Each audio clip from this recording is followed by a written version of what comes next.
Testing. 1, 2, 3. Okay.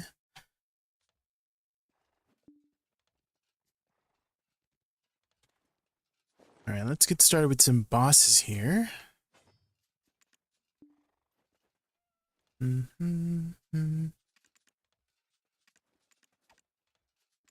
Let's see. I guess I go full AP here.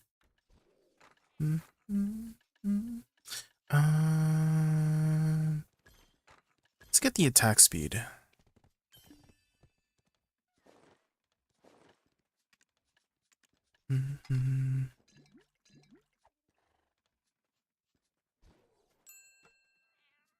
Oh, let's go grab a house buff real quick. No, it's not my family. In your head, we are fighting.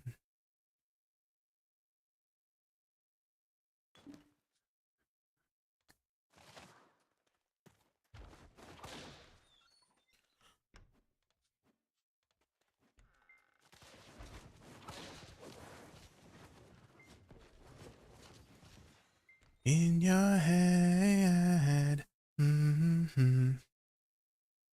Hi, Futters. Did you ever get an update on your streak thingy, Futters? Any updates?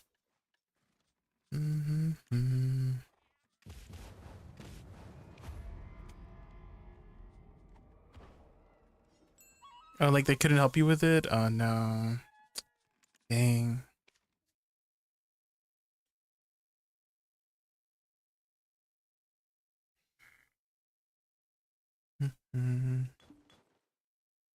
I mean, it was just a number, so don't worry. I know you're here every day, every time I'm streaming, and I really appreciate that.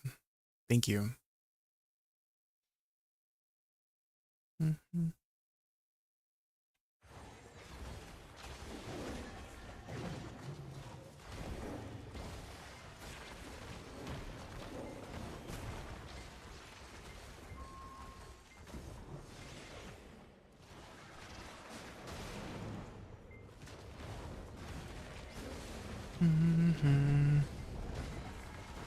What the? I was definitely not in that.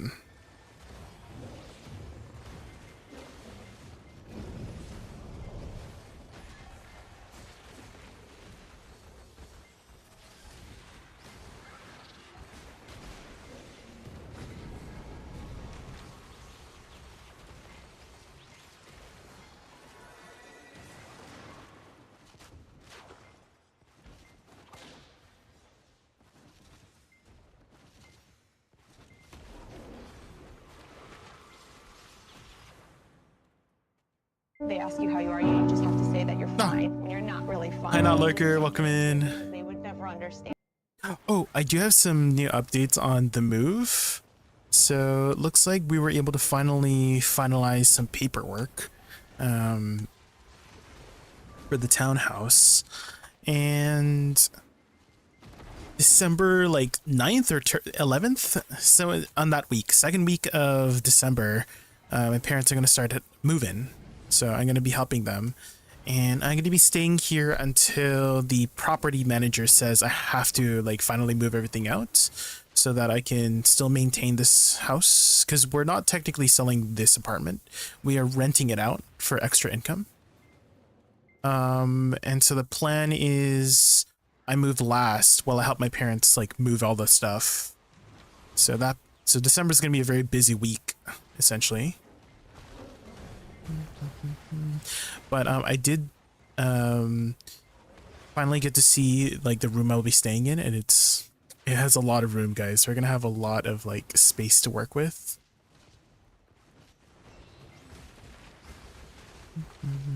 So I'm excited for that. So we can maybe do some potentially, I don't know, like VR streams or something like that. Which I have been talking about on this channel for a long time. I just haven't had the space to do so. And then maybe I can finally set up a 2-PC setup so that I can, you know, not have that terrible performance when running like certain games like Monster Hunter. Also Monster Hunter, Gugmazios too, it's coming. Bugmazios.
Okay, Sanguine done.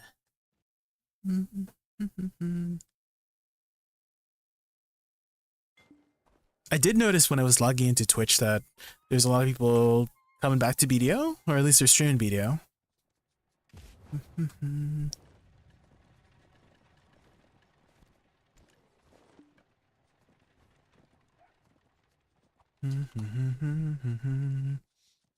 Okay, let's do Gimiho next.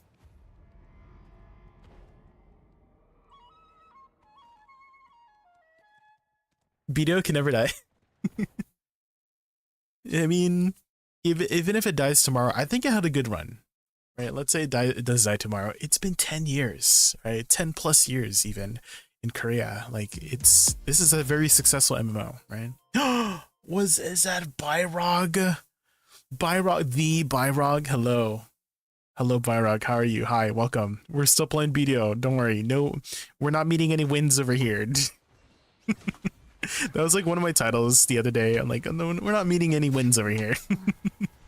Did you get the chance to try out where wins meet?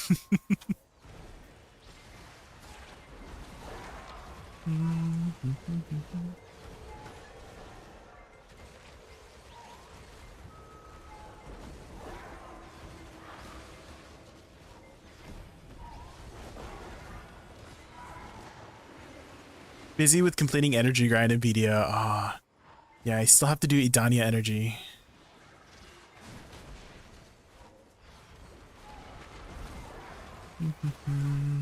Also, I'm sure you're planning to take a nice, long, well-deserved break after your stream, so if you have to go eat or sleep or anything like that, don't let me keep you up. Thank you so much for entrusting me with your viewers. That's very kind of you.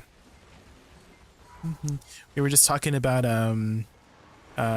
me moving. I'm moving to a new place in December. Well, not December exactly, but in the next couple months here. We finally finalized some papers, so I'm going to be able to finally get a bigger place.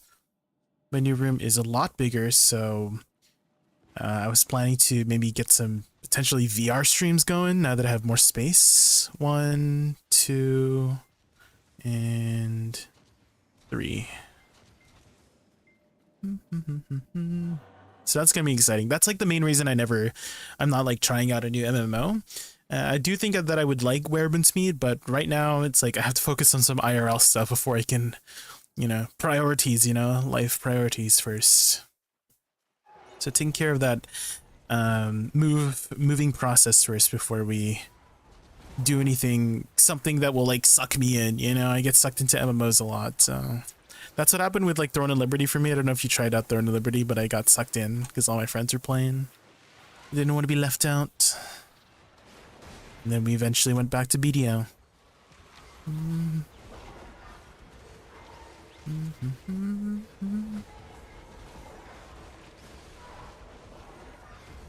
know all your moves, Gummio.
Okay, 1, 2, 3, circle, 4, 5. Okay, easy pattern today. 1, 2, 3, 4, 5. Off to sleep, enjoy the rest of the day. All right, thank you again for the raid, Byrag. I really appreciate it. Ooh, what's this? Undercover of the night. Oh. Hi, Wispy, welcome in. I don't know if you heard earlier, Wispy finally finalized some papers for the move. So we do have some dates now that we'll be moving in and settling in.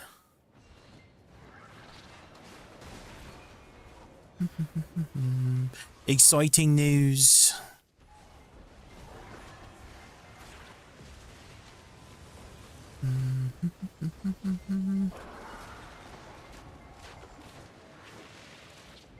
Hope it goes smoothly. Yeah, we're going to be slowly moving everything in December. 1, 2. I'll be moving last though. I'm basically staying here until the property manager says, "Oh, you got to go," because we want to maintain this place, because we're still we're not selling this place. We are renting it out. I guess kind of like an Airbnb, I guess, with some extra income.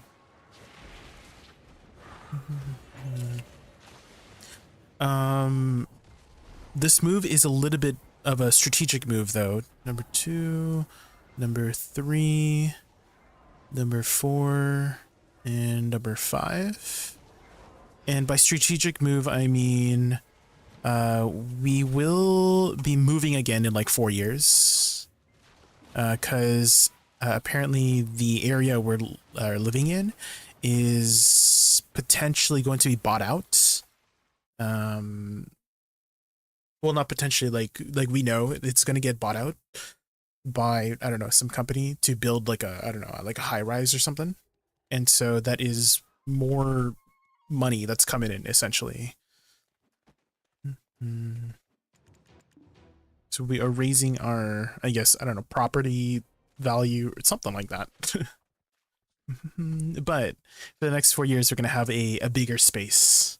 So that's going to be exciting, because I wanted to do like more activities that requires, because my space is like, I literally have like, I move 3 steps and then I'm out the door. That's how fast I can get out of my, it's like very, it's not a very big space in the current place we live in. So I'm going to have a lot more space to work with. It's going to be very exciting. Run, boy, run. Run, boy, run. Okay, let's do Bamboo Legion.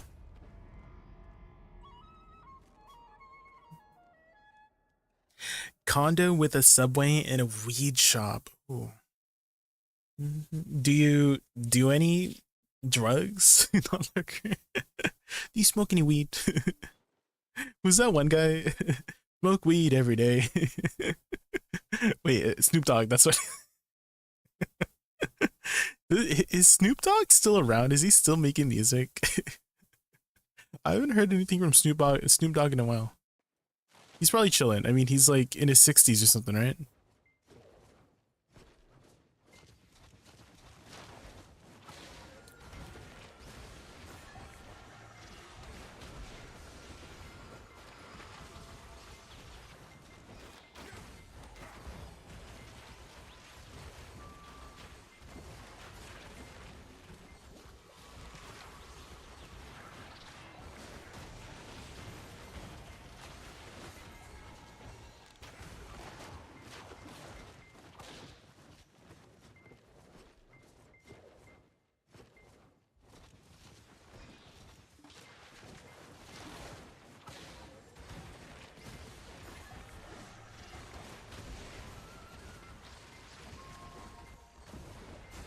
Is this on remastered? It is, yep.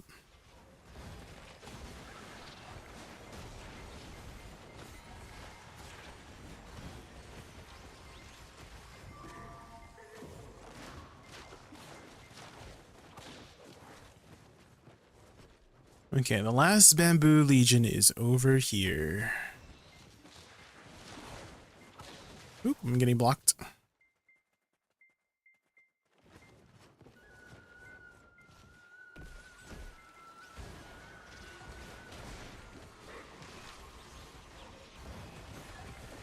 He's a game. Wait, he's a game develop. What games are he's developing? Wait, what? I had no idea Snoop Dogg became a game. What? That is very surprising. He's not making like crappy mobile games, is he? Please tell me. Please tell me he's working on something good. Whenever a place gets rebuilt, there's always a weed shop. I see.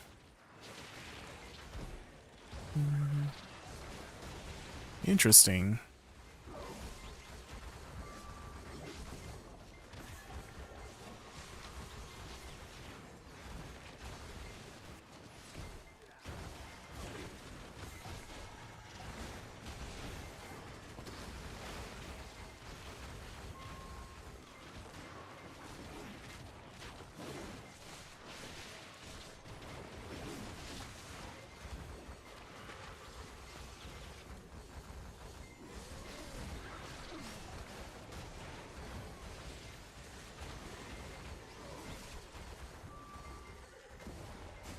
Good timing on that orb there. We got 2 of the Legion members out already. Yeah, I think all 3 are gone. Nice.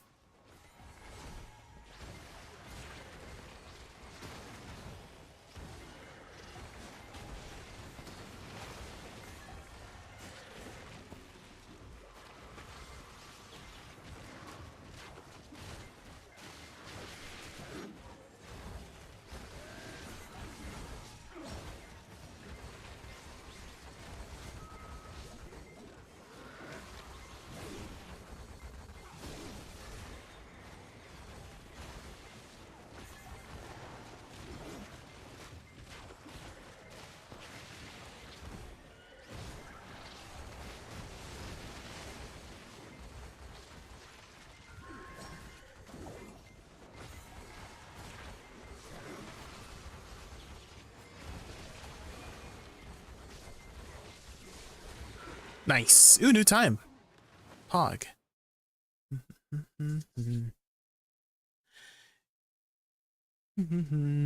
His likeness is used in this game. Play courtroom. What is this? Courtroom chaos. What is this? Here to play Luna Standard? What? What am I watching right now? What is it? Wait, how did you find this? Where did you find? Wait, 2 to 6 players. Oh shit! I am. I see. I see.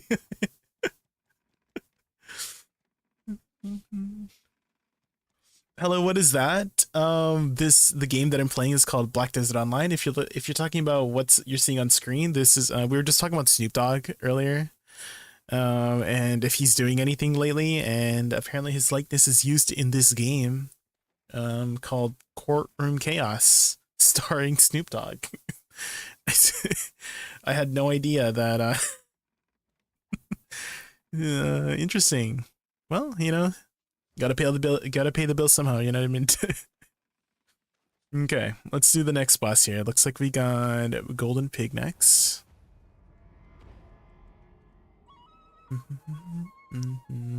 Oh, it's the Black Shrine. There was the newly added Bamboo Legion, Black Shrine boss. Well, it's not newly added, but they just added the Calamity 10 version a couple weeks ago. So now you can challenge Bamboo Legion. I think they're adding Changui next, Apex Changui next, last time I saw. So it seems like they're speeding up a little bit on adding these Calamity bosses. He's got skins in COD. He's hardly a gangster. Oh, Call of Duty. Have you played the latest Call of Duty game?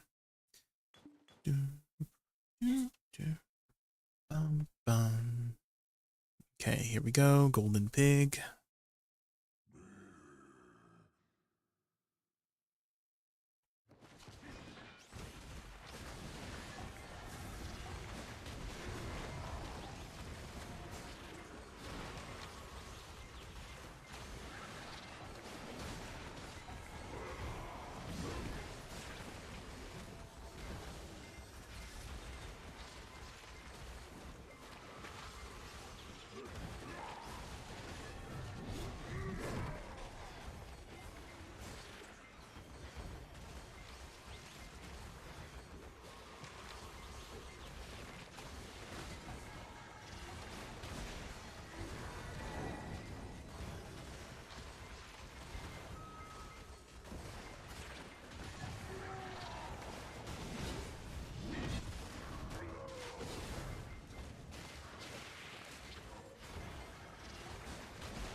Last time I played was Modern Warfare. Oh, when was that? Was like a long time ago, wasn't it?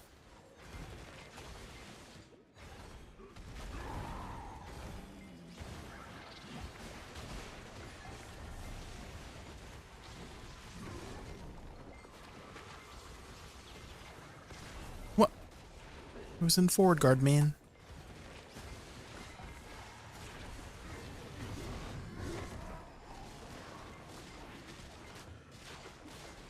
I think they changed the texture of the oil. Do you see? It's a lot more noticeable now. Interesting. Ow.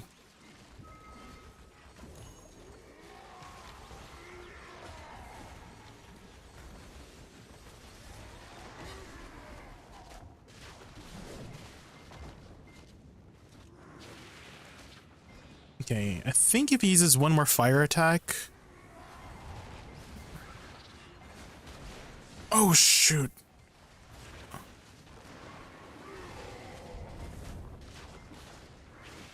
I got a little bit greedy with that attack there.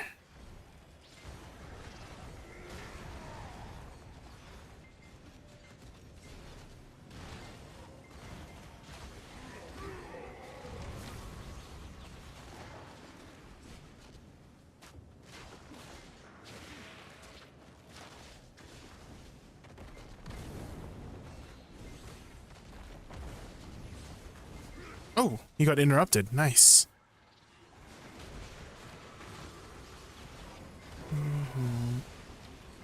Three reboots ago. You know, they have been kind of making the same thing over and over.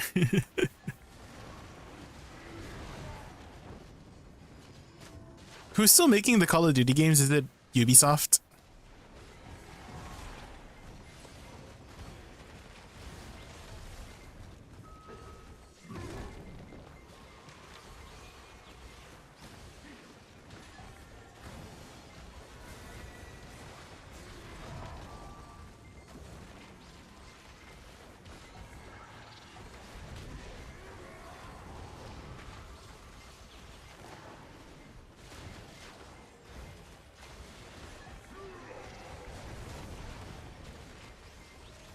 Oh.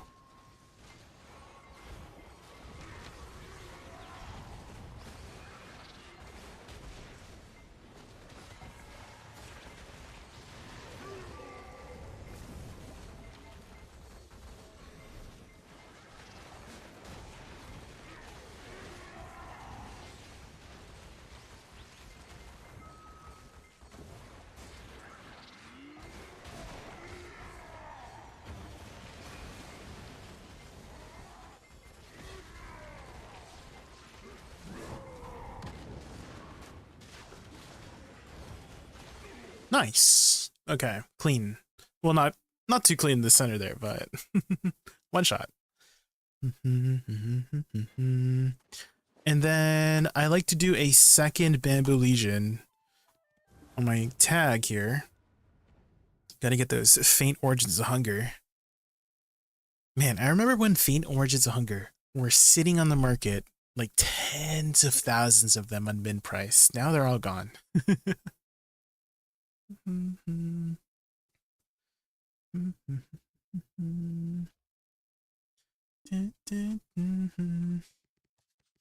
Like one day there was like 10,000 sitting. Next week there is none. It switches developer every. Wait, really? Who was developing the previous one? The latest one here. Was it not Ubisoft this time?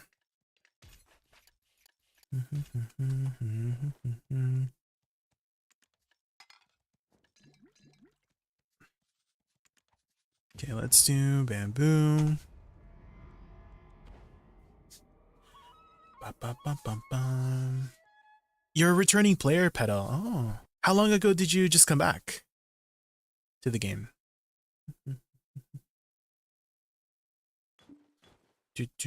Oh, is it Activision? Damn, I could never tell with those big companies. Who's it this time?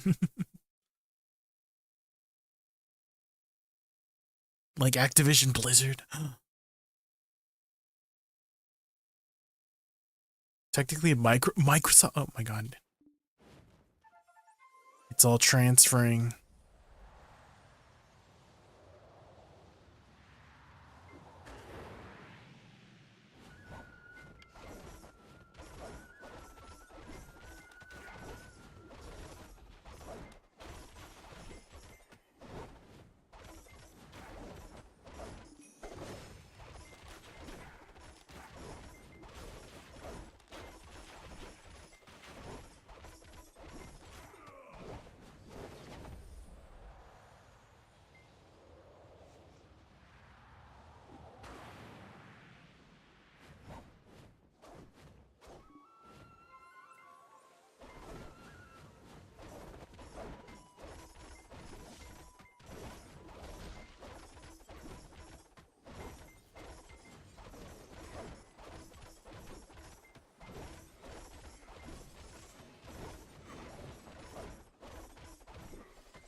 I love support. I have now been playing BDO for 3 months. You're playing Shy? I am playing Shy right now, yeah. It's my tag. Welcome, welcome. It's been a while since we last talked. How have you been? How's your progression been? Have you tried the new MMO everyone's talking about, Where Winds Meet? I know a lot of my friends list was playing that game for the past week here.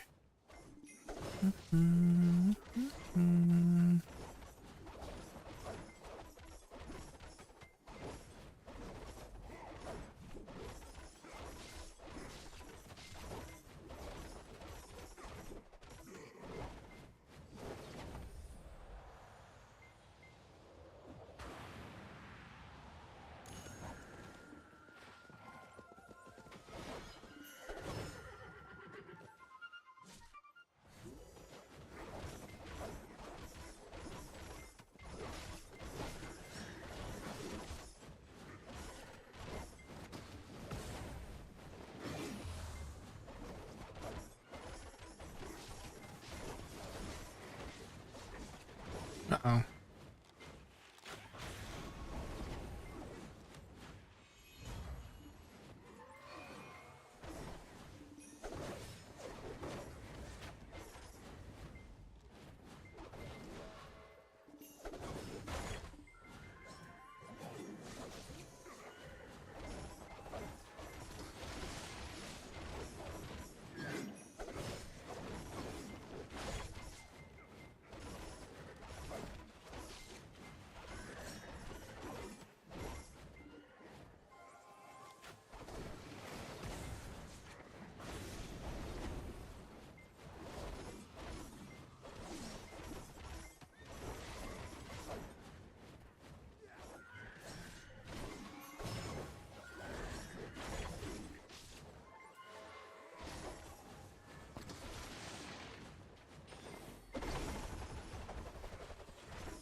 Yeah, C10 Bamboo Legion. I like to do 2 of them, one of them on main and one of my tag character, so I can get some extra faint origins of hunger potentially.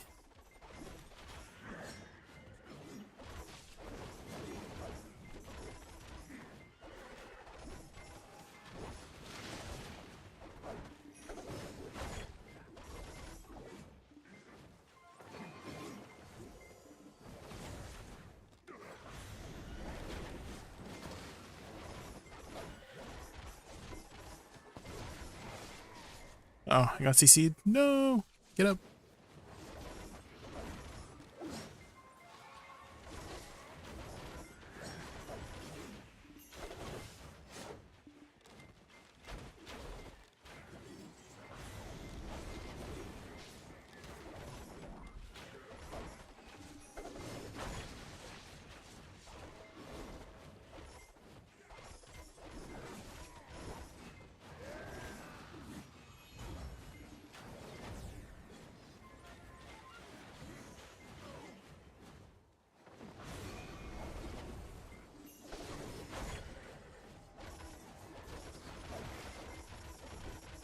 Okay. What's the mechanic? Essentially, there's these green orbs on the outside, and you have to debuff the mobs with it. And if you kill the mobs with the debuff, they don't respawn. But if you just kill the boss, it also ends too. So you can either do the mechanic to play it safe, or play it risky, let the mobs live, and then just focus the boss down to get the best time. It's definitely a lot easier on some classes than others. Shy doesn't have too many protections, right, when she's doing her burst DPS, and so getting CC'd there is like really dangerous for the Shy, so you kind of got to play a little bit more safe on the Shy. On my Woosa, I can just pew pew from far away and never have to worry about the mobs hitting you. Make rules and hearts and twos. Guys tag purely for party play reasons. So let's say, you know, people want to do party con with me, either Olin's Valley or dungeons, and there's no Shy available, then I play the Shy. But I don't actually just like play it regularly myself. I just only play it if I need to play it.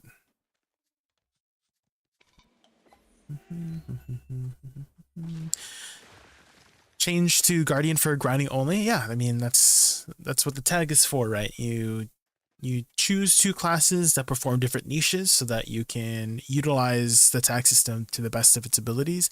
I would like it so that they could have as many tags as possible, because I would like to play my other classes more regularly, but it's like a little bit of a hassle, you know, having to retag and untag and recopy and all that jazz. So maybe they'll add some quality of life for us to be able to do that a lot easier. Maybe just let us have as many tags as possible, or just a universal weapon potentially, so that we could just swap characters whenever we want, you know?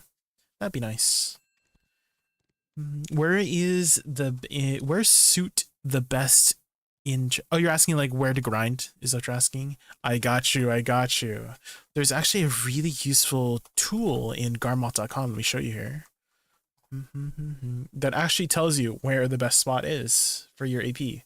So if you go to garmoth.com here, there's a main page here, and then go to Global Grind. There is a section here. Where is it? Oh,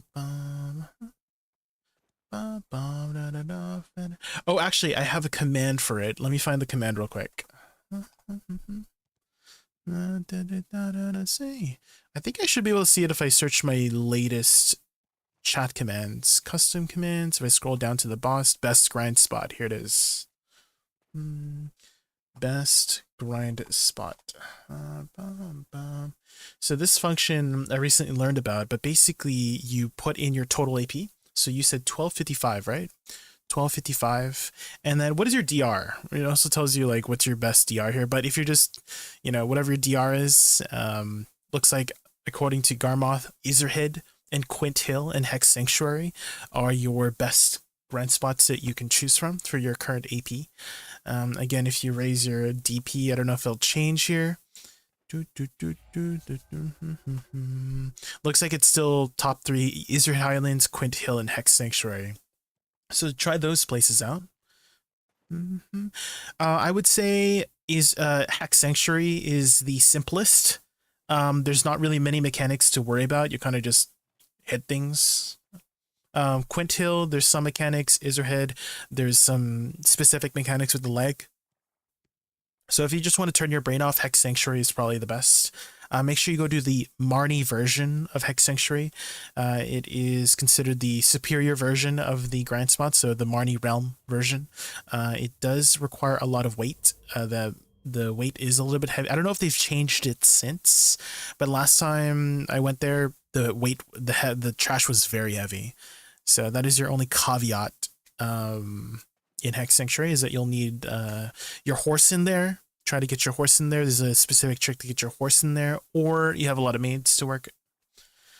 Oh, you do grind and Hex 12 hours a day. Oh, well, I mean, here, something new you could try is Quint Hill and Hizred. If you want to try some of the other spots, Dekia Thornwood has always been really good for Caphras if you still need Caphras, etc., etc. So there you go. You could try these other spots out.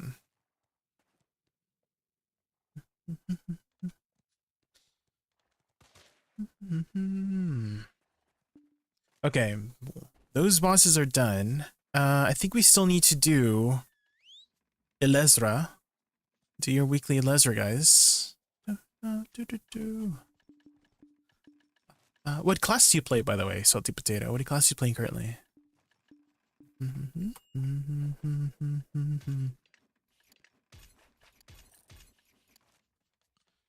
Get it, we go harder. Oh, Succession Guardian. Oh, let's go. Any particular reason Succession over Awakening? Because I know that a lot of people prefer to play Awakening for grinding. And so I'm curious as to your reasoning for playing Succession. Is it like the playstyle? Is it like a playstyle you prefer, Succession over Awakening?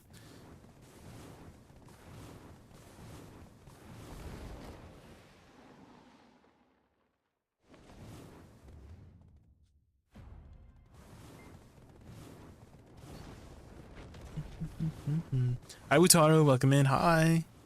Wutaro, I finally got some updates on the move. So second week of December, I'm gonna start helping my parents move and settle into the new place. I'm still gonna be here for the next month or two, depending on how the property manager is. Like if we find a person to take over. Because we're not selling the place that I'm staying at. We are actually renting it out. I guess kind of like an Airbnb or something like that. So we still technically own this place. But we're going to finally get the process started. The papers are finally finalized. So that's getting going. Moving is tiring. I helped my sister move this week. Yeah.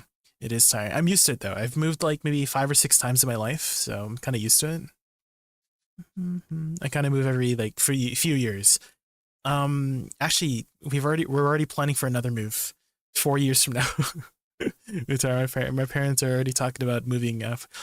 So the place we're moving to is like there's somebody else who owns or like not owns but like talks about planning to buy out the whole area, the plot of land. And so that's going to be a huge money opportunity, financial opportunity for my parents to, sell it. And so we're already talking about moving in the next 4 years already. So another move already. But 4 years is a long time to stay at one place, at least for me. Again, I always move every like 3 to 4 years, so. So we're already in the talks. And I was like scrolling down. I can't remember if it was TikTok or YouTube Shorts, but I was looking at or hearing some financial things, just like from random people that show up on my feed, and people are talking about how, oh yeah, if you know, ideally you should be moving every 3 to 4 years to something property tax, something financial stuff, something like that. So I think that's what my parents are doing.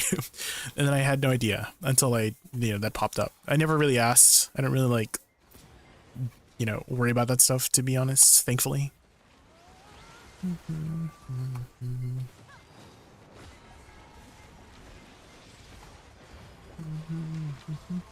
You passed out for 12 hours yesterday? What were you doing? Oh, you were moving, right. You're moving. You just said, I'm sorry.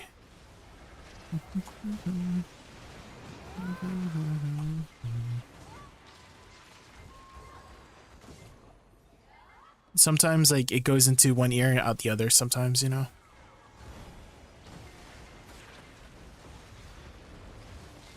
Uh-oh, but I let it down tonight.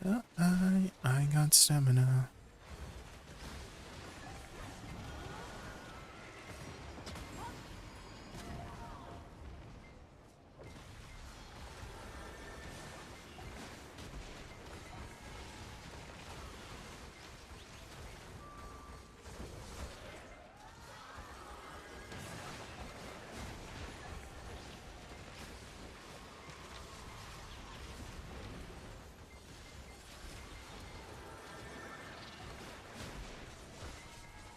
Uh-oh.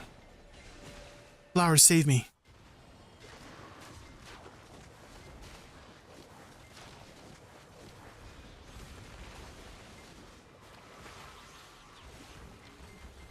Mm-hmm. 13 plus hours and 4 hours of driving. Oh, man. That's quite far away. 4 hours? Oh, wait. Do you mean like 4 hours of just like moving things around? Or do you mean like 4 hours away?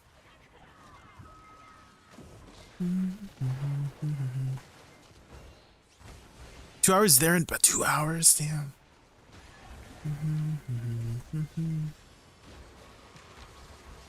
Woosa's your main? Yes.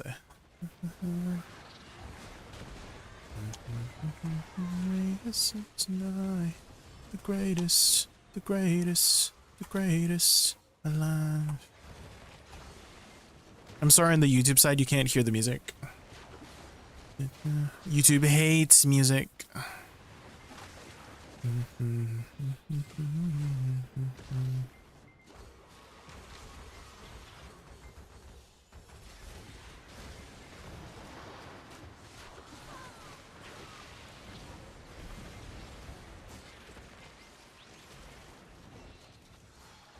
Oh shoot.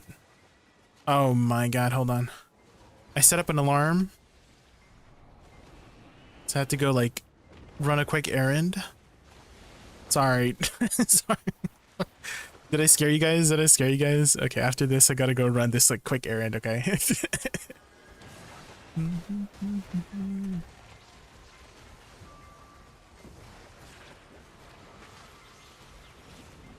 The greatest alive.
bum, bum.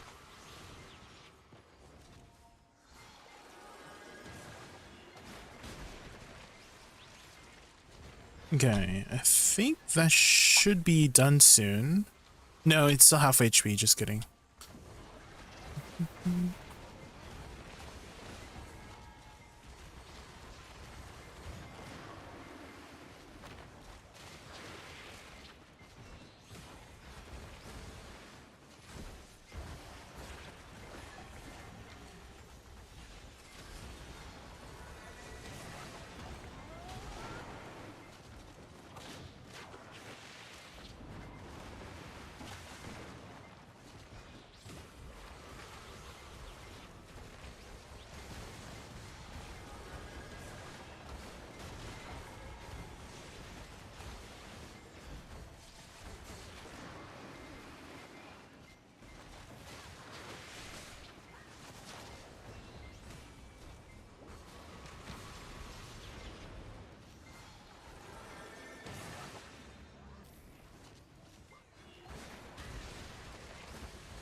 Should be able to finish it here. Okay. No cure for me. Jeez, no cure for me. All right, what we get? What are we gonna get? Here we go. Surely we get a try, right? Okay, okay. Okay, I'll take a pry. Pry's fine. 1.2 bill.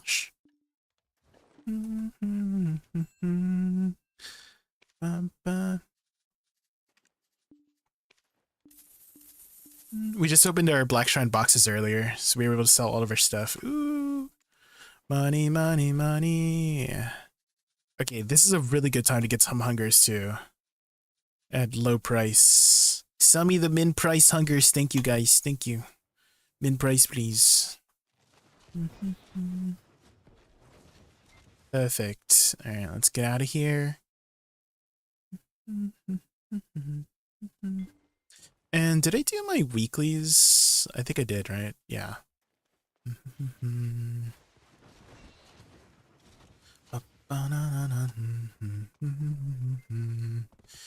In which case, let's go to Tenebrom. Let's do some more grinding at Tenebrom.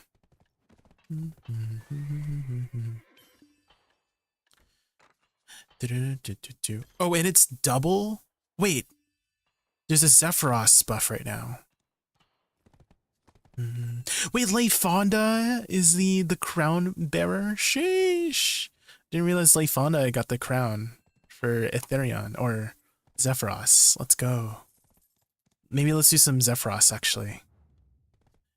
It feels so good, I had to hit the octave. Got it. Stand.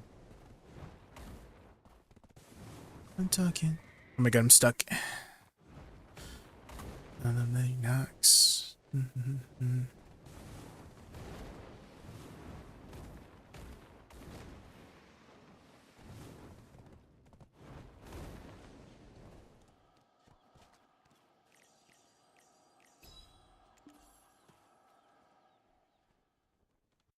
Should be easier to reach the AP cap with this 2 sheet AP from the red buff, right? Because that's a total of 18 AP. Okay. I'm gonna autopath to Zephyros. Surely I don't die. I'm just gonna turn off my crystals just in case. Alright, and while I go do that, I'm just gonna run a quick errand, guys. It's gonna take like 2 minutes. Just gotta run downstairs. In the meantime,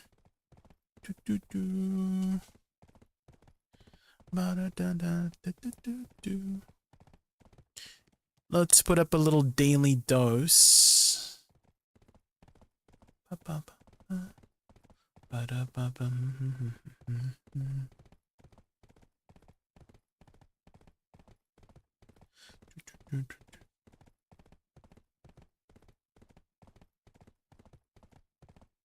Okay, I will be right back, guys. His dad knew how to move the money without the bottle falling over. Okay, be right back, guys.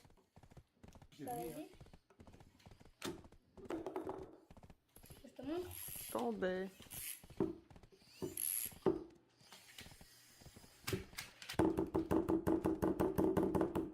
Hay nasi.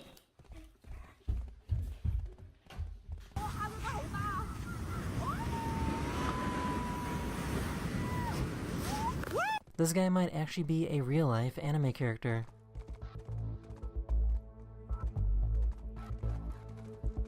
So I guess wolves know how to fish now. They are learning to pull in these crab traps that have been set by fishermen.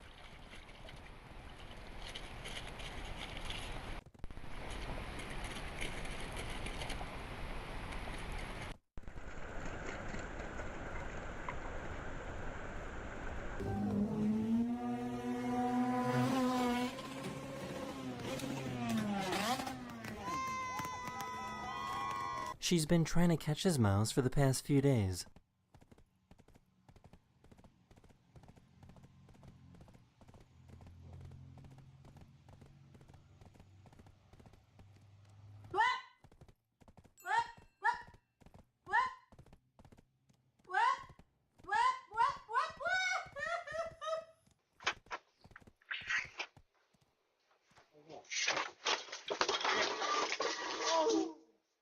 I guess building a store over the water like this wasn't a great idea.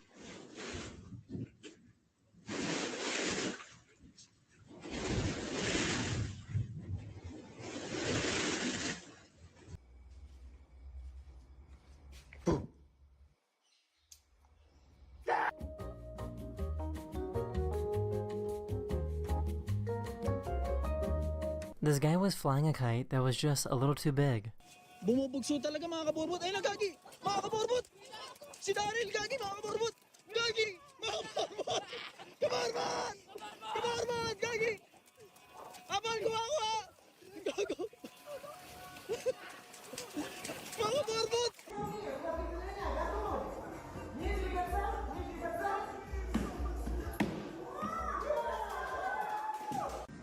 Hello? Hello? Hello?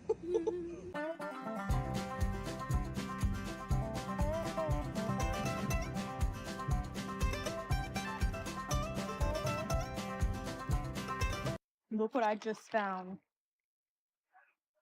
A school of fish. A school of goldfish. I can add, then I stay. O'Neill's in technical charge. Excuse me, we're looking for Lodge 91. Which way do we go? Alright, thanks.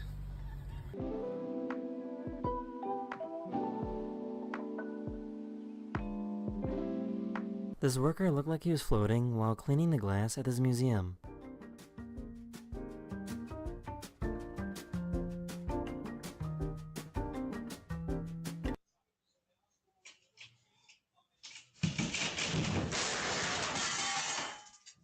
Are you okay? I had no idea that lizards could squeak like this.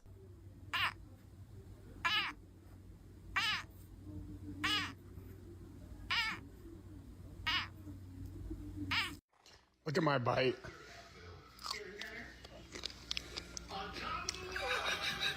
He has dog jaw. Look, can you touch it? It looks red. Nana, touch it. You have to... I'm sorry about this. Sorry about... You go through, mate.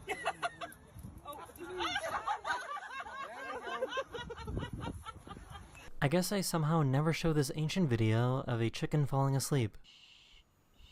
Tu, dalawa. Aga tu. Tu pues. The driver had no idea that their trunk opened up.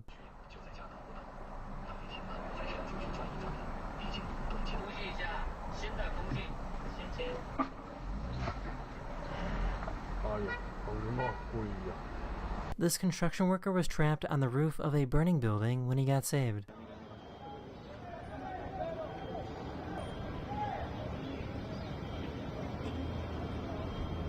Alright, I am back. What's going on here? The driver was trying to escape from the police and wouldn't slow down for anything. I don't think you're getting away, bro.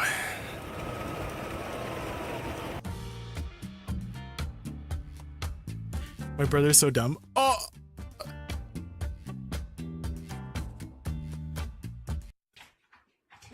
Hope he's okay. That was a bit of a tumble. Oh!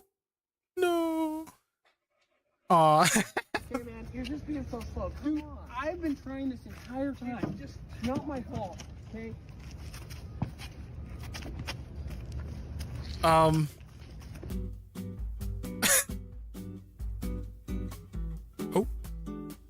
oh,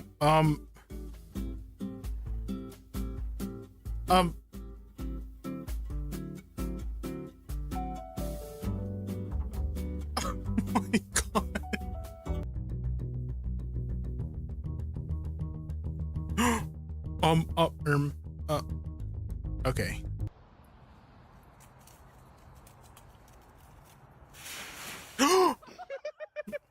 I thought she fell down a hole.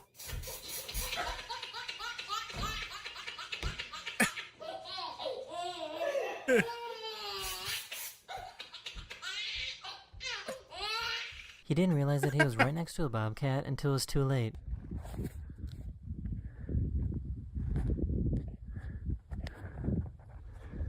Oh my god. Oh my god. Okay. Oh, okay. This baby is only 2 years old and is better at pool than you.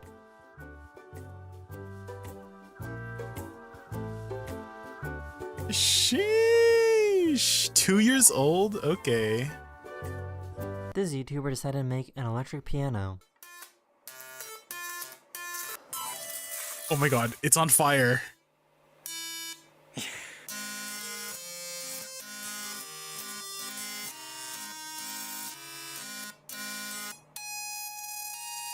It kind of says 8-bit. So why is this In a so way, satisfying right? to watch? 1 second, I'm just gonna open the window real quick.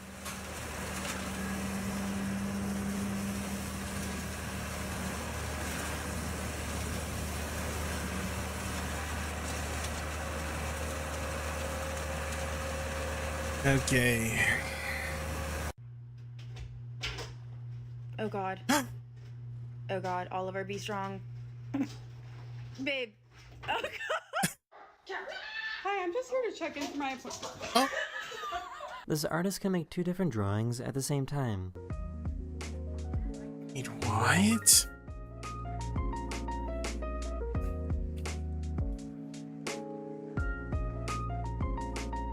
Damn. I think this guy thinks that he's an electric toothbrush.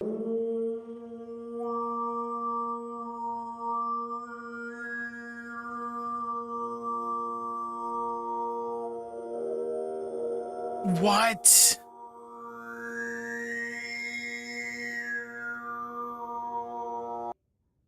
Hey, well, yeah, well, what are you yelling at me for? I didn't push you off.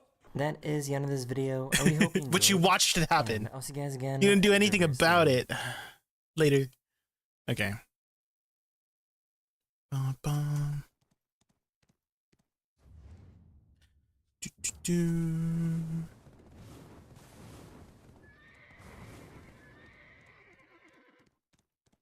Let's put the music back on. That type of singing is very important to Mongolian culture. Oh. Like with the overtones and something like that? Is that something you studied, Charlie? How do you know about that? Also, hi Charlie, welcome in. How are you?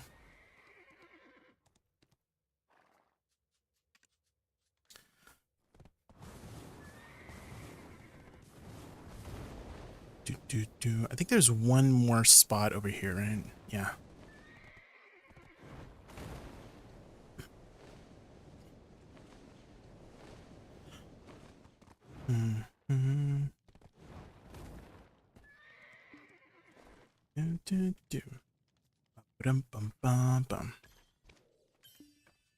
Okay, Zephyros.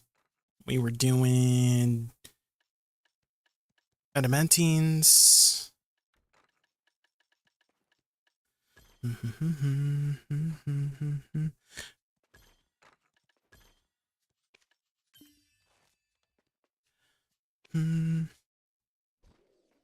You have so many crystals? Yeah, I gotta be prepared for everything.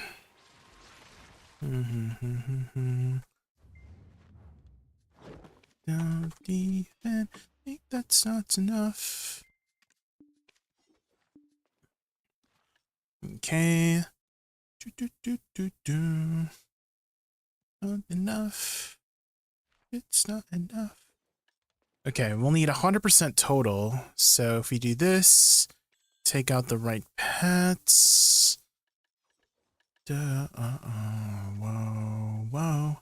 Whoa. Okay, and we do this. Okay, that's good. And one more thing is this one, and that one, and this one, and then we should be good. Okay.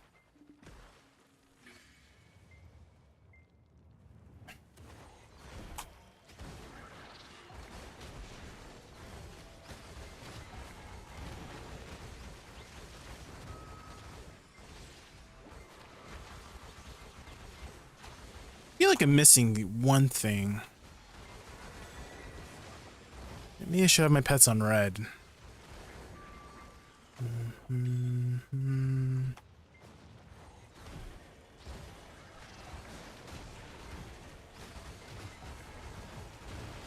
What kind of class is Savior? We don't know too much about it other than it's a sword-wielding class. There is a lore video on the official BDO channel if you want to see a bit more of her backstory. But it seems like she was a child soldier, according to the lore, and that she was trained to essentially be a weapon of some sort, to be a sacrifice and a weapon.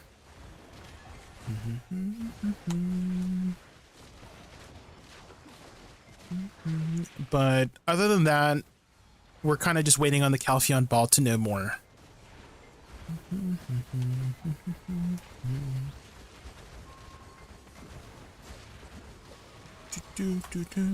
She is in the Dyna storyline, yes. But you literally don't get to see much at all. Oi, Woosa player, did you get anything good from the boxes? I guess so. I got an extra resplendent protection stone. Where is it? This one? So I already had one from putting a buy order up, and then I managed to get one from a box. But I don't know, like it's not really usable, you know. I guess technically I got something worth something at least.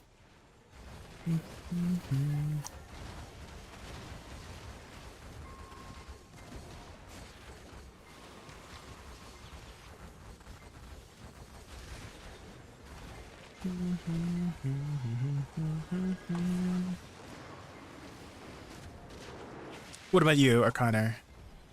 Did you get anything good?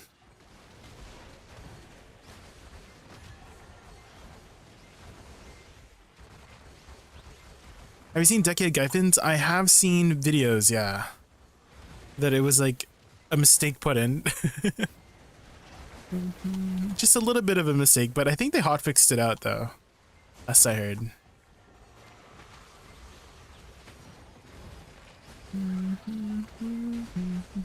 I do hope it doesn't release in that state. It looks a little bit boring. It's just another tower spot.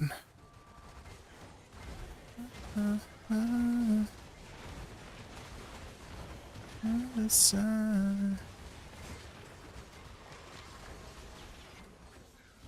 I do hope it comes out in a more polished manner.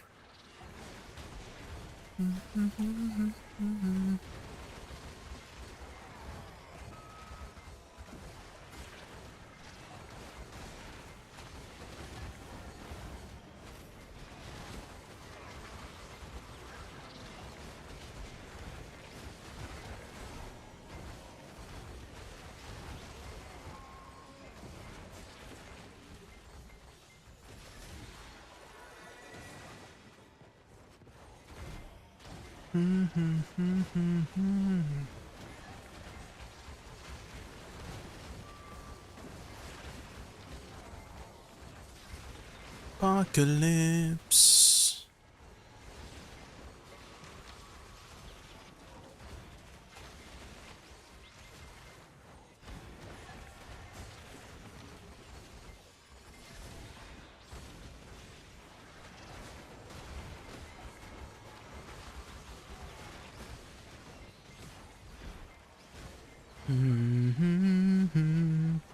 Best I got mana potion, dead manos, dream horse from the boxes. Damn. Okay, so you won. That's pretty good. I mean, as long as you make profit, right, and don't lose money, then you win, technically.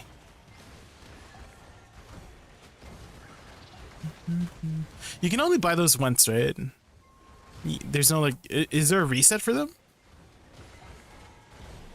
Because I haven't checked if you can get something again.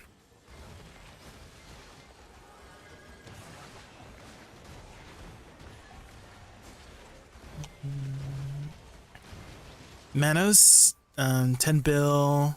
A horse for 10 bill, Manos for 6 bill, potion for 5 bill. Okay, 20 bill. So you made basically double your money. This was the third. Wait, you could buy it again. Oh. Oh. I did not realize you could buy it again.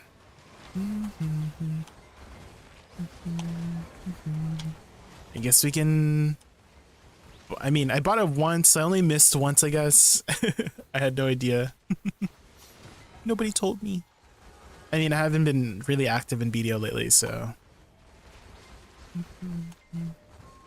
80 bill this week? Wait, why? What'd you get, Garnier? Holy moly.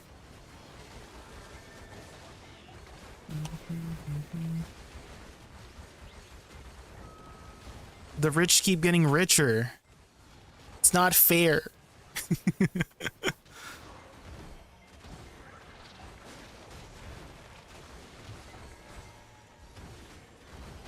Big box, 20k crons, 10 bill, and 8 other boxes. Right? You got the big box. I've never gotten the big box before. Never, never, never.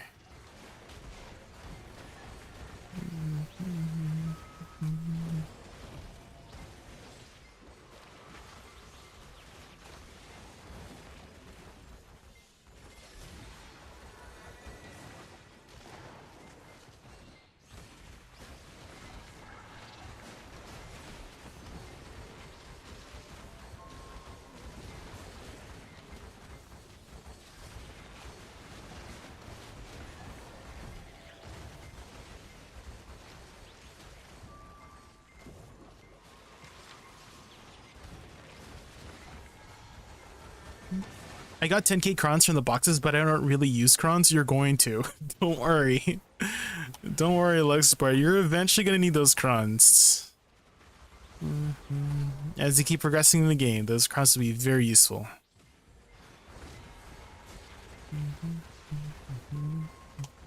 You haven't scratched the surface yet.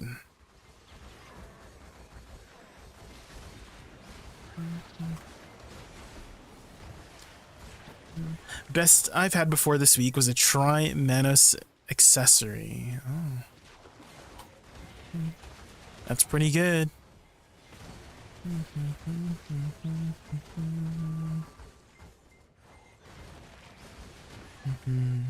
If it was like 2 to 3 years ago.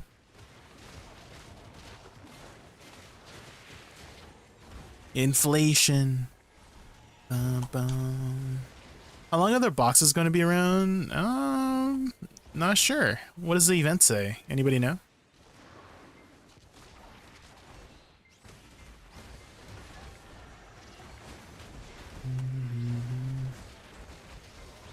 Hoping for a Black Star box so I can get my Maynard Awakening to Sovereign. Oh. Are they still around for another week?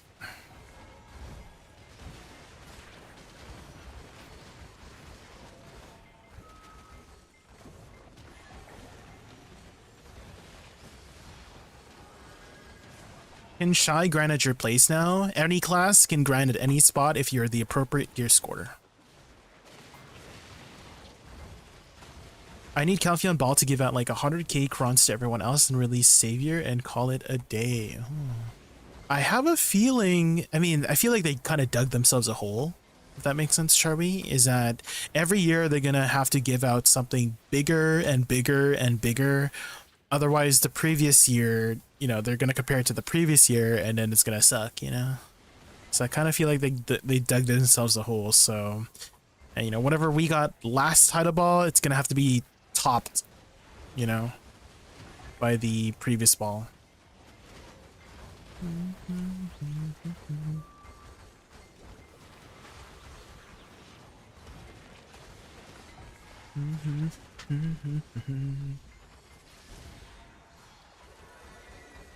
Kyoto to the base.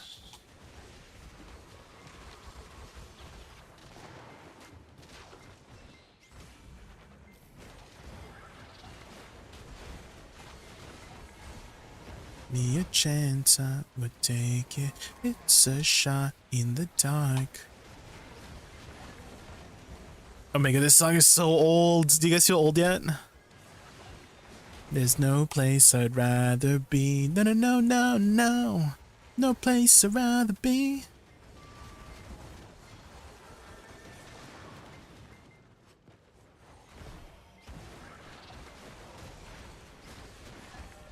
You know what I've been listening to lately? Hold on, let me pull it up. Okay, I finally got around to watching Cyberpunk Edgerunners. It's been out for a while, like a couple years now. And I finally got around to watching it because I never really liked futuristic stuff. But man, that was a good show. And the music was so freaking good. I'm always like more into fantasy vibe stuff. Futuristic stuff has always never been on my radar, but I finally got around to watching Cyberpunk Edgerunners, and it was actually really good, surprisingly.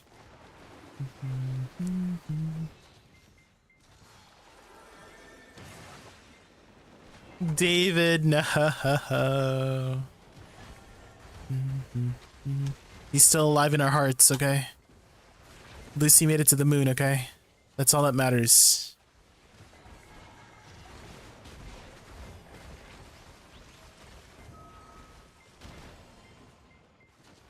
David's, I know, it was actually really brutal. Like all the cutscenes, or not the cutscenes, but all this, like the gore. It's a very gory show.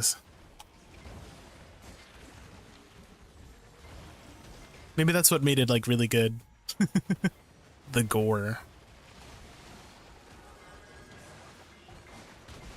Gore is just how you say go, but in Australian, isn't it? Gore. Let's go.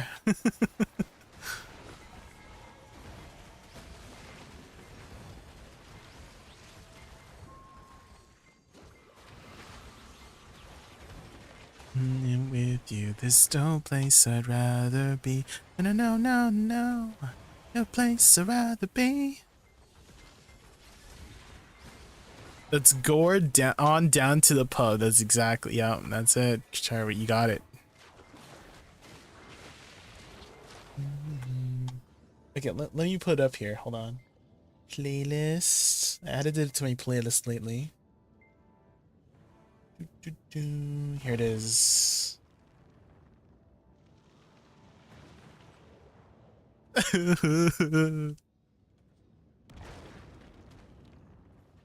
But now you're gonna leave with nothing but a sign. She worked as a person who saves people but doesn't have enough money or insurance to save herself from danger. No. In between your lines, to miss you all the time. Get away, another way to feel you. and let yourself go.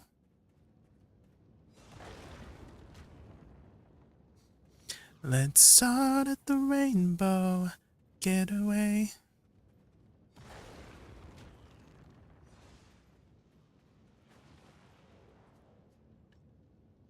Oh, now we can do some gambling. Hold on.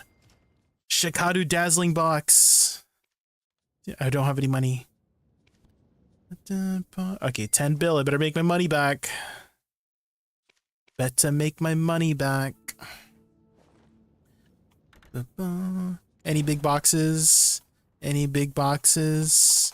Can I get a big box, please? No big box. Never lucky. 100,000 crons, maybe? 350? Nope. Never lucky. What's this? Oh, I can choose more crons? Cool. Would I rather have the 200 stack though? Oh wait, you can't choose this, sorry. Yeah, you can't choose it. Would I rather have the stack though? What do you think is worth more? So 700 crons is 2 bill.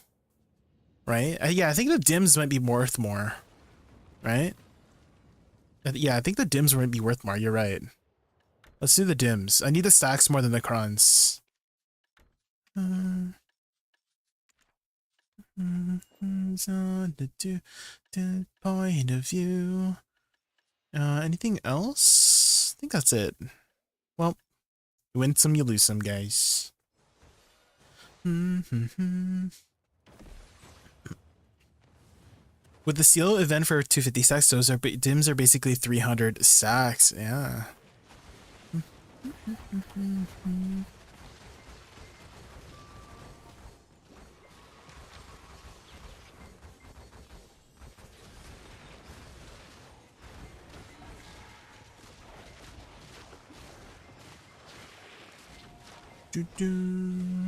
Because if you think about the feints, right? The feints are plus 2 stacks each, right? For 500, 600-ish mil, right?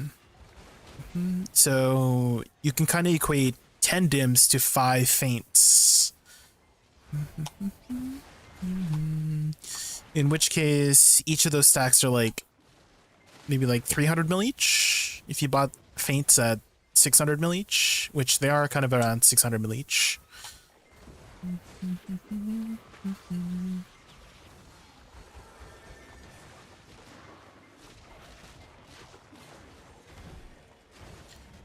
To do with the point of view.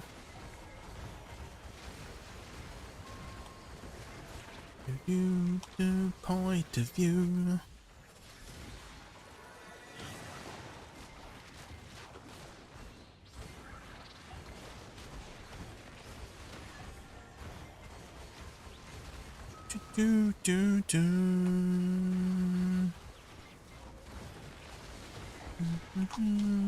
Have you ever armor tap spin, Garnier?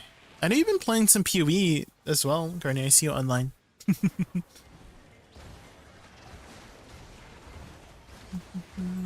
Have you finished all the challenges yet in PoE? Are you a 40 out of 40 challenge kind of guy? You pitied your Hex? No. Hex is like 22 daps. You used to do all those? I'm making a Reap Ignite Elementalist. Oh, okay.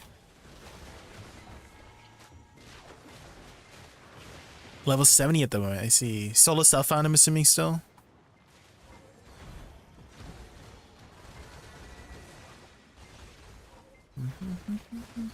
I can't imagine playing without the trade league. Especially with asynchronous trading added, I can't. It's just so nice. You just wake up and you get all the divines in your like earnings. And then you could buy shit.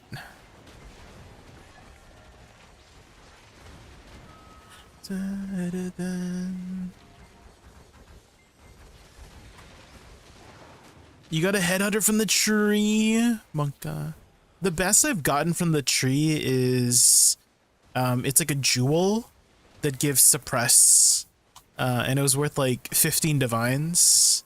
That's the best I've gotten from the tree. You know, Kairos Garnet, he got 2 mage bloods from the freaking tree. Good for him.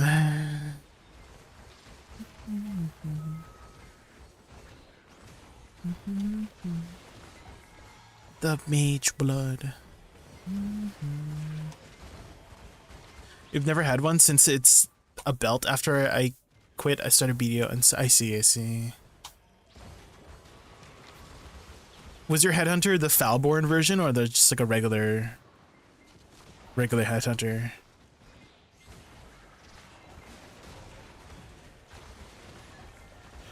Regular? Boring. Have you seen the Falborn versions? There's 2 of them. Have you seen the Falborn Mageblood? It's so stupid. Falborn can have culling? Yeah. This is very good. There's the other one too, where it's like you get Soul Eater stacks for unique boss. So it's kind of like instead of fighting rares, you're fighting a boss. It's like more for bossing headhunter, which is pretty cool. And you can have both too. You could have a double Falborn lines too. You didn't know. You could have Culling Strike and the other line too.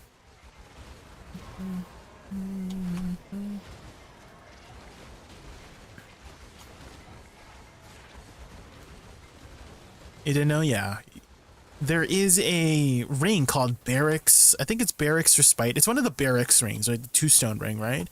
And it could have a double Falborn line for your ignites, and your shocks can explode enemies that are ignited and shocked. And that's like freaking 60 divines if you get that, like the double. The singular line is only like 50 chaos, but if you get the double line, oh man, you're rich.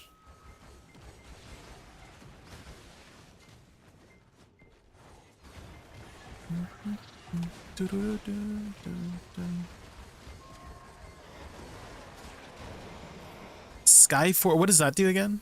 Skyforge.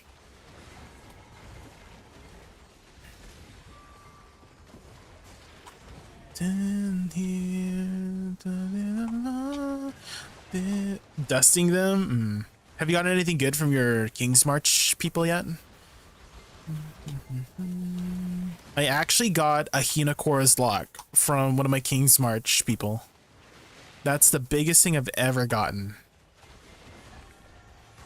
It was just there it wasn't even like a shipment from like the boats, because the boats usually generated a lot of currency, right?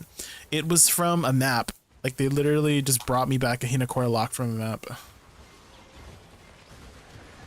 Boats probably like 30 divines. Yeah. The boats are very consistent with money. Although I have gotten, so what I do is I target Defiled Cathedral with the mappers, and you know there's a chance they might give you Apothecary card, right? But there's also 7 years of bad luck, and I've gotten the 7 years of bad luck quite a few times from my mappers during the last 3 weeks. Like I want to say like maybe 6 or 7 times to get the it's like the card for the Mirror Shard. It was actually pretty consistent. And the gold was no problem after I did Blight. I don't know if you've done Blight yet, but Blight is so good for gold. You just get so much gold. Like there's still like, I don't know, like 5 million gold in my treasury after all this time. You have a House of Mirror card? Oh sheesh. I feel like Mirror is kind of useless in Solo Self-Found. Because the reason why you would have a mirror in the first place is to mirror something that somebody has, right? But you're just by yourself, right? So if anything, the Apothecary card is like way more useful, right? And you can't trade in Solo Self-Found. Mirroring a cluster jewel? Oh, I guess so. Yeah, I did not think of that, to be honest. I guess you can mirror a cluster jewel that you've been, like if you're trying to get one. With 3 of the notables.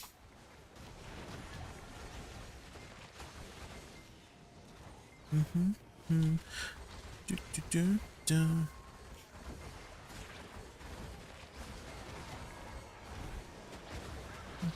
You were playing Righteous Fire Chieftain, right, Garnier? I was trying to experiment with the third ring slot because I felt like my necklace was like, it's whatever. So I was using Defiance of Destiny, but I felt like I was tanky enough, so I don't really need it. So I was like experimenting with a ring called Black Flame ring, which basically makes your ignites do chaos damage. And I was just playing around with that as my third ring, utilizing Wither, right? Because Wither will increase the chaos damage something takes, right? And since your ignites do chaos damage, I thought it would increase my single target, but it was underwhelming. If I have to be honest, I think I was just not able to generate enough wither stacks to really make it worth it. But I mean, the Black Flame ring is supposed to make it so that your wither stacks never fall off if something's ignited, and something's always ignited with RF, right? Not with RF directly, but like with other sources, right? Like with Hinakura Explosion Ignite, right? That's usually on, and then I can keep it up forever because of Defiled Forces, right? Which basically refresh or ignite whenever you curse something, which I'm always cursing something. And so I thought it would be pretty good, but it was kind of underwhelming. Maybe it's because, you know, whenever you're doing bossing, fishing for Hinakura explosions is just not the most fun if you're getting unlucky, because it's only 5% chance to explode, right? And if you just get super unlucky and the boss like keeps moving and then, you know, you don't get the ignite on it, especially with the Maven. The Maven keeps moving and schmoving.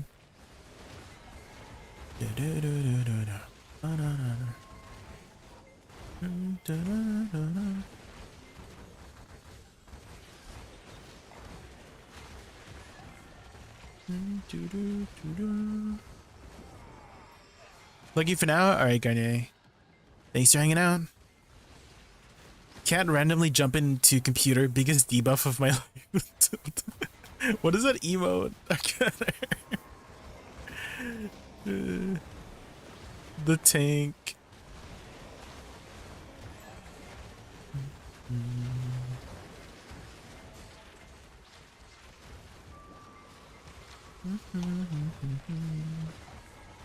I wonder if Chaos, are you around by chance? Because I've been meaning to give back this ring for a while. It was like one of the barracks rings. Every time like I'm free to finally give it away, they're not around. Or give it back rather.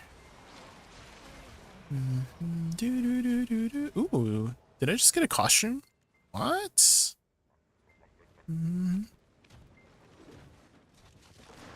I'll do the inventory management after I get the AFK phase, actually.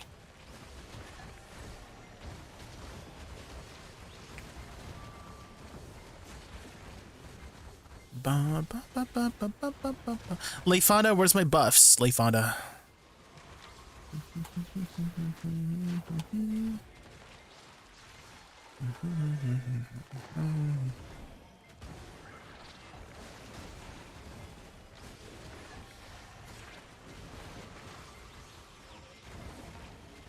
Bum ba-dum, bum ba-dum, bum ba-dum.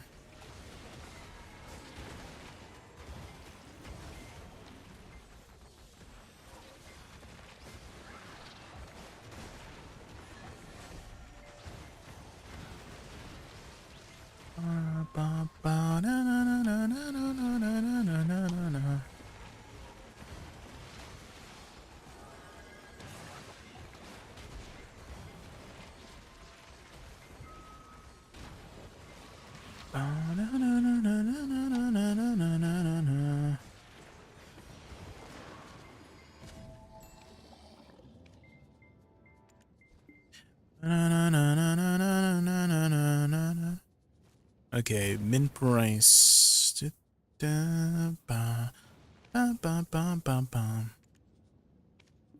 Ooh, we're selling some more stuff. Money, money, money.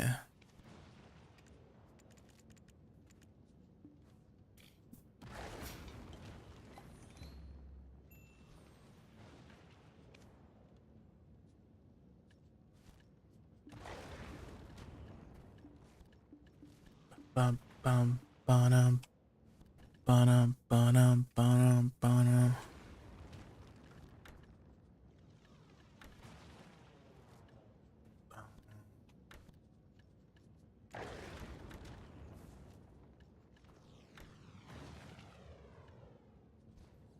I guess I might as well do the thing here. Where is it? Choose your landscape paint.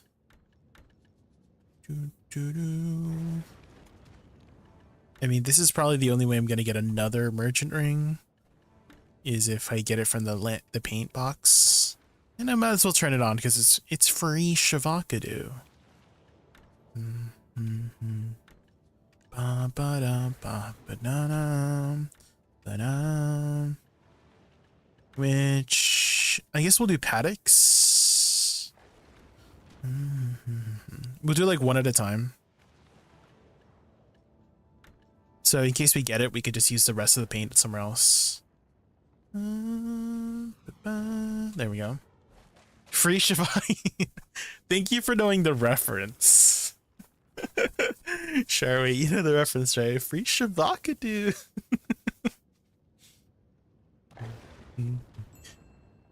The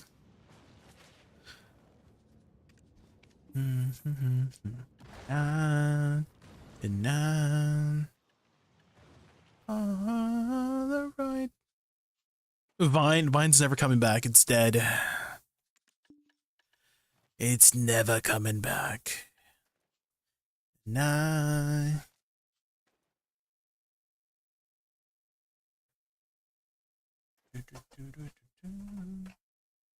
One sec. Just fixing something real quick. Okay. There we go. And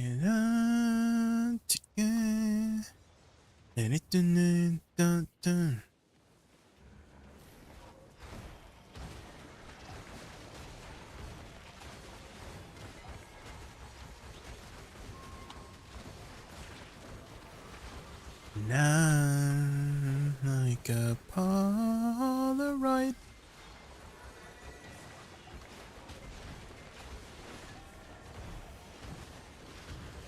Nah. Oh my god, that was a huge lag spike. What the heck? I was just standing still, man. What the hell?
Run, run, run.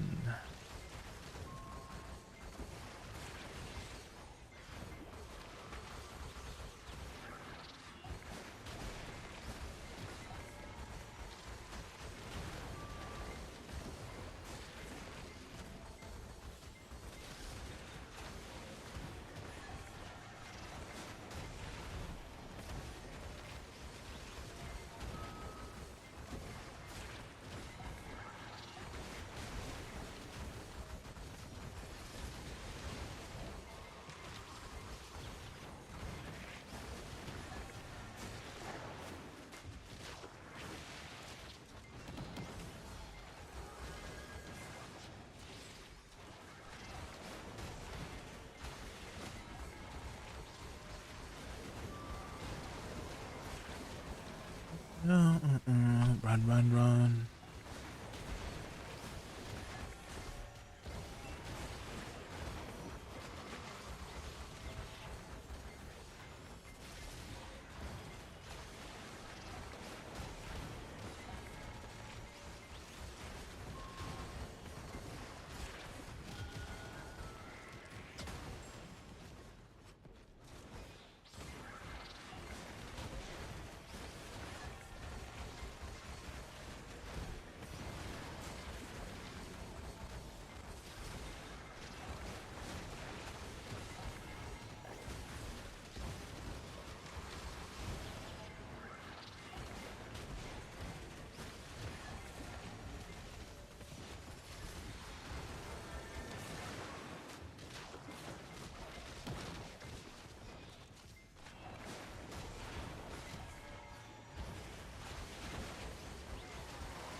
Bum, bum, bum, ba-dum, bum, bum, bum, ba-dum.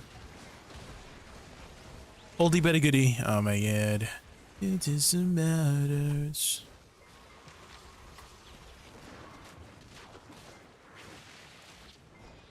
Over dramatic.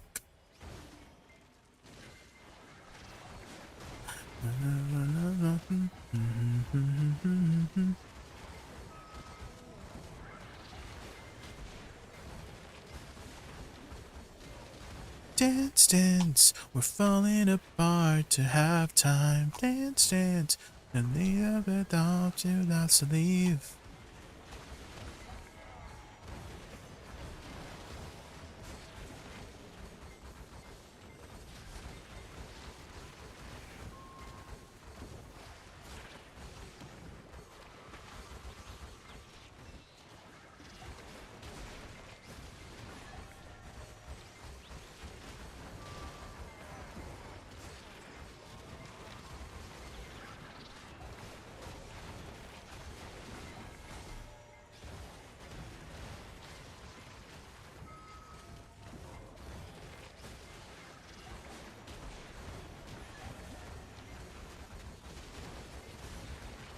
Feeling apart to have time.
Oh shoot, I think I had the wrong add-ons. That's what it was. No.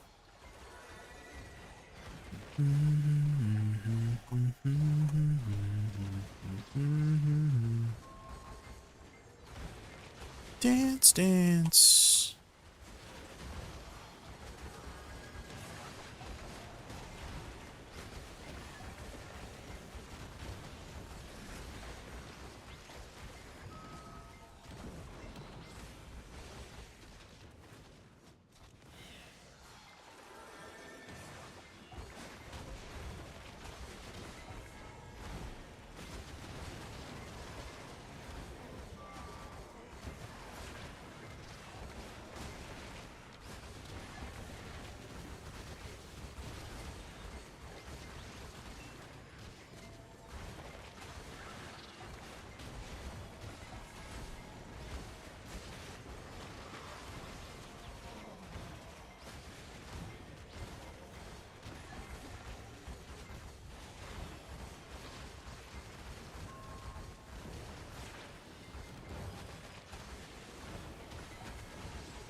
Take me from where I belong.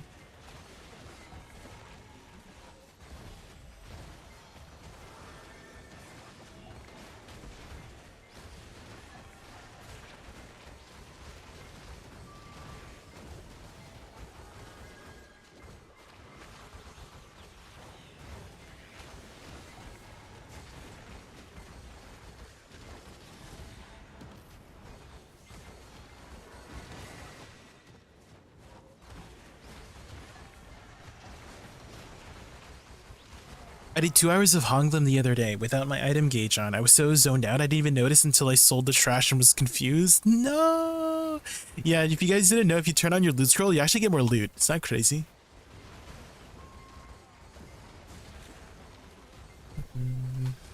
Just found out today.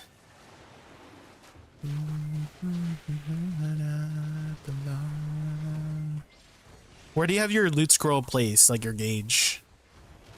Do you have your loot window active like this as well? Because that's a good way to check if you're getting, if it's on as well, if you see the numbers being the correct numbers.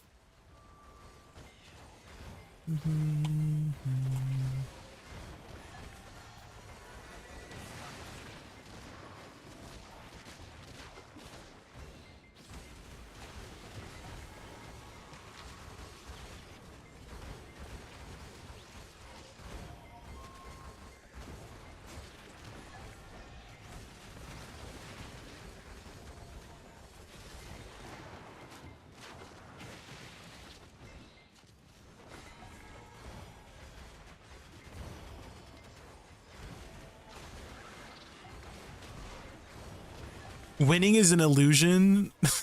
What makes you say that? Or counter?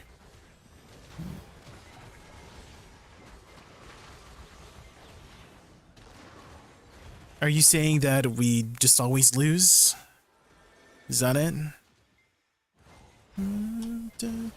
Regardless of winning, we're losers at the end of the day. You ate 3 apples? I don't get it.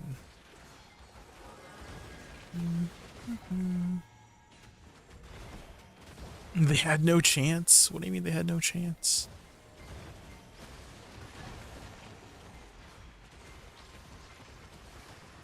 What kind of apples were you eating?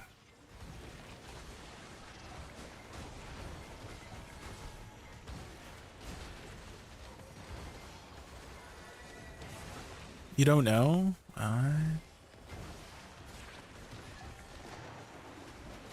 You stole from your cat. Okay. Like your cat found some apples and you ate his apples? That's crazy.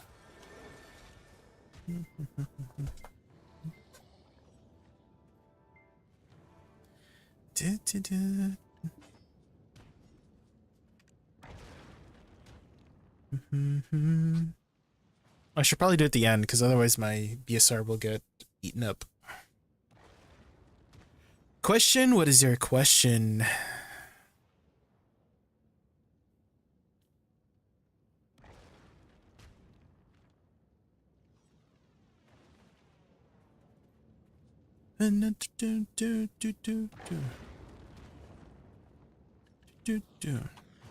Actually, since there's no drop rate buff, I should probably go back to Tenebrom.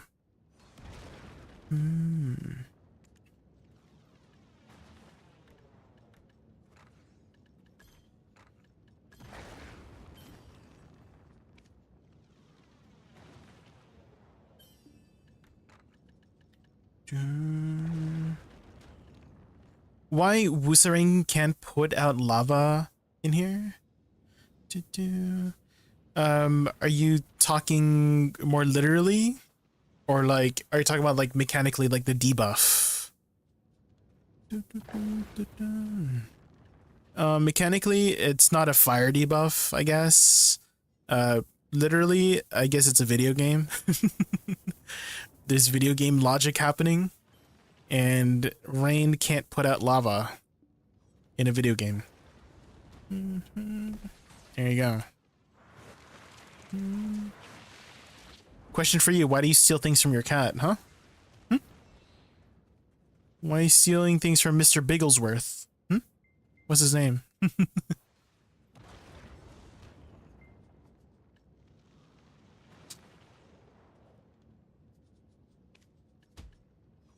Ooh, we get another hammer soon. Ooh.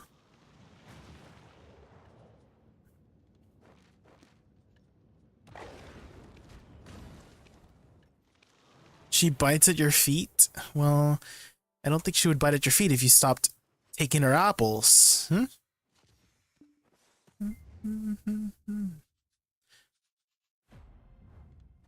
Sounds like you're the problem.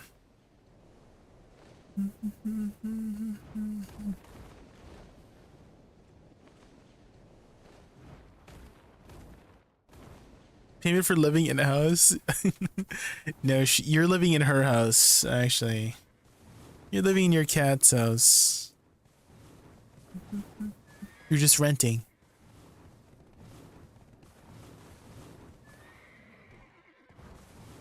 That's how they are. That's how cats are, right? They don't own... You don't own cats. They own you. I'm the government? Okay.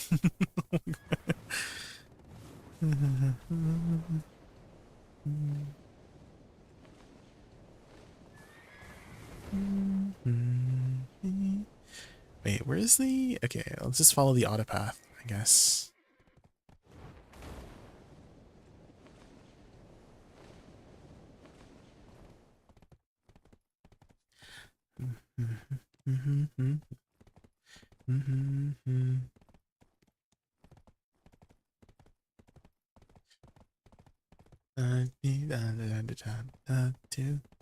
Goes like you, like yeah.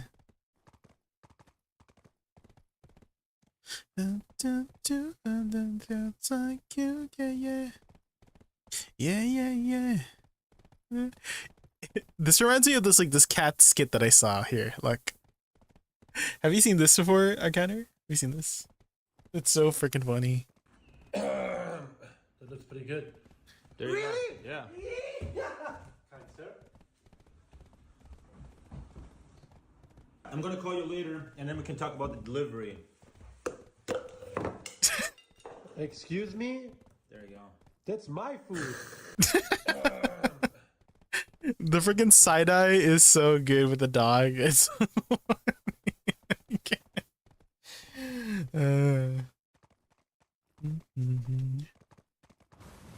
That's nice.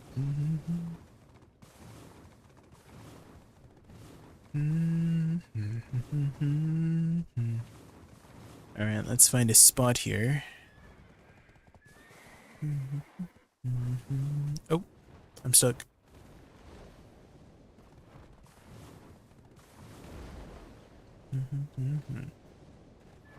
Here's free. All right, let's do this.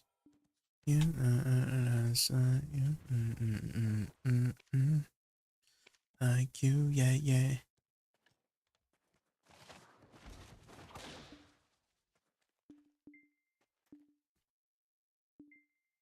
Yeah, yo. There we go. I was miming the tent. Yeah. Repair. Okay, we should be good. Do this. Bum, bum, bum. Okay.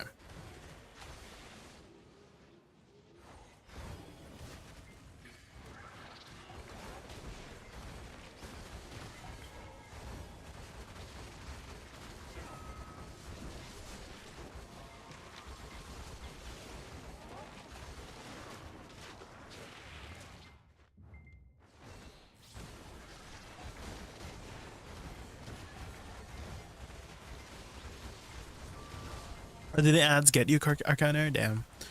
What browser do you use by chance, Arcanor? Do you happen to use like Firefox or... Oh shoot, I didn't change the my CC resistances. Oops. Do you play League of Legends? I used to a long time ago. I don't anymore. I still watch League content and still watch like Worlds and stuff, but I don't play it anymore. It's bad for my mental health, you know? I feel like League is bad for my mental health, so I stopped.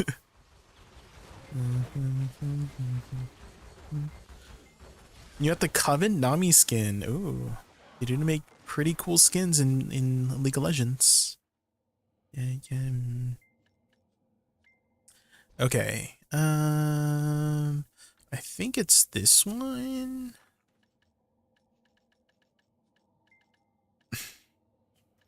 It was knockback, right? Not backfloat, yeah.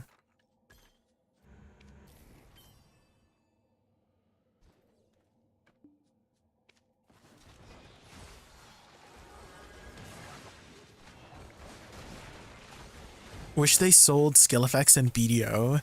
They kind of do for a few classes, Counter. For Shy specifically, they have an outfit called the Twinkle Star outfit, which changes all of their abilities to a yellow hue, yellow and pink hue. So they can technically do it, but I guess they just don't do it for other classes, unfortunately.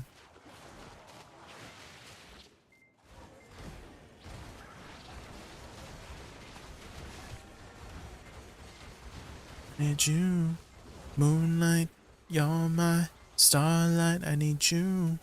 That's the outfit I have for my Shy, yeah, same. It's the only reason I use that outfit. Cool effects.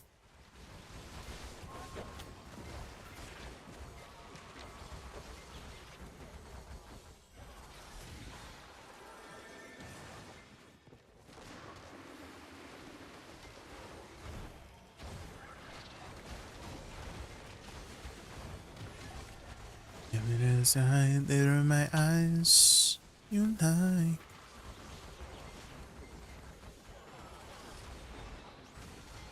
You want me, how about you, baby? Yeah, yeah, yeah, yeah, yeah. Moonlight, you're my starlight, I need you all night. Come on, dance with me.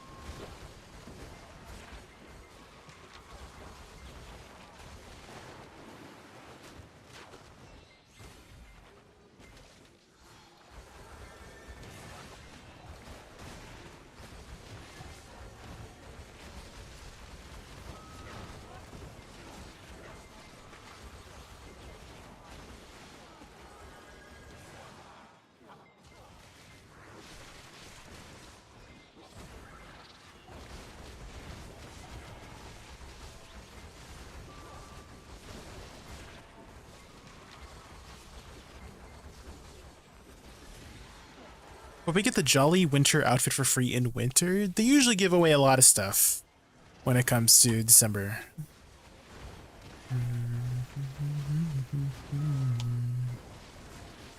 Yeah, yeah, yeah, yeah, yeah.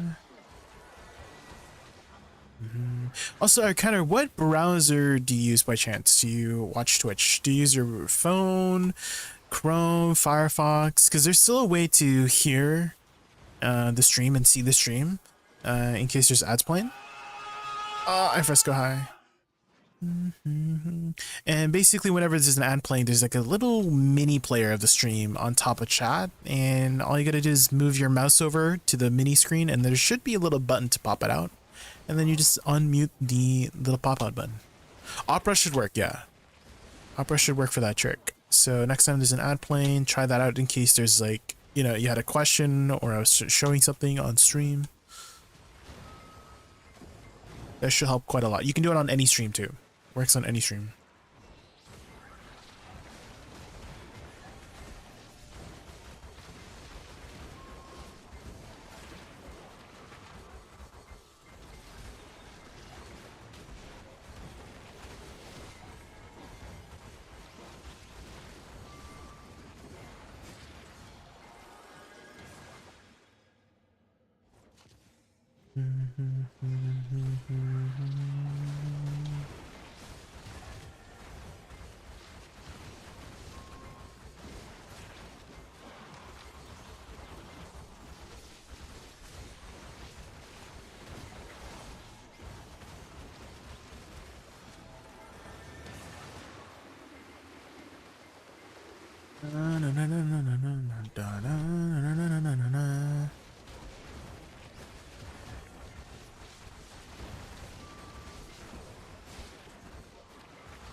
This is the Velia theme, if you guys recognize it.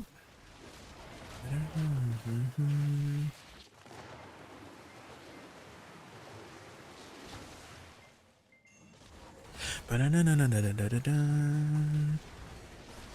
wonder if they keep JaykunVT after Ball. Well, they're most likely going to be implementing it since they have it in the game.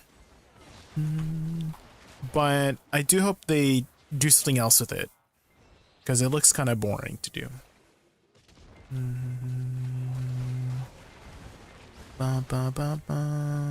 Just another tower grind spot.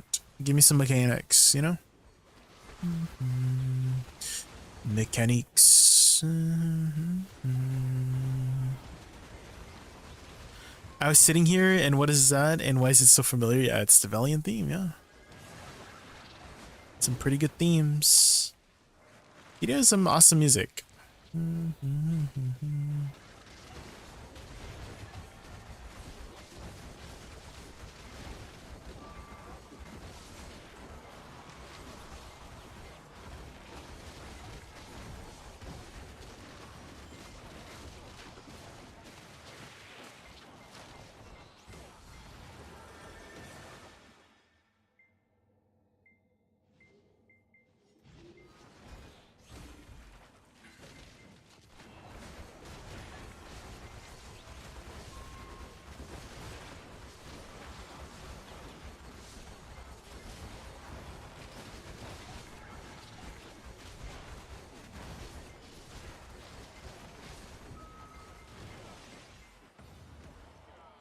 Did you play Where Winds Meet? I did not.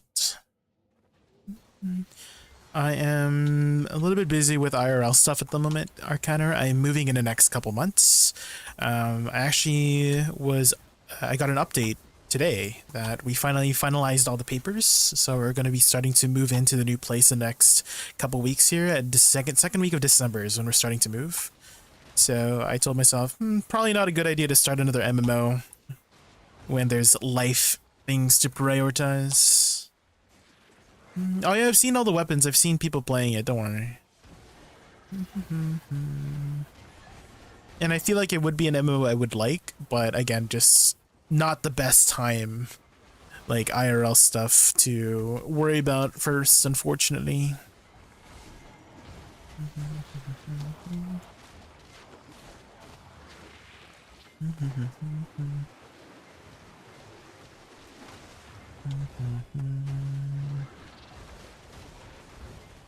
Are they still in Japan? No, they're here. They're here. So the plan is they're going to move in first to the new place. I'm going to be staying here at this apartment until the property manager says like, oh, yeah, we found somebody else to take over the place. We still technically own this place. We're kind of just like renting it out to make some extra income. And they're going to be, you know, for the most part, like traveling a lot when we finally move into the new place. So and if I'm gonna have a lot more space to work with, I've always wanted to do like cooking streams or VR streams. So once I have my new place and I get things situated and settled down, then maybe we could do that kind of content. We'll see, we'll see.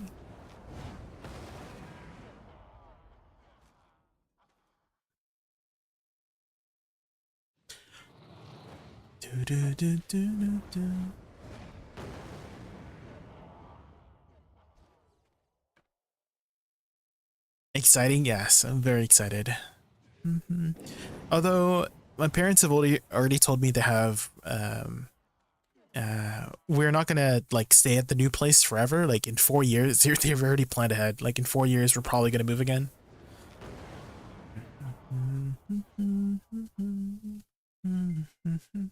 I guess we'll see then. But the new place that we're going to, there was already like talks about, you know, in a few years they're going to, like, people, investors or whatever, are gonna buy out the plot of land, which would mean a big money making opportunity financially for my parents, for them to sell the place that we own, and then, you know, move to a new place with the money that we make. They got yeah, they always plan ahead. Like we've been moving places I mean, I've been at this apartment for like 4 years already. So like basically every 3 to 4 years we move.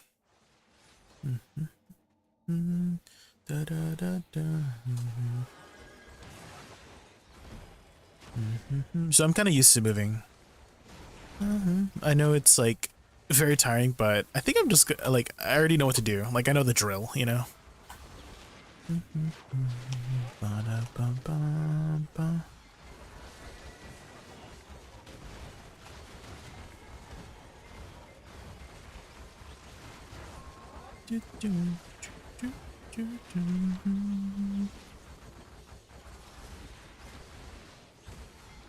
What about you, Charlie? Have you ever moved places a lot?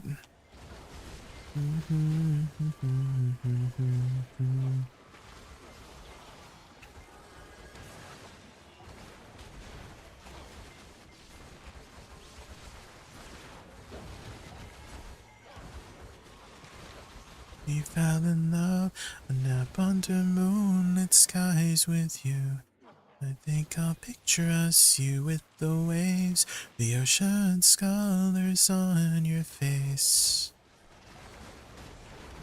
Yes, I so let me fly with you.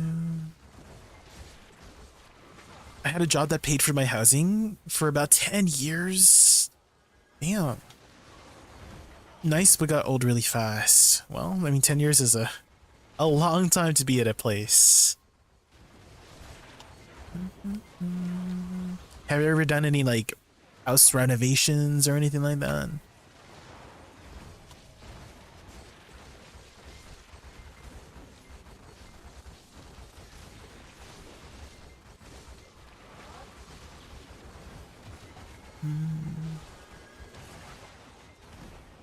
I left that job and then my husband, and then I got an apartment. Oh,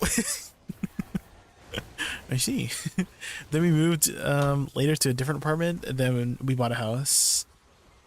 Oh, you know how I read that? Charlie, you know how I read that? I said, I left that job and then my husband. Like, you left the job and the husband. And I was like... Guys, punctuation is important, guys.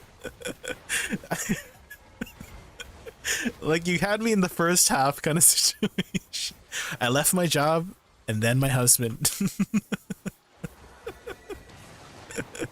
But I got it now, like, and then my husband and I got an apartment. I'll keep him alive for I see.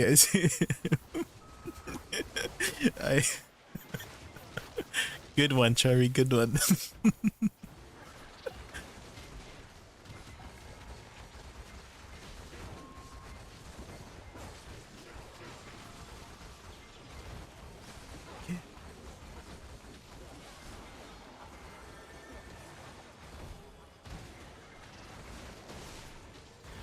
On your roommate back in Boulder, we ain't ever getting older.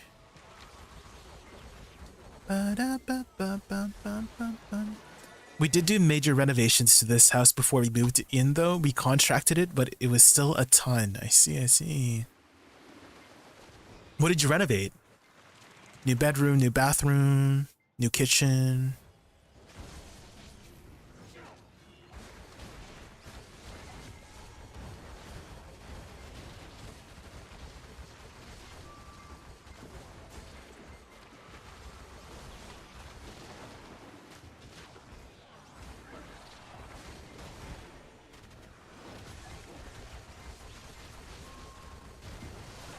Moved to the city in a broke down car and 4 years no call. Now I'm looking pretty in a hotel bar and... Did you guys know Camila Cabello was supposed to be the original song singer or original like featured artist on this song, but it wasn't put in because apparently she ghosted the artists. And then they got Halsey instead.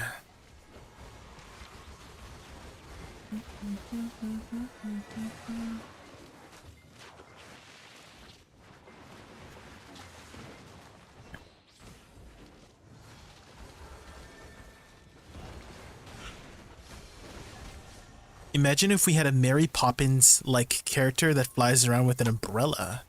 Ooh.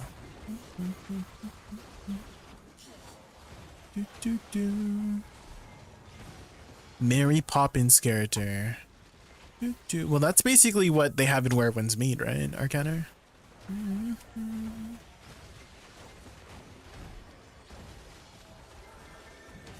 The mattress they stole.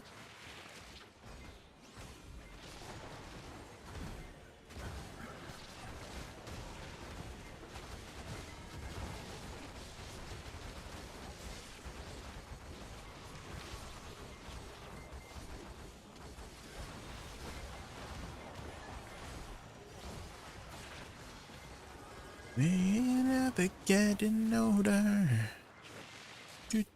What about you, Arcana? Have you tried Where Winds Meet? You playing?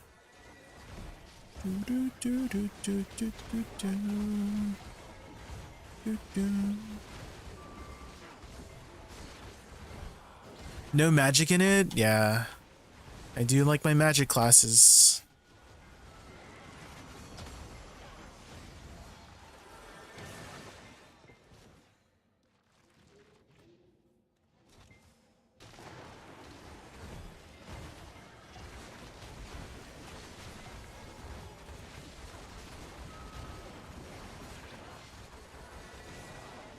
It doesn't look like my cup of tea.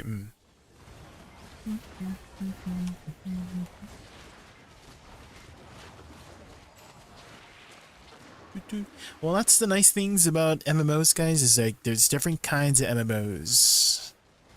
And you just choose one that you like the taste of, right? The flavor of tea. Ion 2 looking pretty delicious though. Ooh. I have seen some videos on it. Mainly the Gooner videos. I didn't choose them, they chose me, okay? The Gooner videos chose me for some reason. They just popped up on my feed, okay? I didn't go out of my way. The Gooner videos came to me, okay?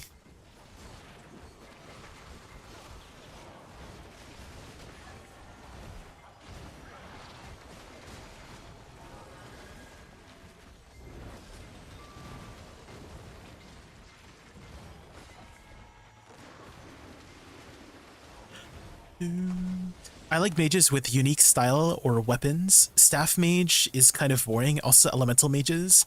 Mage equals fireball is so lame. Well, it's a very classic combo, right? That's classic D&D style mage. Casting fireballs, right? Very, very classic style. I wouldn't call it lame. I would just call it like, you know, overdone. Maybe that's a better word, Arcana. Mages wielding and throwing fireballs is very classic, just magic, right?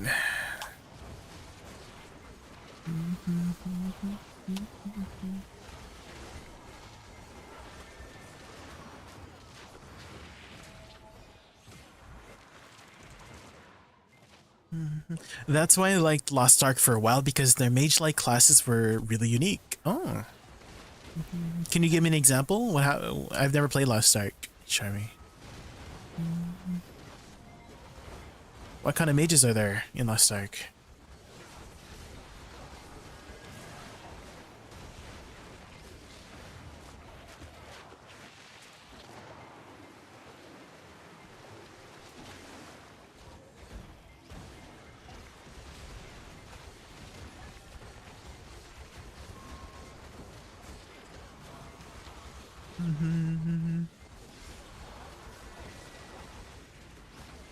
I think I found a really nice way to execute your shift R&B right away, guys. is shift R and B dash into SF like this. That's a really quick way to explode your shift R and B. Might be really useful in PvP. So like this. It's very quick. I think it's quicker than just doing shift, like if you were to just do this. I feel like it's also a lot safer too, since you're maneuvering around the opponent. So if you just do... I did it too fast. You gotta wait for the bomb, I guess. Okay, uno mas.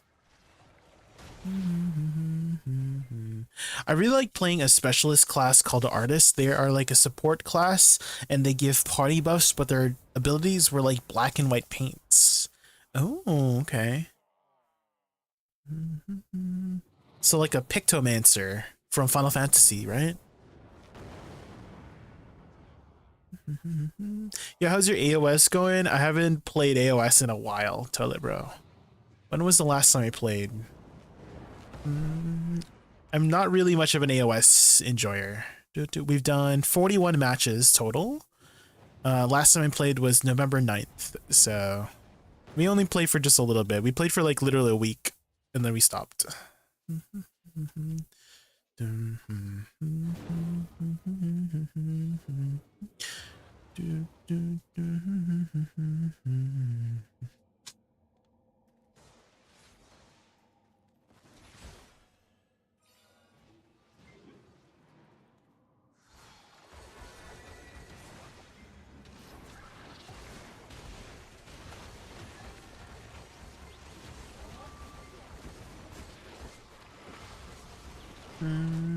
Woosa is not too good. Not really a meta class, yeah.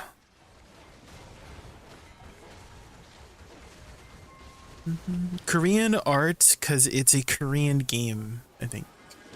Lost Ark, yeah, I'm pretty sure it's a Korean game, yeah.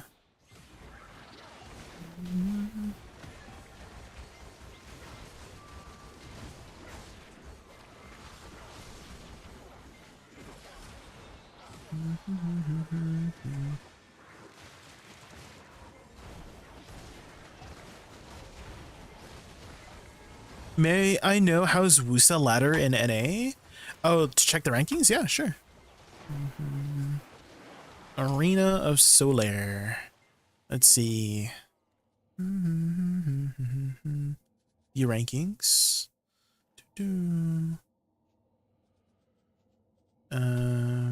Woosa. 1800 is the highest.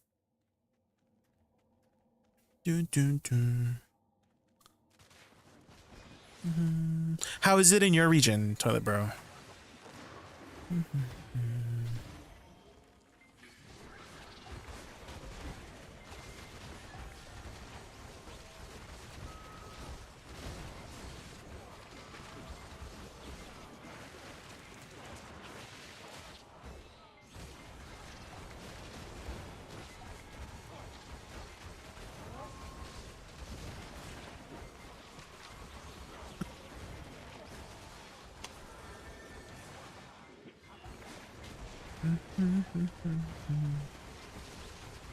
I'm in Asia and most people play suck. Highest is like 1500. I see.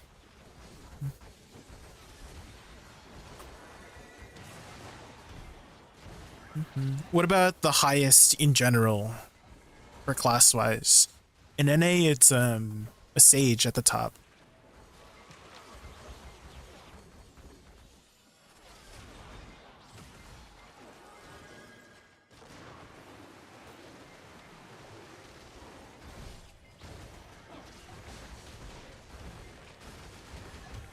Highest is 2.1. No one is incarnate. Oh, I see. There's only like 5 days left of the league or the season.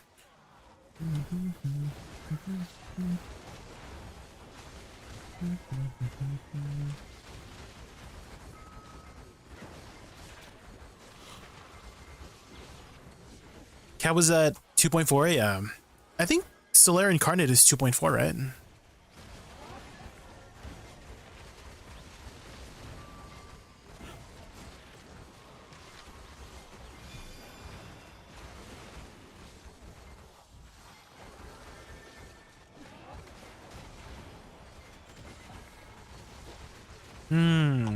There's a drop rate buff at Orbita. I guess I'll just keep saying it Tenebrom. If it was if it was Zephyros, I'd go, but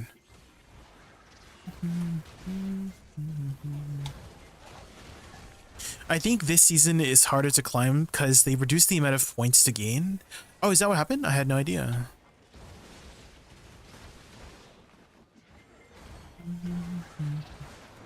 Is that a fact or is that what you're thinking?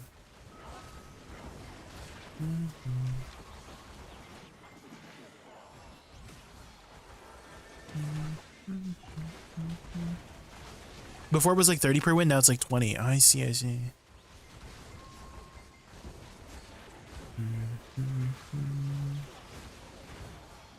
They reduced the amount lost to from losing. Oh.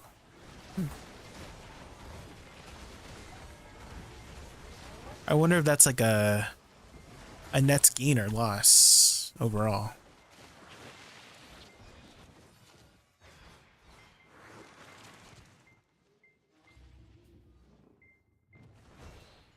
So deep inside your brain.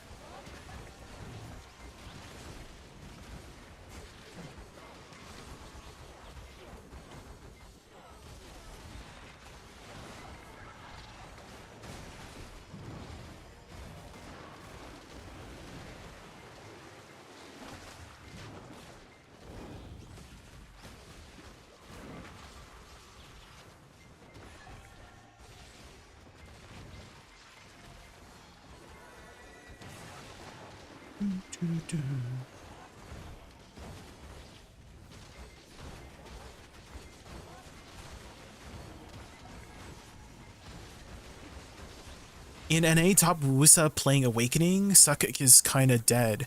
I think it's pretty even. Into it, bro. I think it was pretty even last time I checked. Well, I guess maybe not even.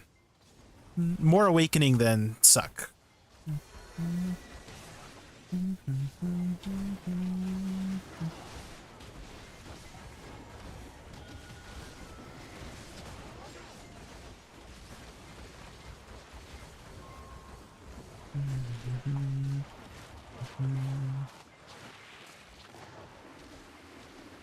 Now I need to watch K-pop Demon Hunters. How many times have you watched it, Charlie?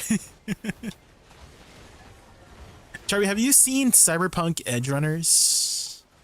I recently watched it for the first time and it was actually really good. I did not expect to enjoy it because I don't really like futuristic stories. But that one was like, it was actually pretty good. It's an exception.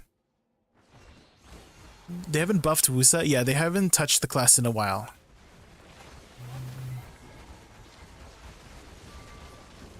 Cyberpunk animation and story good. Yeah, Cyberpunk Edge Runner. It came out like a couple years ago, like 3 years ago, almost 3 years ago in Netflix. I just never watched it because I wasn't really interested in futuristic stories, but I finally gave it a chance yesterday, and oh man, I just binge watched everything, and it was so freaking good. It was so sad.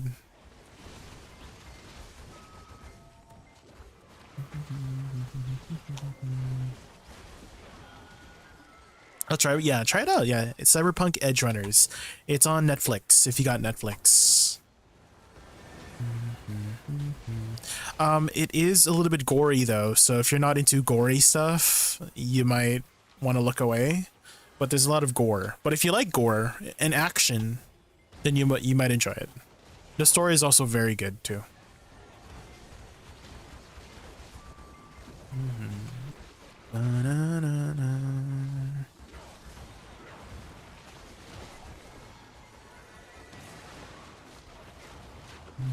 It's like one of those shows, Toy Bro, where after you finish watching it, you're left with a lot of feelings.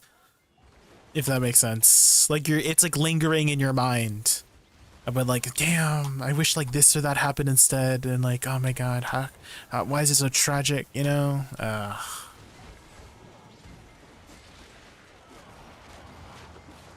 I want to try playing Cyberpunk 2077 for a long time. I don't know if it's worth. I know that launch day for Cyberpunk 2077 was not the best, but I heard that they've made it huge improvements since it came out. That it is much more worth playing now than it was when it first launched.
If Sakusa got like a 10 to 15% buff, just damage. Is that it? Counter? Is that your solution? Just damage? Or would you like to see some mechanical changes too?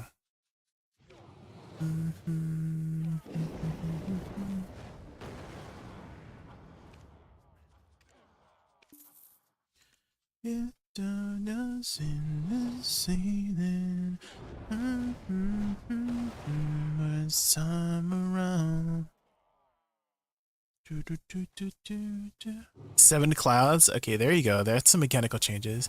I feel like mechanical changes are a lot more interesting than just number changes. Not saying that number changes is not the solution. Like, it could just be the solution that a class needs. It's just simply number tuning, but I just feel like it's always boring. You know, number up faster, stronger. Mechanical changes are always so much more interesting to think about. I've always had this idea where her Segunja abilities would change the interaction with her clouds. So for example, Plum. Like if you casted a rain cloud and you did Plum, it would be like healing rain because Plum gives you a lot of healing back, right?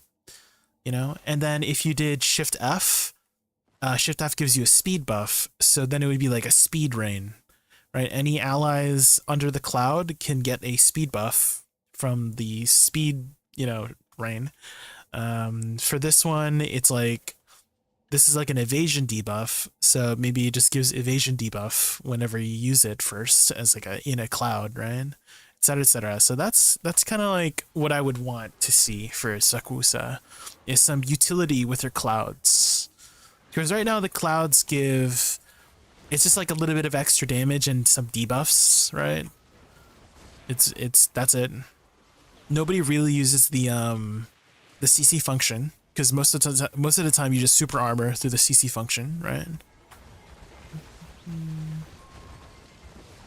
Okay, would it be OP if the cloud thunder that happens with Sakusa goes through super armor? Would that be OP? Because that's like the biggest issue of her clouds just not doing anything, right? Is that you would get CC'd, the thunder would drop, but it wouldn't do anything because the person who CC'd you is in a super armor because of protected CCs. You know what I mean? So most of the time it doesn't even help you.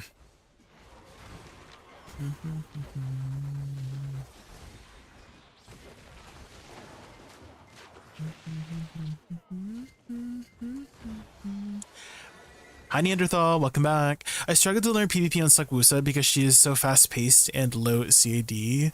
I mean, all classes in general are very fast-paced in PvP for the most part. Even like the slower classes, I would say, like my heart's pumping. Every time I'm doing PvP, I'm like, oh my god, gotta watch out for this, gotta watch out for that. Everything is very fast-paced, I feel like.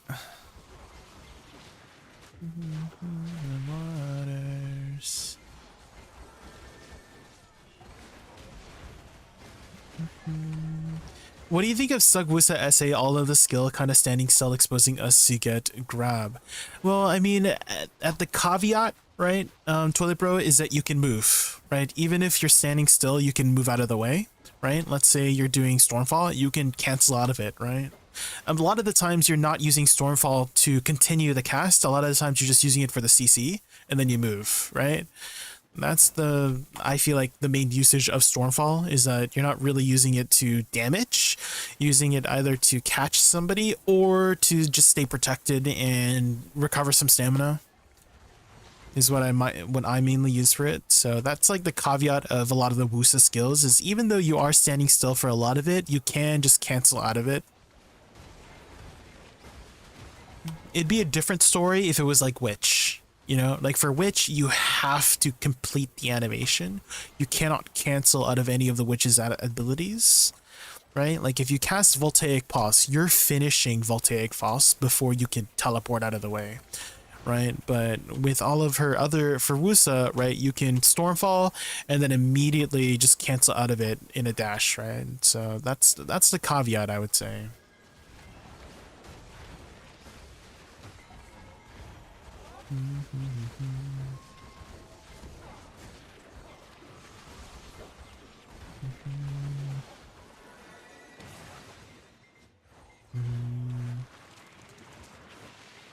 I mainly PvP on Sage, and to be honest, I have so much time to react on him. Well, Sage is a pretty good class right now. Sage is pretty strong right now.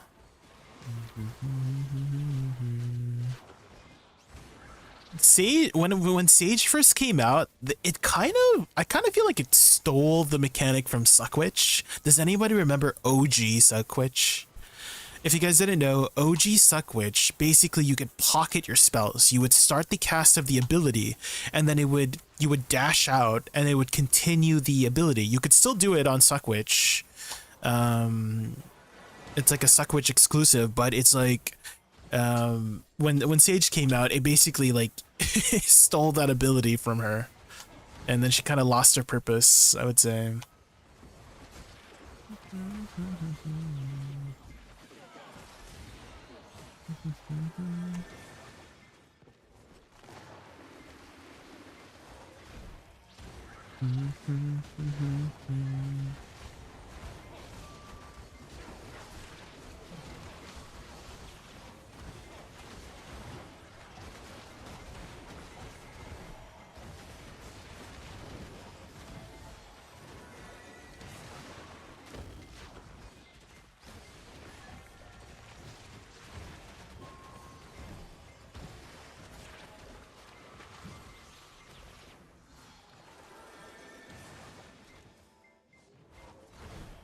Disturbia.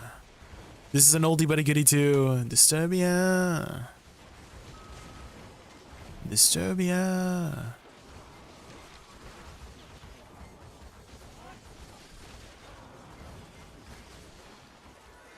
Bum bum beat bum.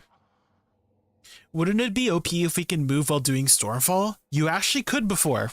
Toilet Pro. If you were playing before they updated the horse mechanics in BDO, basically classes in the past could use their abilities on a horse, and you could use Stormfall on the horse. That's how I grinded a lot of my Marnie boxes, actually, for the Marnie title. Was I would ride my Doom horse around, and I would just Stormfall on the horse and use my Doom abilities while grinding in these low-end spots, because Stormfall was just doing a shit ton of damage on your horse. But you can't do it anymore, unfortunately. They took out horse combat. I don't think they'll ever bring it back.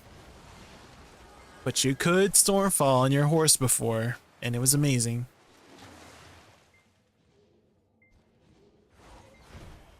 Bum bum be dum bum.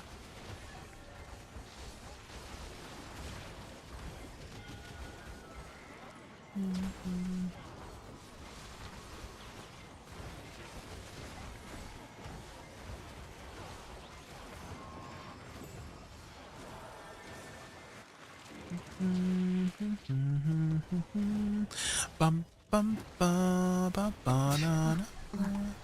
Neanderthal Storm, thank you so much for the follow. I really appreciate it. Do you think Suck Woosa needs a stamina buff?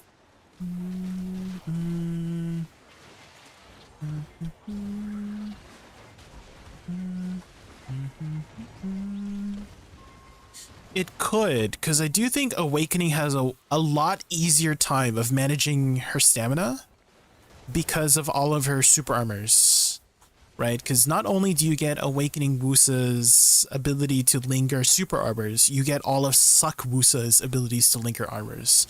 So you got, you know, the butterfly step linger where you're like this, and then when you stop, you literally have like 5 seconds of lingering, right? If I didn't cancel there. You also like shift F to linger, and then you also got like shift Q from pre-awakening, right? You got all of this time to linger. So Awakening definitely has a much easier time lingering super armors to recover stamina than Succession. So I do think maybe Succession needs a little bit of help with some stamina management.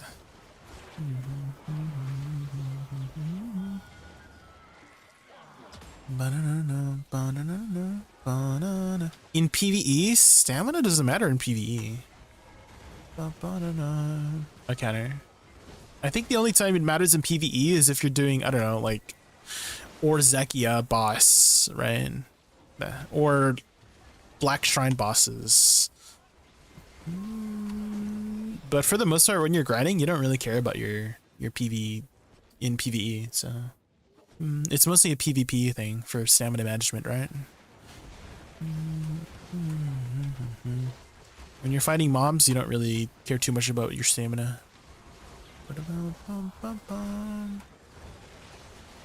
Butterfly Step also doesn't recover stamina during the linger. For Succession, Toilet Bro? Or for Awakening? Because Awakening definitely does. But I do know that you don't even linger Butterfly Step. Yeah, in Succession, you just stop it. You just stop Butterfly Step. But in Awakening, you can linger it. I kind of wish you could use both. Would that be good, maybe? Is if maybe Suck had access to Awakening version and Succession, like both, you know what I mean? Because the Awakening version, I would say, is a lot better for PvP than the, well, it depends on the terrain, right? Because terrain-wise, Succession Butterfly Step is better, right? Because you can jump a little bit higher, right? In Awakening, you don't jump as high, so you can't, like, go up the steps and stuff like that.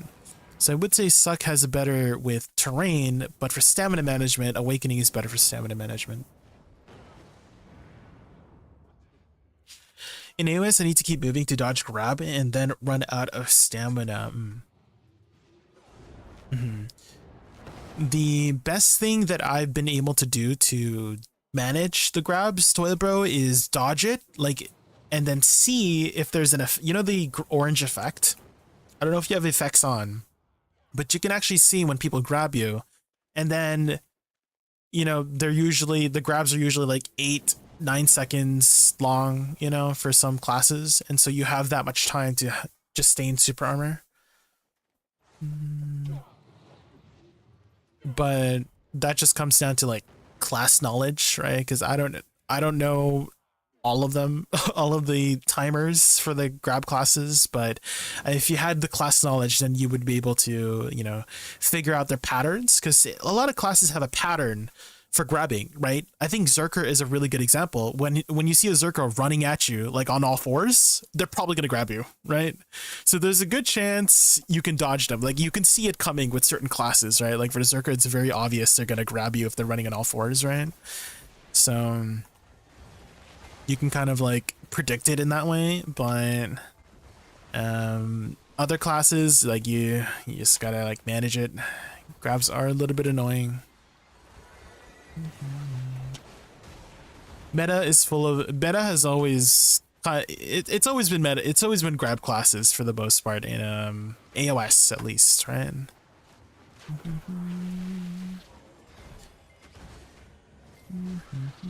And I think personally it's okay to have classes who are stronger at certain aspects than others. You know, Woosa is not really meant to be an AOS class, right? She's more so a large scale class than a AOS class, right? So that's how I view it. Is that you pick a class based on your preferred content that you like to do. If you want to be good at AOS, then you pick an AOS meta class, right? That's just kind of how it goes.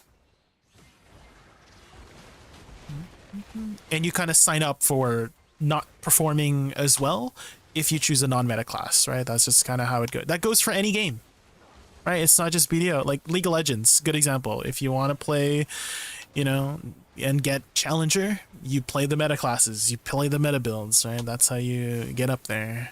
And if you're trying to do something different, well, you know, then you're signing yourself up for having a harder time getting up to Challenger, etc., right? It's the same thing in BDO. If you choose to play a non-meta class, then you're signing yourself up for not doing too well, right?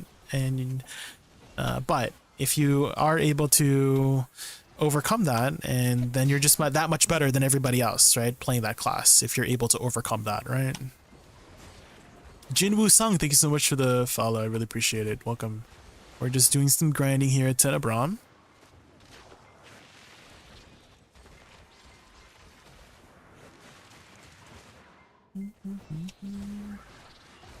You play stuck into AOS? Oh, you're talking to Toilet Bro? Yes, Toilet Bro is playing Succession.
GM buff BA2. Oh, BA1. Okay.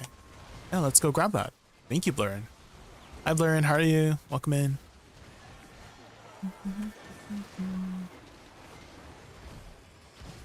Thank you for the heads up. Did they just start giving out GM buffs just now?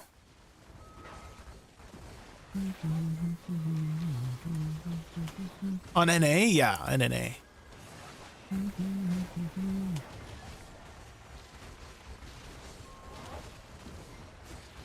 At least I think so.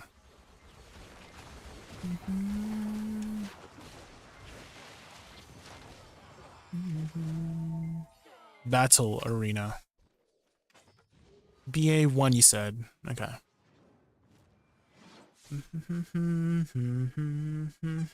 Suck Woosa is still fine in large scale, perform well. Yeah, again, Woosa is not really meant to be a 1v1 class, 3v3 class, right? It's not, its kit is not like designed for it, so you'll perform better in the content that a class was designed for, right? So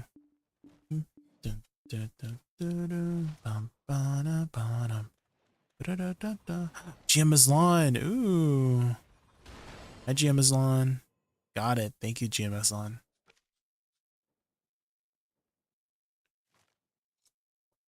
I'm evil and play shy in AOS. Oh, damn. How are the shies doing in AOS? What's the rankings looking like for shy?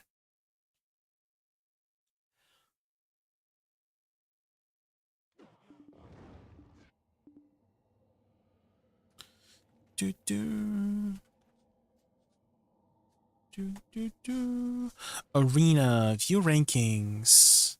The shies. How are the shies doing? I can't even find them. They're there.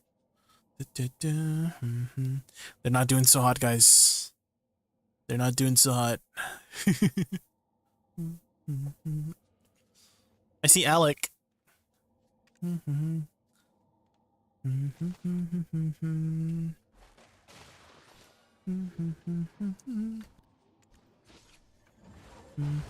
She used to be really tanky in AOS. I remember. I remember there was a bubble tech. Do you guys remember the bubble tech? Okay, so if you guys remember before, her bubble used to basically block people from coming in and block all projectiles, and you could block people's Vs, which was insane. So if you saw somebody V and you immediately use your bubble, you trap them in the V, and this is before V gave you iframes, right? So you would trap them in the V and then you just guaranteed the kill. It's hilarious. Bring it back. It was very toxic. It was it was very strong. So if you know how to play around your Shy back then, ooh, Shy was doing pretty well. Yeah. Yo, Jay, I'm grinding Tungarad now, 359 AP. When can I move to Idania? Or do I just keep grinding Tungarad? I heard Idania is only worth from Orbita and up, which I need higher AP. Actually, I have a tool for you to utilize. What's your total AP that you can get to, Toilet Bro? What's your total AP right now? Because there is a function in Garmot.com called Best Grind Spots. Wait, Best Grind Spot. There it is. So if you just go here and input your total AP, it will just tell you what your best, place to be at. So let's say you're at, I don't know, 1500 AP. Looks like Deki Ash Forest is your best bet if you're 1500 AP. Tungarad Ruins at 1400 AP. Let's see 1600 AP. 1600 AP, it's still Ash Forest. 1700, it's still Ash Forest. 1800, it's still Ash Forest. Wait, is it the DR? Is it the DR that's... Oh yeah, here, it's the DR, sorry. Yeah, so if you're at 1600, looks like Elvia or Zekia at 1700, it's Orzekia at 1800, it's finally Orbita at 1800, 1900, Tenebrom, 2000, it's Zephyrus. So yeah, there you go.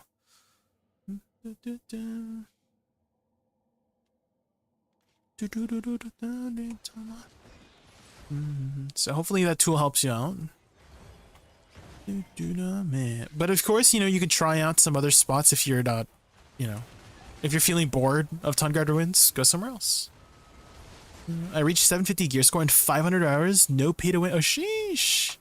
Let's go, Arcana. What are you working on next? What's your next upgrade? What's next on the chopping block?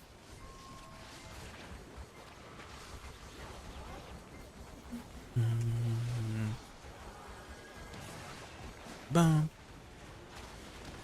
In my life, a little bit of Erica by my side, a little bit of Rita's all I need, a little bit of Tina's all I see, a little bit of Sandra in the sun, a little bit of Mary all night long, a little bit of Jessica, here I am, a little bit of you makes me your man.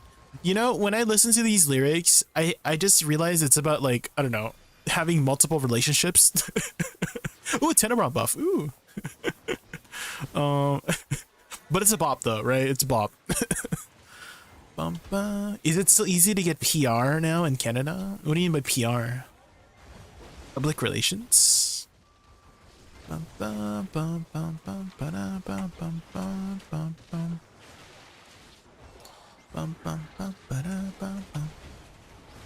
Permanent resident? I'm not sure. I haven't really looked at that stuff.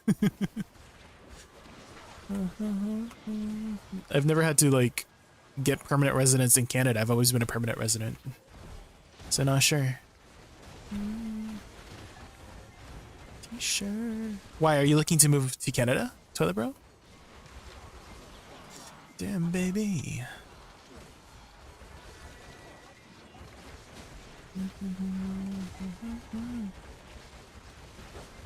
You're born in Canada? I'm not, actually. I was actually born in the Philippines, but I moved to Canada when I was very young. So I have a dual citizenship.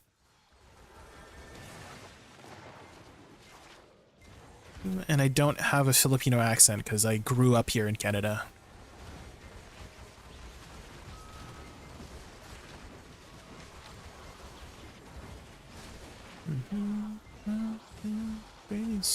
They feel fine. Trying to get my sovereign weapons for awakening and suck. If I get them and tap them to pen, it's easy 350 AP. Ooh. Well, hurry up. Get your black stars, Arcana. You're almost there.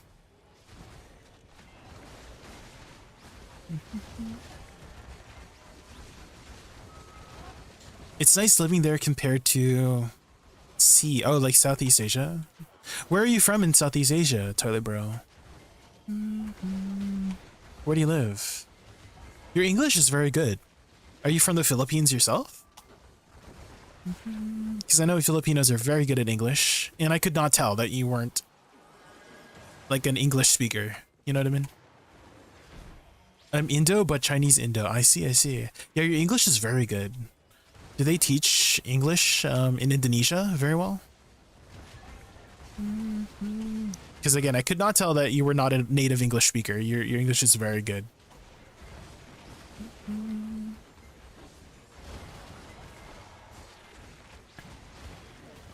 I went to Australia for my university. Oh, really? Oh. For how long? How long did you live in Australia? Do you have an Australian accent? Hi, Huya Princess. Oh my gosh, welcome in. It's been so long. How has Werewind's meet been?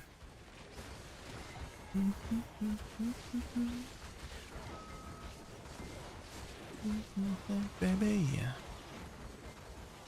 Baby. Oz accent is kind of hard. Yeah. I've been practicing. Whenever I'm with my friends, I would just be like, let's go, you know?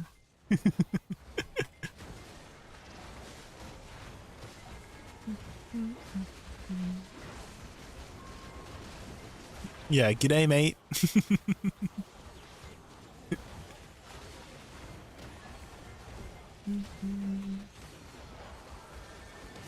Love it, but it's time to return to BDO. Ah, I have been seeing a lot of my friends lists. Like they originally, for the first week of Where Winds Meet, they were playing Where Winds Meet. And now I saw a lot of them coming back to BDO. So maybe it's like, you know, the fad is going down. Oz accent reminds me of Junkrat. Yeah, I do think Junkrat from Overwatch is from Australia, right?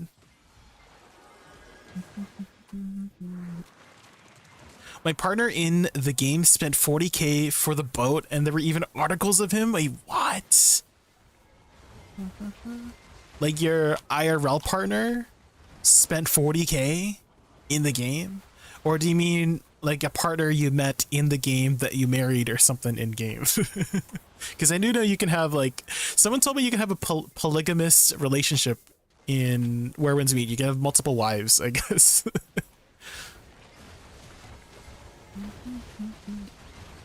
It's a friend I married in game. I see. Yeah, I did hear you could marry multiple people who your princess in Where Winds Meet.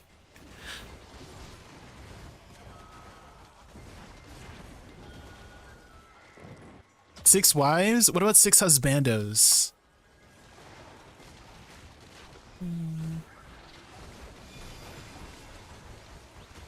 Ba-da-ba-bum.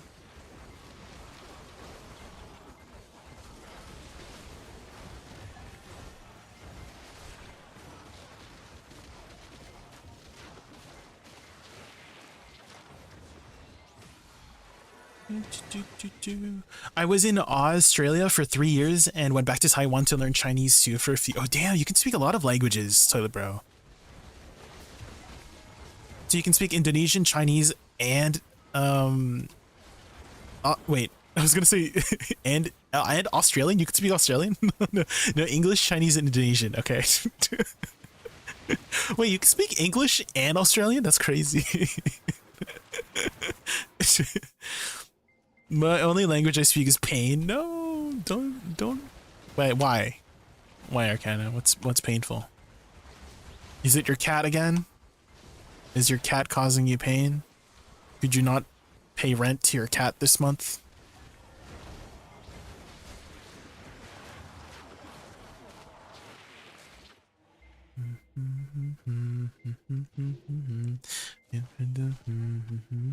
ground. Good to behold, everything that I'm told. Which Chinese do they speak? Mandarin or you? What kind of dialect do you speak in Chinese, Toilet Bro? Is somebody asking on the kick side? Oh, the misery.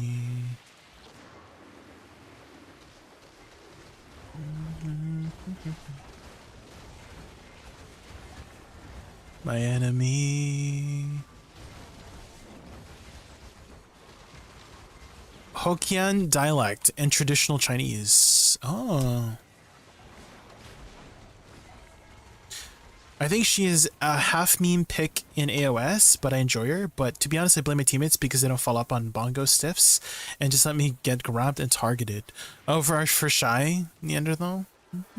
Well, again, as I mentioned before, I mean, every class, their kit excels at different things, and Shy's kit does not really excel in AOS. I think 100% of people can agree that she's not really built to be an AOS class, so you're not really going to perform as well than if you were to play a meta class for AOS, right? That's just how it goes, right? So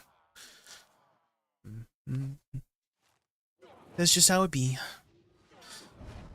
You won your first ranked placement. Oh, let's go.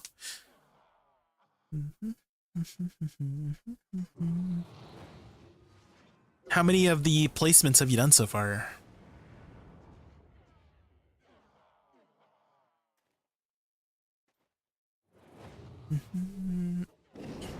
Your first one? Okay, let's go.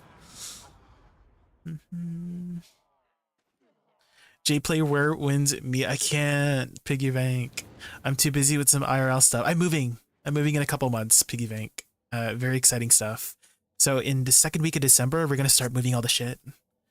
We finally finalized all the paperwork, so we get to move to a new place soon. Ooh. And I've always wanted to, because my apartment right now is like, if I walk 3 steps, I'm at the outside my bedroom door, right? So I don't really have too much space here, but in the new place, the bedroom is like a lot bigger.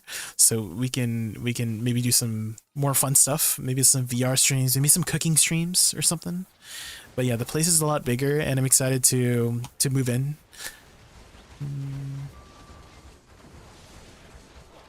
Bum, bum, ba-da-bum, bum, ba-da-bum.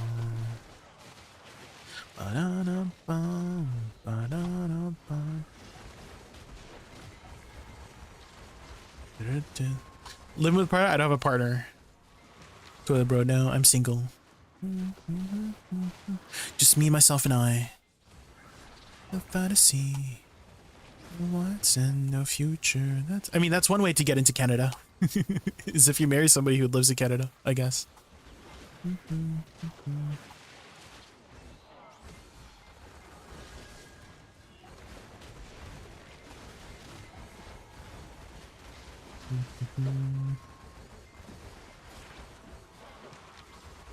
Do you know in Indonesia, if we're living together with partner, they will judge you? Wait, why?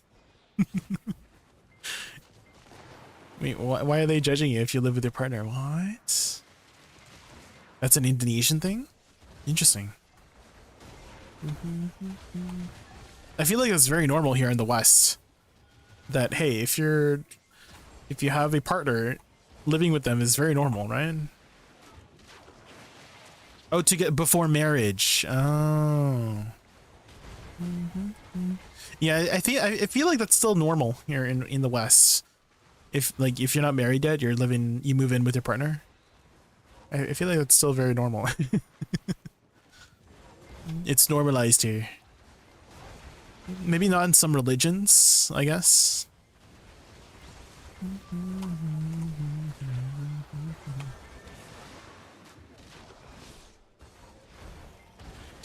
It's winter, so I can pull out my long, comfy Shalisa jacket.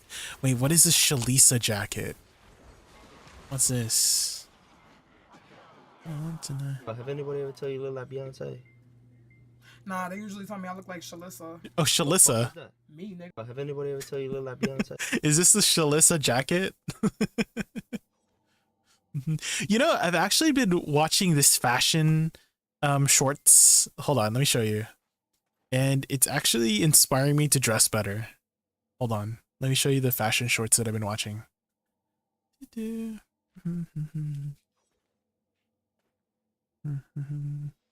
I think it was this channel. Yeah, Fashion Studio 428. So basically, hold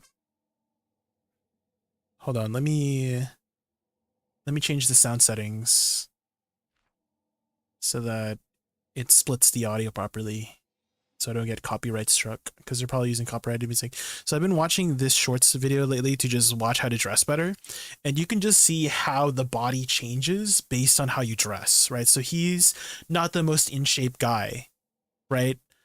According like what he's wearing, but look at this. He can just, do you see? Like he just looks so much better with the right fit on, right? Oh, I'm so sorry. You don't have it on. I'm so sorry. Yeah, sorry. I'm so sorry. I'm so sorry. I'm so stupid. Sorry.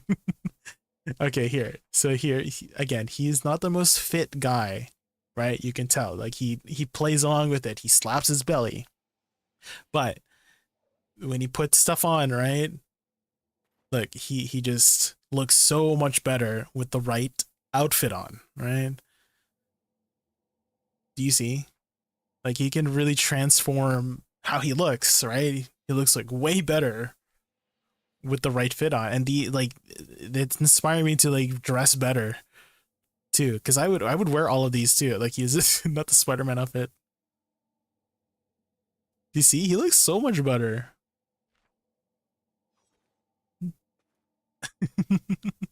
These are good.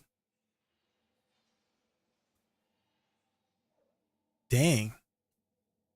It's very fashionable. Why is he covering it up though? Well, he doesn't want us to see his, like, you know, the print, the D print, you know? But yeah, clothes can really change the way your body is shaped. Isn't that crazy? It's like you're transforming.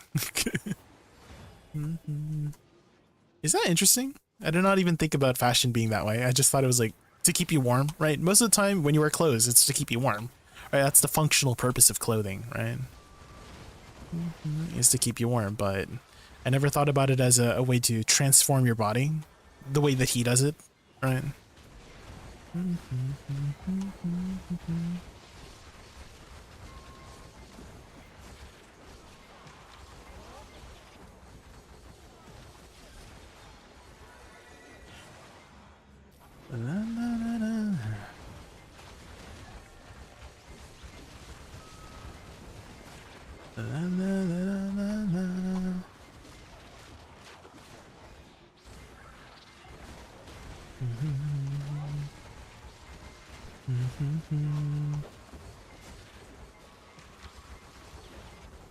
Hi Jay, what's your BDO goal right now? We are mostly being patient until the Haida ball, sorry, the Calpheon ball, to do some more tapping on our weapons. But yeah, our main goal right now is to get our weapons to deck. Mainly my awakening. So we're at 66 attempts so far right now. So we're decently way in there. Not like too deep. Deep would be like 200 attempts or something like that, right? We're a little bit deep in there. So hopefully I can get my deck soon. You won your second placement? Let's go, Neanderthal. Let's go.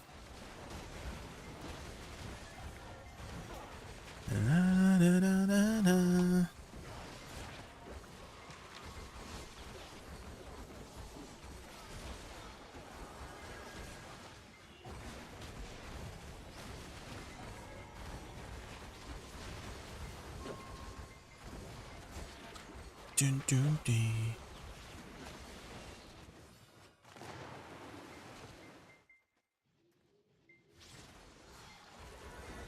Na, na, na, na.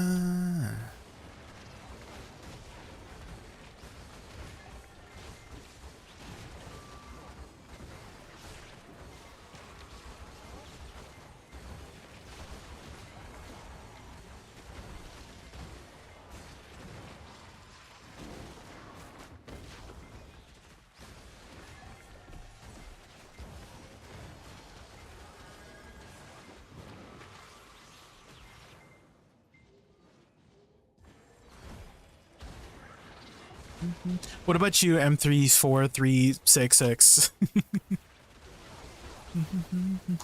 That's a good name. Usually on YouTube, it's like first name, last name. John Smith. Melissa Hutchinson, you know?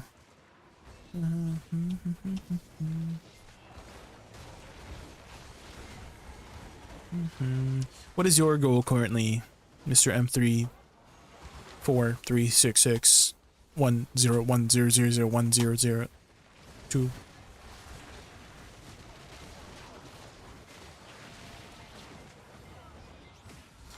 I didn't know you can have movement skills in between Shift Arm B flows and still fully set up flowers. Yeah, you can, yeah. A fast way to go about it is doing SF, you see. You can do Shift RB dash SF. I find it's like a pretty fast way to execute it.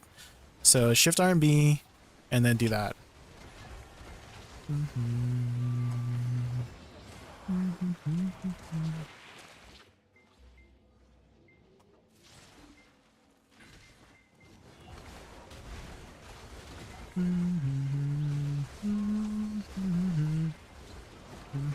Oh, do you happen to have Ocrods and Alucuses, M34? Because that helps quite a bit too with increasing your cast speed. So I use both Glorious Alucus and Ocrods, and they give you 4% attack speed. And I feel like it makes a difference for how fast you execute all of your flower attacks.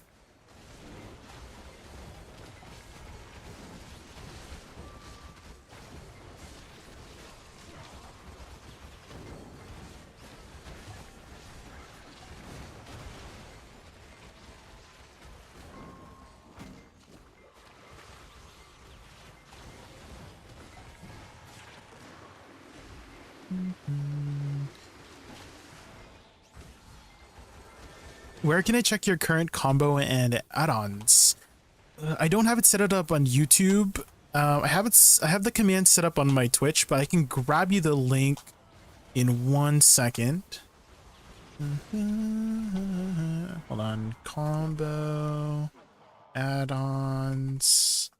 Okay, let me just link you when I get a chance to tab out here. Hold on.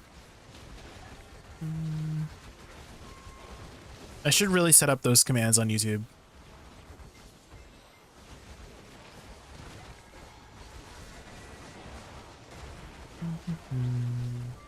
Okay, let's go to the YouTube side.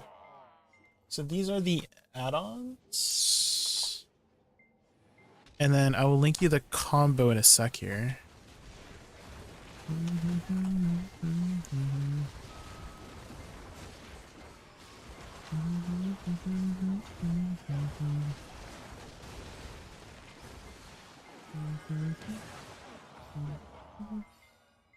So this is the combo playlist I use. And if you're still learning the class, I would recommend just like the basic starter combo, and then you could try to check out my other combos like for Tungrad and Darkseekers. The current combo that I use just in general is mostly the DSR combo. I usually just follow that. It's pretty like straightforward, I guess.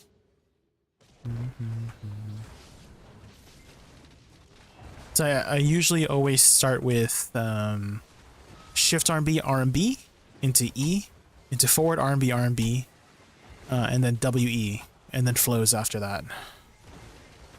And then if I need to move, I would just substitute a side dash with lateral soul cleanse. So I can show you what I mean by that after here. So if I'm going to, this is lateral soul cleanse, AD RB. So if I'm going to dash, I might as well use ADRB instead of doing an actual side dash, right? Because you might as well add that extra DPS in when you can, right? And this is spammable, right? So if I need to dash, I would just use a lateral soul cleanse and then continue my combo, right? Lateral soul cleanse, lateral soul cleanse, lateral soul cleanse. So that's what I would recommend if you are having trouble with positioning and you're keeping up your combo, is learn how to weave in a lateral soul cleanse in between 2 or 3 spells, right? So you do 1, 2, dash, 3, 4, dash, 5, 6, right? dash 7, 8, right? So 1 or 2 spells, dash. How much reward do you think they will give during Calpheon Ball? Okay, let's compare it to the last Haida Ball. What did we get last Haida Ball? We got like 20k crons.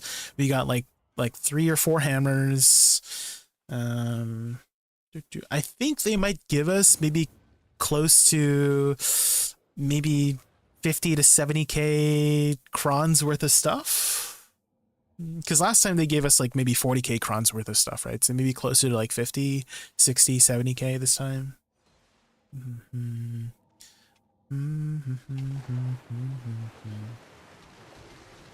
We'll see. I would not be surprised, guys, if they give us a pen Deboreka. I would not be surprised if they give us a pen Deboreka, right? Because they gave us a pen Blackstar, which is worth like 70 to 80 bill, right? Way back when. So I feel like this time they might give us something bigger. And again, I would not be surprised if they gave us a free pen Deboreka. That would be a huge catch-up mechanic too. Pendebo crons, probably Pendebo crons, hammers. That's what's kind of on my radar. Don't know if they will actually do it, but I feel like there's a good chance. There's also a really good chance that they'll reduce the pity. So if you guys are tapping Tet armors right now, like Tet Fallen God and all that jazz, wait in a couple of weeks. December 13th is the ball date. They're probably going to reduce the pity. I have a like 90% chance I'm sure that they're going to reduce the pity. So don't tap yet. Save your money. Do you use SF for the additional DR? Mostly for positioning rather than incorporating into my combo, a fresco. So if I have to move backwards, right, I'll use it. But if I don't need to move backwards, I don't use it. So I don't really incorporate it into the combo. I use it as a repositioning tool rather than a combo tool.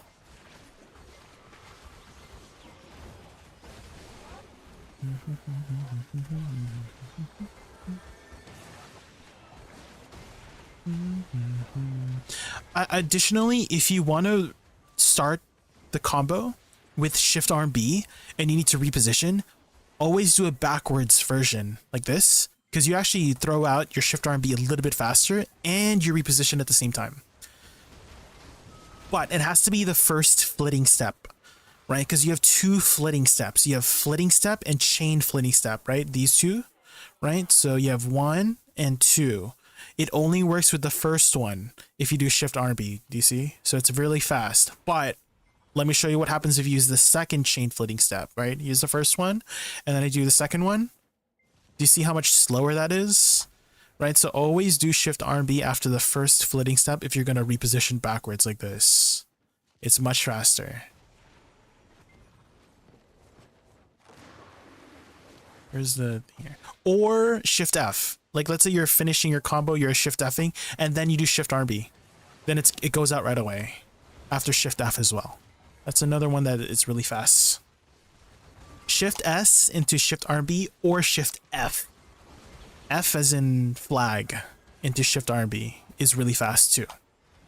They cut the animation for those 2 abilities.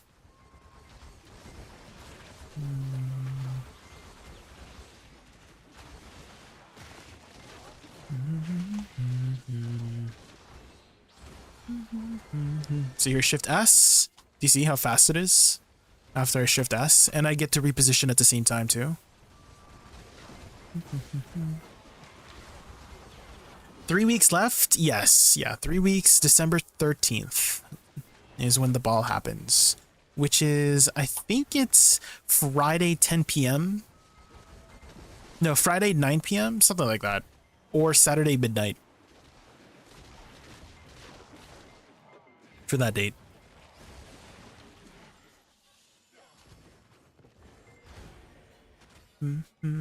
How you and other BDO pros come up with combos and stuff. Just like as you keep playing, you'll notice like these little details. M3, 4. You'll notice little details here and there.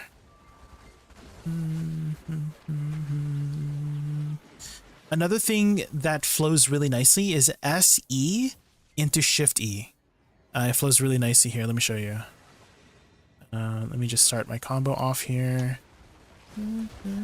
So if you do SE into Shift E, it just flows really nice. And then you can even hold E afterwards to cast River's End if you'd like. There's a lot of animation cutting. Here's another one that animation cuts. Shift E into Shift LMB. How is Awakening Woosa now? Much better than before. They've buffed it quite a bit since like in a couple months ago. So it's in a pretty good spot right now for PvE. PvP, it's still, you know, not the best in PvP, not really meta class right now. So here's what I mean by Shift E. So if you do Shift E into Shift LMB, it cuts the final attack, but you still get the flow out of it. So you do it much faster. So all in all, if you just combine everything together, SE, Shift E into Shift LMB, then you have a really nice combo there, those three abilities. And then you can move, right? Every 2 or 3 spells, you move. Get into that habit, okay? That'll keep you safe.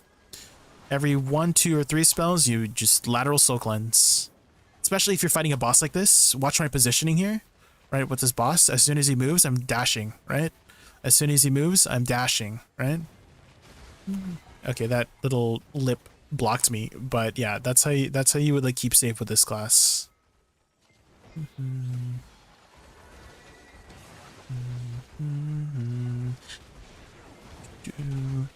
Just hold Shift LMB as you're doing Shift E, right? So after you cast Shift E, hold Shift LMB right now.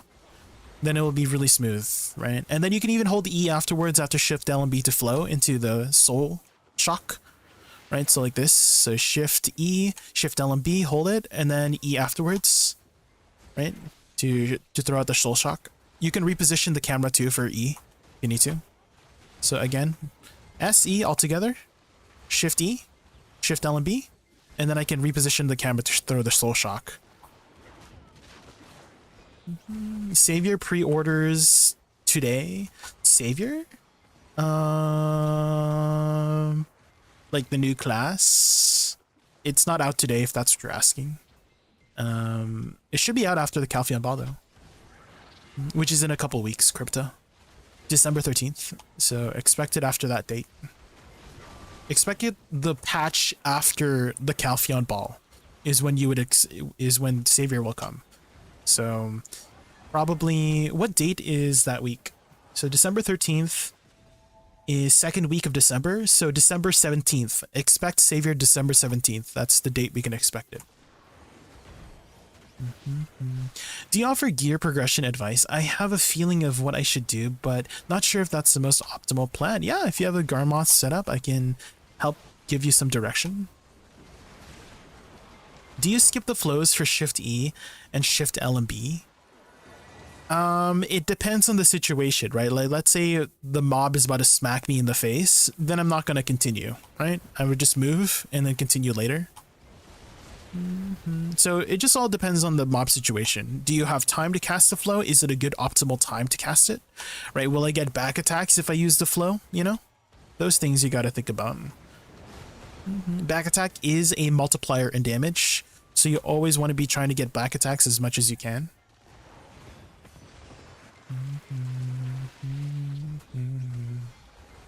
So if I'm going to front attack the mob, I'm probably not continuing the flow and then repositioning and then do the flow behind him, right? Because there's multiple ways to do your flows, right? You can do, for example, River's End, the flow of SE with SF, right?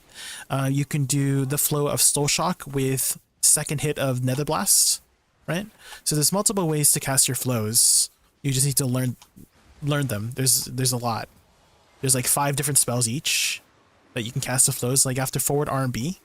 Like this one, you can cast Soul Shock after that. Even after lateral Soul Cleanse, you can cast River's End. So many ways to cast your flows. And that just comes with time and experience to know when to cast things. I guess at the point I'm at, you're kind of just freestyling, you know? Yeah, you can link it. I don't have any restrictions on linking.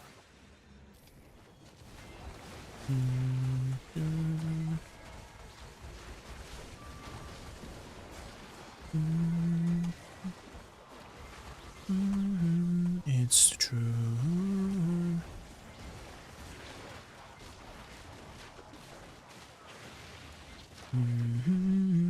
It's true.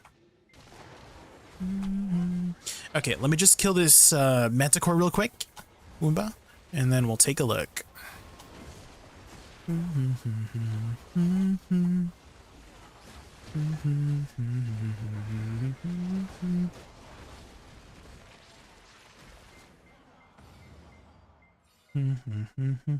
Okay, manticore should be going down here soon.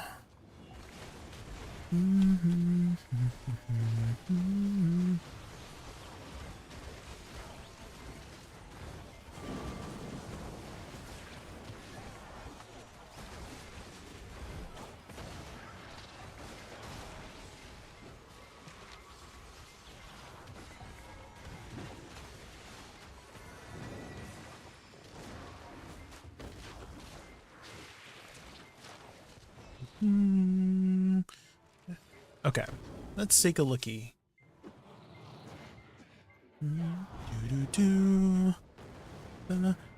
Ooh, you got your oath grip already. Actually, I have a amazing link for you, Woomba. Have you ever looked at ADVgg spreadsheets by chance? ADVgg spreadsheets? Because you can actually input exactly what you have, and it will tell you the upgrade path, ideally, of where you want to be. So it looks like you got a a hex, pen. So if you put hex, pen, and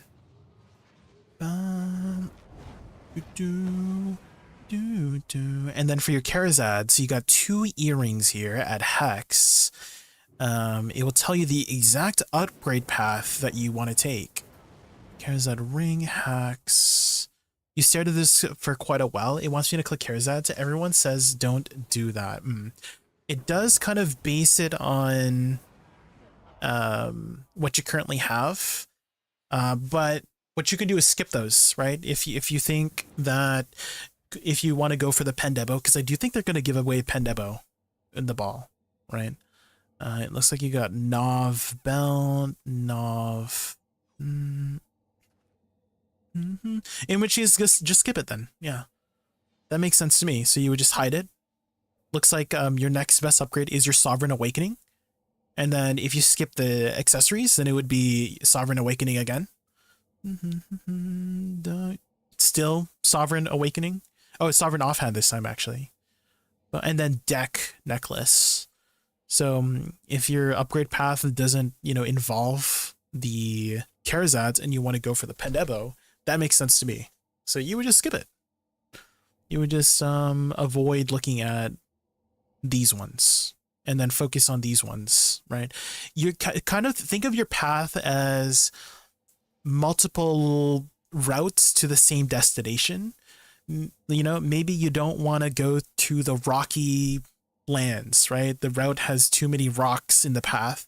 Or maybe there's a path that has a bunch of jumps and leaps, or maybe the path is very long and windy, right? So you just pick the path that is the most appealing to you. And if the path doesn't involve Kharazads to upgrade, then skip it, right? You would just skip over the path, walk over to the route with the sovereign upgrades, and then just do that, right? So does it then take into account the new crystals?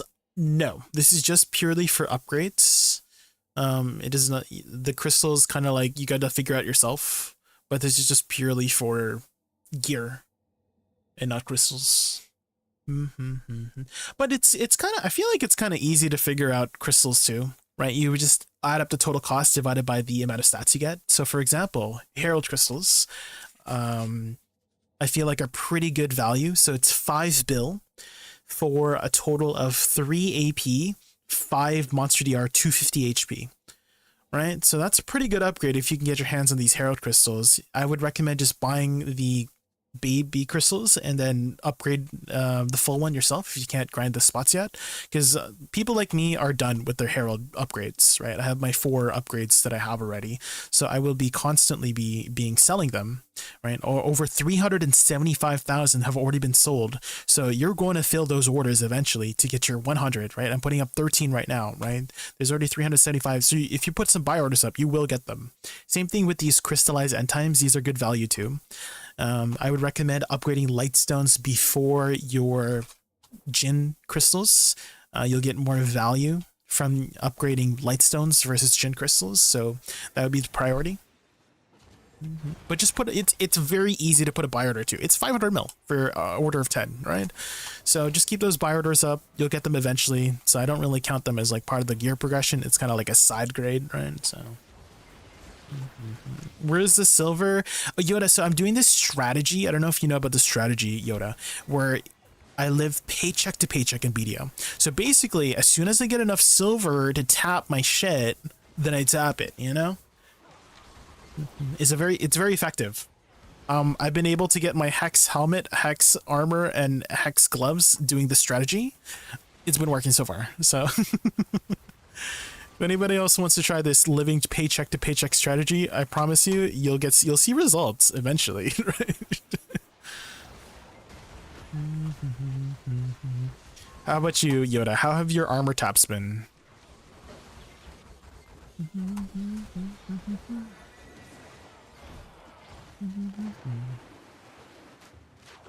I usually do that, but saving for Ball and Patrigo event. Oh, fair enough, fair enough. I know some people like to do the big enhanced session, right? They're one huge enhanced session where they gain like 50 gear score in one go, right? I do know people who like doing that instead. That's a fair decision, you know. Are you alright? Why do you sound a bit weird than usual? I guess I am a little bit sick right now, Jamala. I don't know how you noticed that, but thank you for noticing. Or is it my mic? Is it my mic, guys? Do I sound different? Hello, testing? Can you hear me? Hi.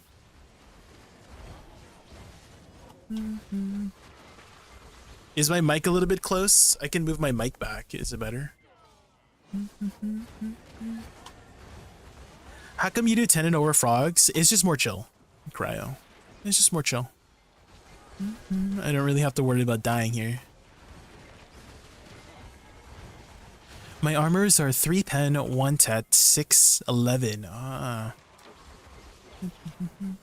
Have you pitted any of your pieces yet? Do you have the flu? No, I don't have the flu. At least I hope not.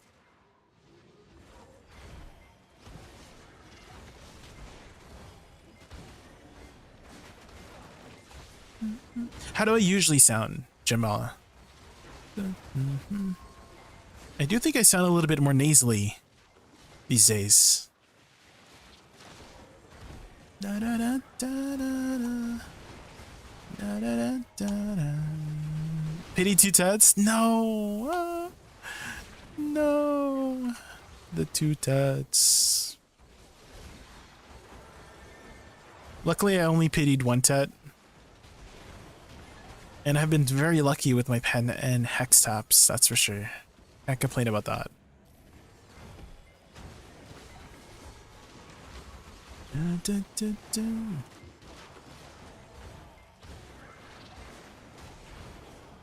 I've been doing everything unrequited. I know you got a heart that's just like mine, and us like mine. It's a sweet time. I like that line. I know you've got a heart that's undecided just like mine. I always really like when songs have really clever, well, I wouldn't call it like clever, but just like, you know, relatable lyrics that just have a good beat, you know. Usually your voice is like cheering, but right now it's like someone have flu or something. I can explain, but it sounds weird a bit for me. Oh, I see. Well, I hope it's not bothering you too much. I apologize. I can sound a little bit more... Are you saying like I have low energy when I'm speaking? I have been dealing with a lot of IRL stuff lately. I'm actually moving in a couple couple months, Jamal. We finally finalized some papers. So we are starting the moving process in second week of December. So that's just been a little bit tiring dealing with, but you know, the moving is going to be also another tiring thing, but we're almost there. I've been living for this head rush, but sometimes it's too much. If we never try, how will we know, baby, how far this thing could go? I hope you're doing all right. And GWS, bud. What's GWS? I'm really bad with acronyms. Guild Wars, right? Yeah.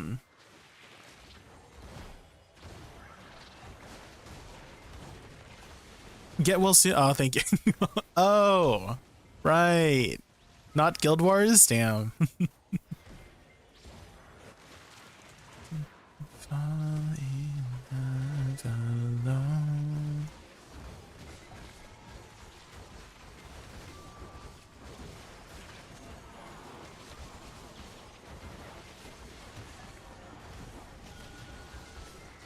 I don't wanna fall.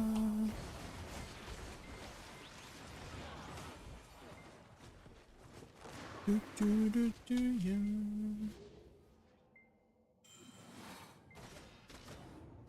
I don't wanna fall in love alone.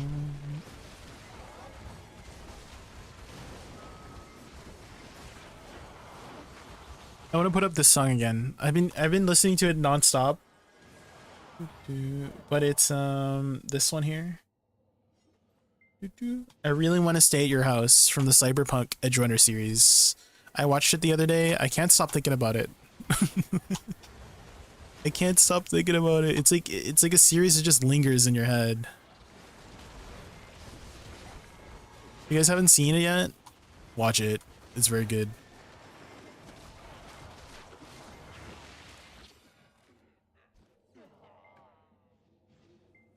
Another evening I'll be sitting reading in between your lines, because I miss you all the time. Get away, another way to feel what you didn't want yourself to know. I didn't have to lose control. Let's start at the rainbow. Check the NAEU website. Did they update it?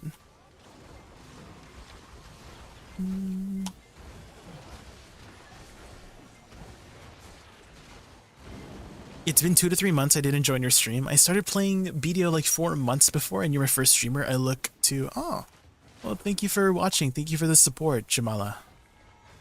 I really appreciate that. Ooh, I got a Debo. How's your progression been, Jamala?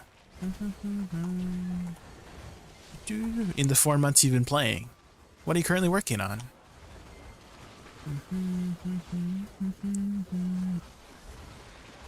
Yeah, I'm trying my best to tab out here. NAEU, play Black Desert. Oh, wait, is that Savior?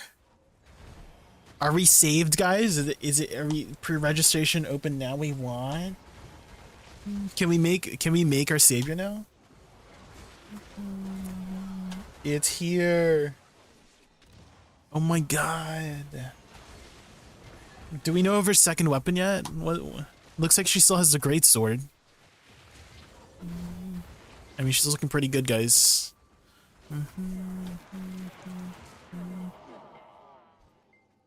Faded research? What do you mean faded research? Faded research journal.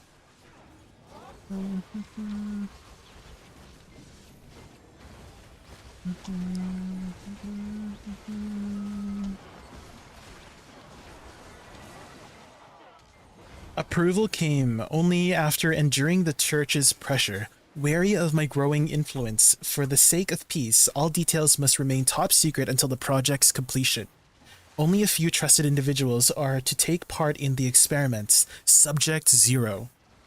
The cornerstone of it all bears sacred power and a will stronger than any. The process is harsh, but I believe the child will fulfill her role. Being the first, I expected no miracles. Simply verifying her potential was enough. Could the body serve as a vessel? Could sacred power flow through a greatsword? So it looks like it's confirmed. It's a greatsword for the weapon. Though unstable, process is undeniable that her body will endure at all marks a major step forward.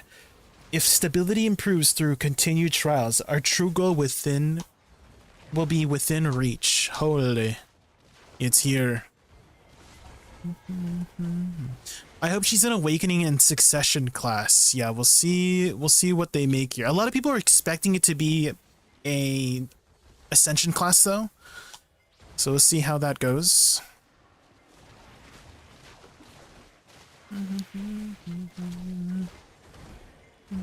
What do you think her secondary weapon will be, M3?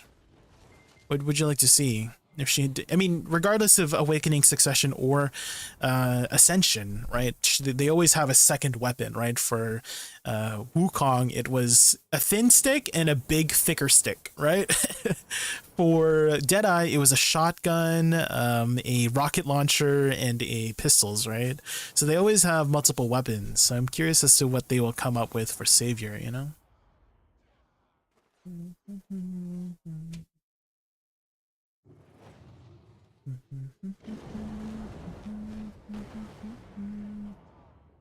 Delivered after class launch. Ooh. Wait, we get a free 300 stack? Nice. Meet the new class on December 13th. So I guess we'll try to register and we get a free 300 stack.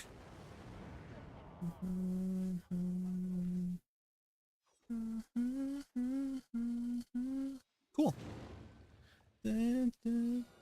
I'll try to remember to do that. Let me post it in my personal Discord. Does anyone else have a personal Discord? Because I use it for bookmarking things all the time. Pre-register.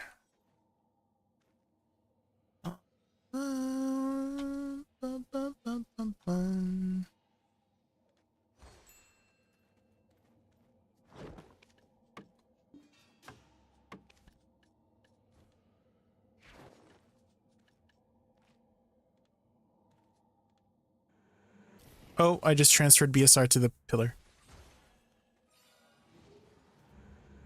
My husband and I have one for ourselves. Yeah, it's very useful. It's very useful. Because I check Discord all the time. So having my own Discord helps me like remember things. It's like a little like phone notes, I guess. I got 1.8 mastery for fishing, 1.6k mastery for gathering. Got my Fallen God armor, still working on my helmet's accessories. Okay. That's pretty good. For a few months.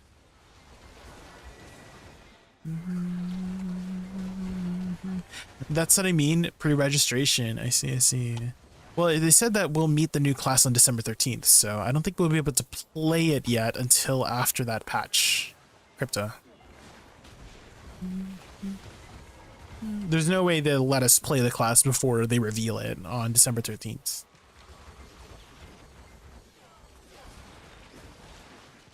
Do you have your in-game graphic settings somewhere? Your Woosa skills look so good. Mine are kind of dull compared to yours. I don't, but I can just show you. So I have medium, remastered, FXAA, hit effects, reduced buildup, auto frame optimization. You know what I think it is? It's probably the effects. I don't know if you have effect opacity all the way up. Have it all the way up. I have warm filter, minus 50 gamma, a little bit of minus contrast. I don't know if that actually does anything, but that's probably going to be the biggest difference of improving your Woosa skill effects is the photo filter. And then camera graphics, I just have all of it off. I don't like my screen shake. Camera vision range, this is important because you can see, right? Very important to see everything.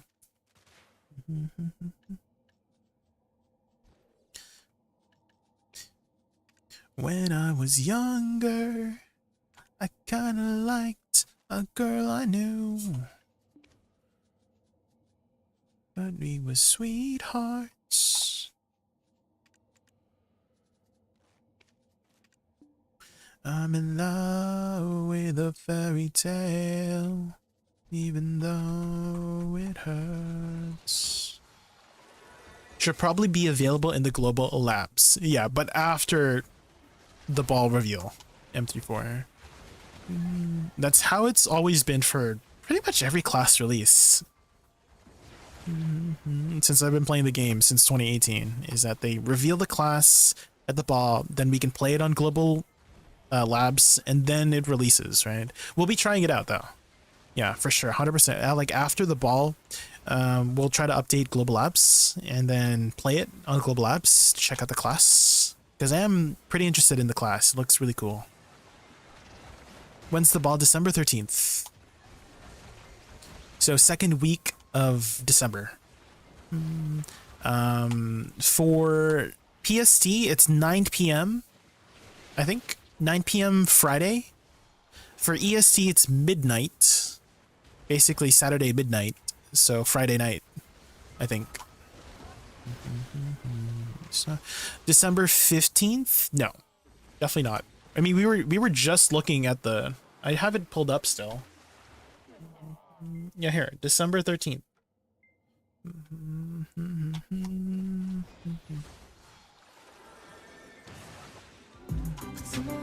Ravens Night TV, thank you so much for the follow. Thank you. Welcome in, welcome in. How are you?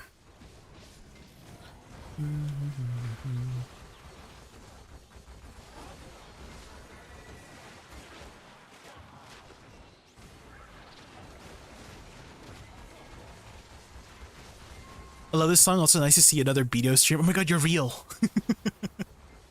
You're my maybe like 5th real person.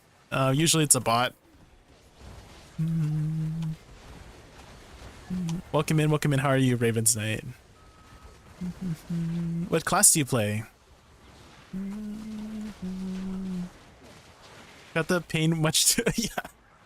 Yeah, every time there's like a new follow, I'm like, oh, welcome in. And then they're like, oh, would you like some viewers? Join my Discord. I'm like, no, I'm good. Thanks, bot.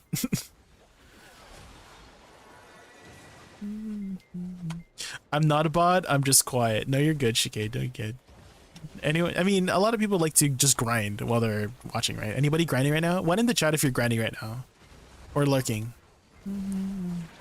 Any lurkers or grinders in chat? Just to see if you're around. Hi. Hello. Hi.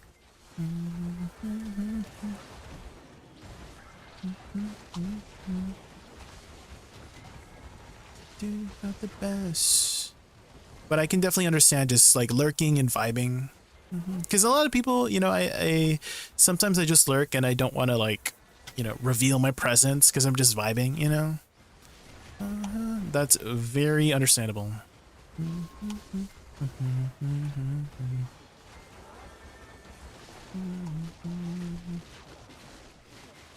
Two for like, yeah, two if you're life skilling. I love Twitch for Kick today. First thing I did was set words like viewbot and users cannot post links in chat. That's probably what I should do too.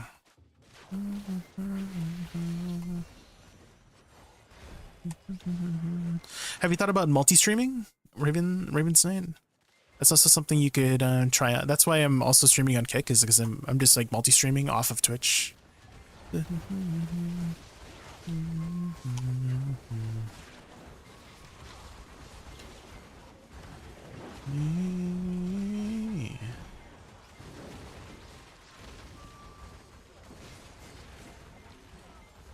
Same thing for YouTube. I'm also multi-streaming on YouTube, so I have a couple of YouTube viewers too. Hi YouTube. Welcome. I did multi-stream before, but it's actually against TOS when it's affiliated. Not anymore, Raven's Night. That was definitely the case before, but not anymore. Twitch partners can multi-stream whenever they want now.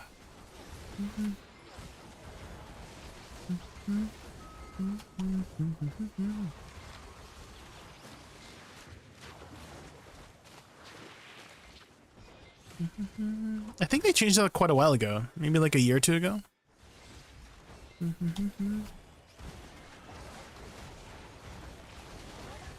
I think it was whenever Dan Clancy, I guess, took over. Because I looked into multi-stream before as well. You're kind of done on Twitch? If you don't mind me asking, what happened? Did something like terrible happen? Yeah. If you haven't raised your I was gonna say, if you haven't raised your toilet, if you haven't raised your effect opacity, then that helps a lot with seeing a lot of the bright effects. Do you ever feel it?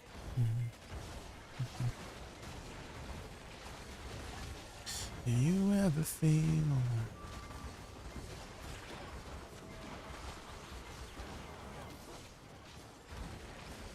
Mine was at 35. Ah, okay, yeah, that's probably why. You couldn't see. Why was that 35? Been streaming to Twitch for 6 years. Oh, damn. They're all bot accounts. Oh. Maybe you could start a new channel? Maybe that might help. 6 years is a long time, damn.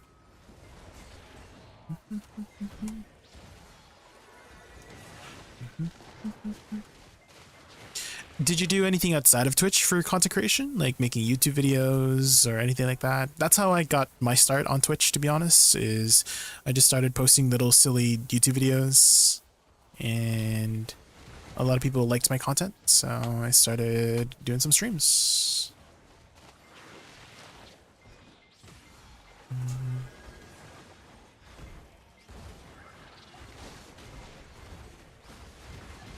I figured switching to Kick would be better for a fresh start. I do YouTube and TikToks, but I miss Mixer.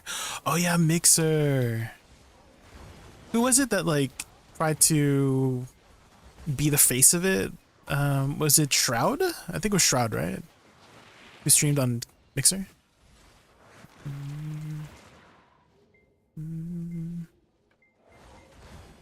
Olin's highlight. Yeah, when my friends got freaking bonked. Bonked from the freaking Olins. Oh, Ninja! Right, it was Ninja on Mixer, right?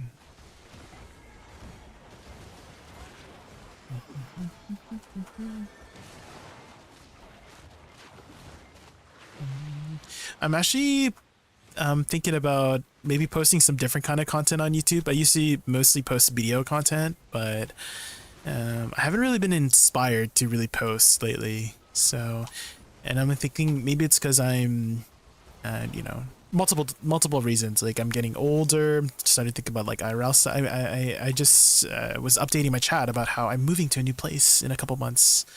Much bigger than my current apartment, and so it's gonna be really exciting. I have a bigger space, so I've been taking care of like a lot of IRL stuff lately. So just been focusing on that. So if you guys haven't been seeing me online lately, it's because I've been focusing on that, and just like also video has kind of been in between content lately, is how I like to put it. So not too much to do other than grind on video currently.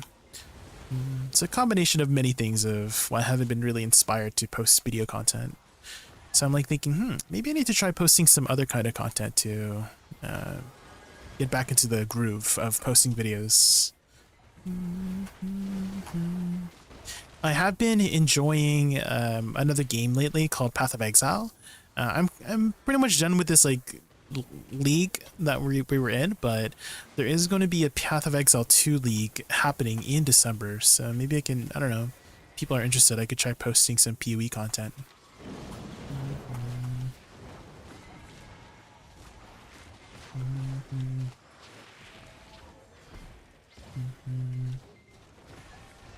I do a mix of BEO, Valorant, and RuneScape. Oh, okay.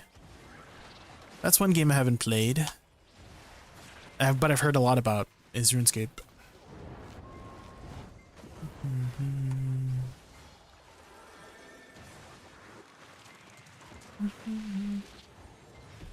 Degen hours on PoE though? Well, I don't really count my degen hours, Charmy, because for PoE, don't really count those hours.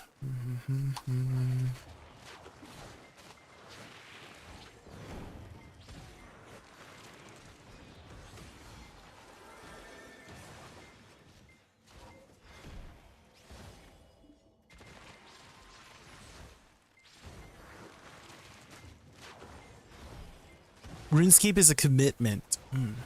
I've actually heard a lot of people say BDO is kind of similar to RuneScape in a sense that there's some sort of infinite progression in a way.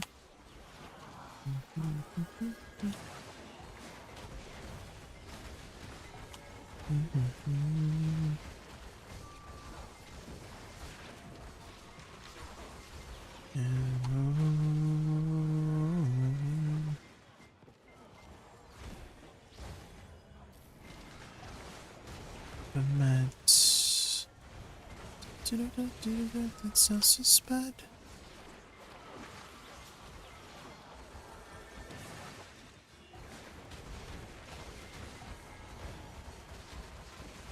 There are some similarities. I do prefer the combat system for RuneScape, nicer on the hands.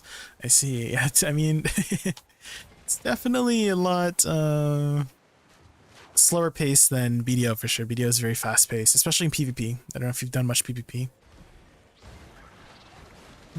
But my heart's always pumping whenever I'm doing PvP. There's so much going on.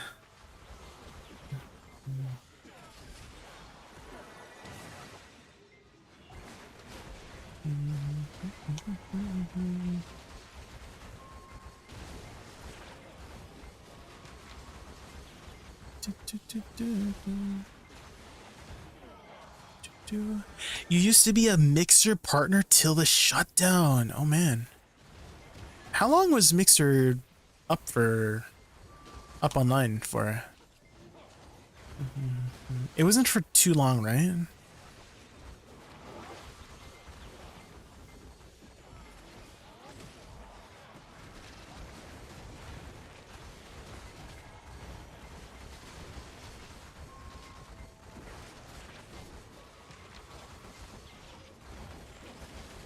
I've never really done PvP. Been trying to catch up after a 3-year break. Oh man, how long ago did you start playing again from your 3-year break?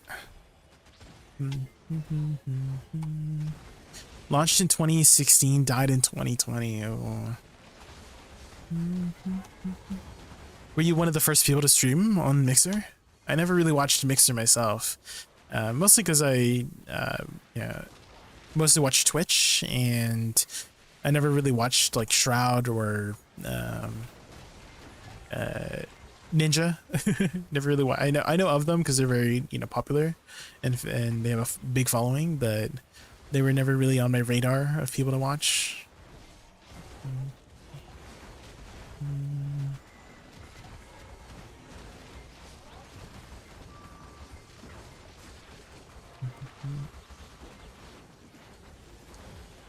I was pretty early. I was a Forza streamer with DK, Stars, and OMG Blind. Oh, Forza. Is that a game? I've never heard of Forza.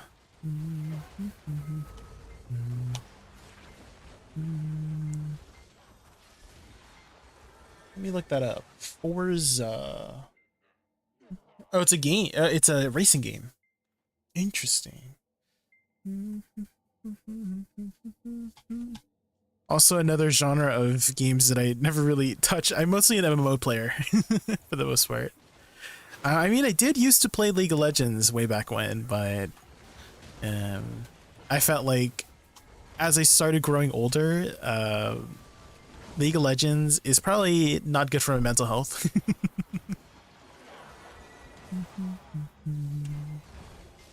I felt like I was a different person when I was playing League of Legends. League changes you. And I did not like the person I was becoming playing League.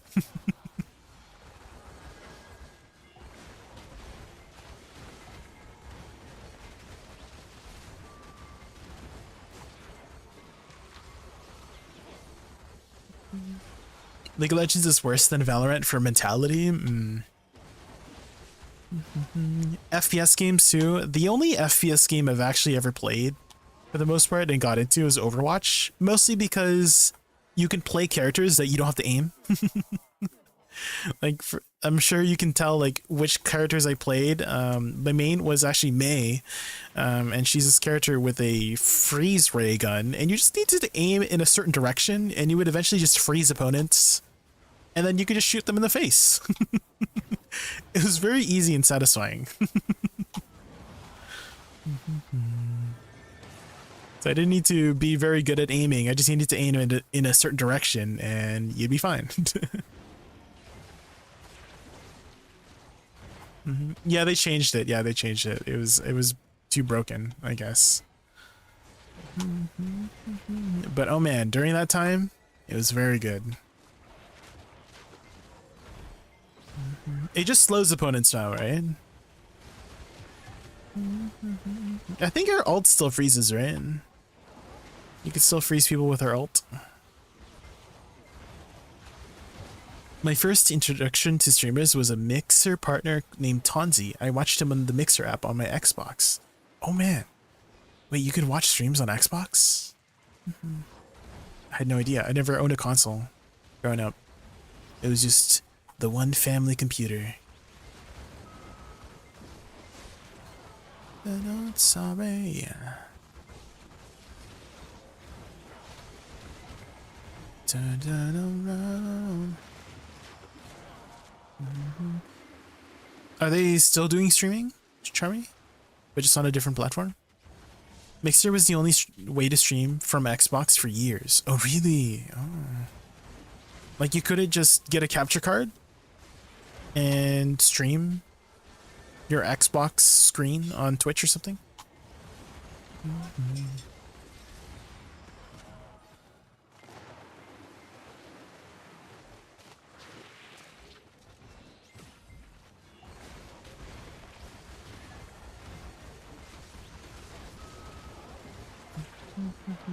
Oh, he started playing again 2 weeks ago. Oh man, what got you started again, Ravensnight, into BDO?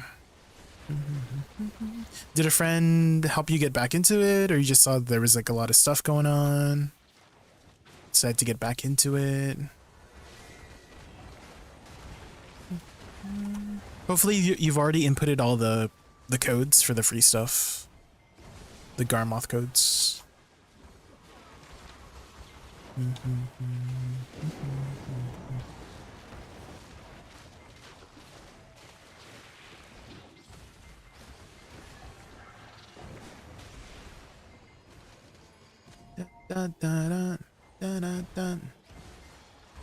They switched to Twitch for a while, then went on hiatus for a few years, and have recently come back very casually from WoW streams.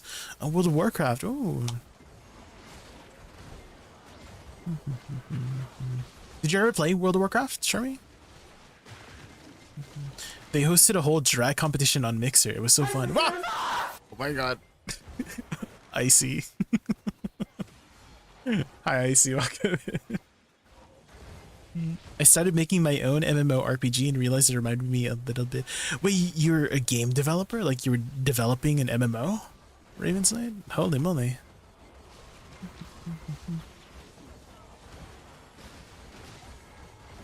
I've always wanted to be involved in some sort of game design of some sort, whether it be like for the art direction or the coding part. WoW was my main game for a long time. I still play every now and then, but I haven't been impressed with the expansion. I see, I see. Yeah, the last time I logged in was like 2018 for World of Warcraft. Basically, after the first raid tier, all my friends quit of Battle for Azeroth. And then I found BDO. That's when I started playing BDO. It was 2018. I'm a solo indie dev, so it's taking time, but inspired by BDO, Sword Art Online, and RuneScape. Oh man. Well, I have seen some amazing games come from indie developers. Stardew Valley was one of them. I mean, Undertale.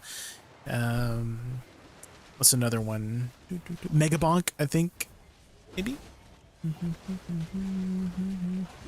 So definitely some really good indie games out there. I think Vampire Survivors was also another solo development. I feel like a lot of those series, like the Reverse Bullet Hell series, right, Vampire Survivor-like series, are from indie developers too.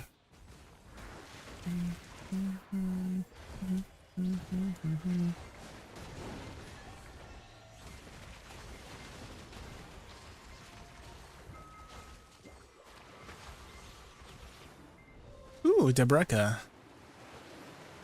Very similar story for me. WoW led me to FF14 and BDO. All three scratched very specific itches, so I bounce a lot. Okay, fair enough, yeah. I mean, I've always said that every MMO, for the most part, right, tries to fulfill a certain niche that people like, right? For WoW, it's that, you know, dungeon gameplay, I would say raid type gameplay, right? BDO, I mean, it used to be PvP for a while for BDO, but now it's kind of transitioned more to like a PvE kind of game. I mean, there's still, you know, there's still AOS around and stuff like that that people do competitive PvP on. Final Fantasy, I would say, is the story, the role-playing, the raids in Final Fantasy that itch to scratch. I think I'm shocked. Uh-oh, what happened? Discrepancy. Will you stream Crimson Desert when it releases next year, March? We'll see, M34. I'm not really much of a single-player gamer, M34. I usually just play MMOs, and Crimson Desert, I think it's not really an MMO, it's more like a Dark Souls-like, right? But if people want me to stream Crimson Desert, well, you know, we'll give the people what they want, you know.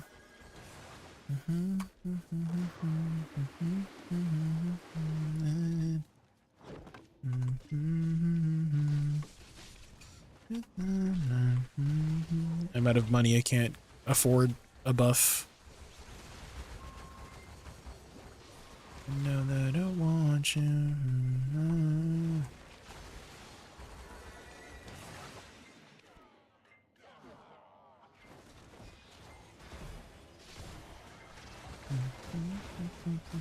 People say its combat is like the I mean, it's using, I guess, an upgraded version of the engine that BDO's on, right? FF14 is also the aesthetic. Everything is so pretty, has lots of versatility, plus housing. Yeah, I mean, I think WoW is doing something with housing this expansion, right? But you said you weren't impressed, right, with what it offers right now. I just had a dream about my disk drivers being full. Don't worry, you just moved everything over, right? So it can't be full so fast, right?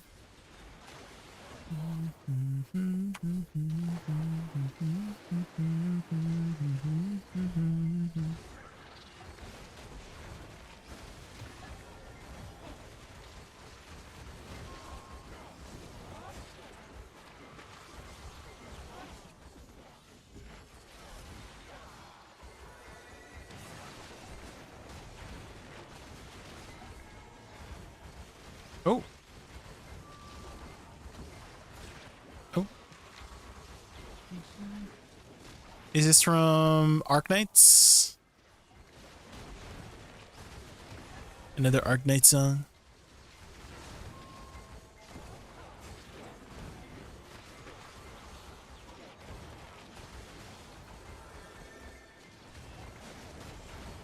It kind of sounds like an Attack on Titan song from Sawano Hiroyuki.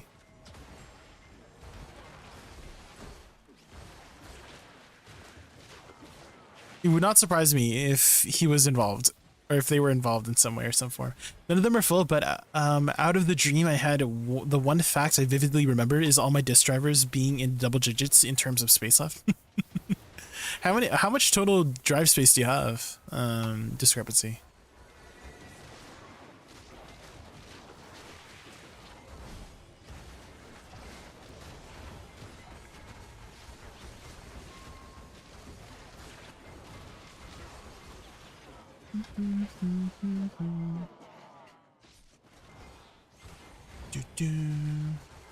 The first floor of the world is 8 kilometers map. Oh damn. In your game? Raven's Night? 8 kilometers. That's pretty big. Oh, it's from Nikkei? Oh. Wispy? Is that a self-report, Wispy? Are you currently playing Nikkei by chance? Did you just self-report? Hmm? I went a bit crazy. That's first floor of 100. So you're kind of like, when you said Sword Art Online, you're talking about like that tower, right? What's it called? Was it Eincrad? Something like that? The robots are here. The robots are here, yeah. 3.3k gigabytes. Is that 3 terabytes?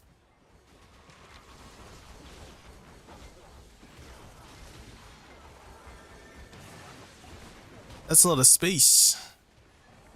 What are you storing in there, huh?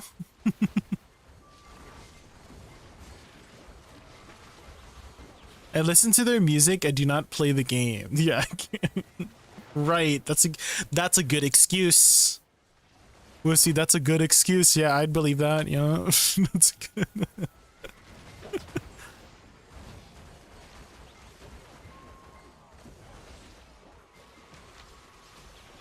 Only gacha I play is Limbus. Oh, I think I've heard of that.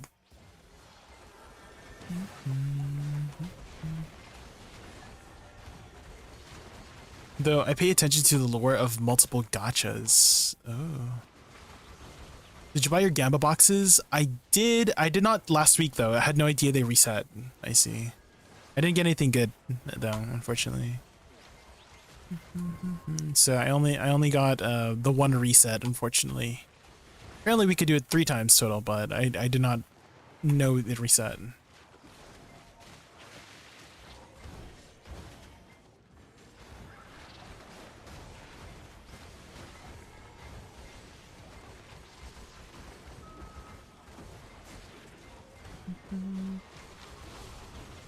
I mostly just listen to the music for the rest whenever I randomly come across it. Yeah, Arknights has some pretty good music. Same with Nikkei, surprisingly.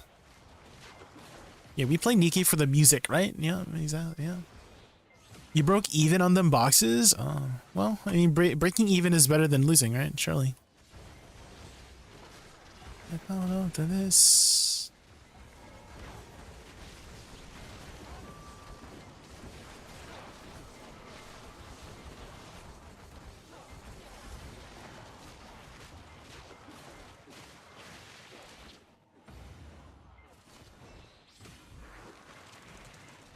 Bleach Brave Soul surprisingly has some nice music as well. Is that on Spotify?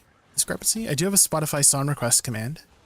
So if it's on Spotify, you can song request it.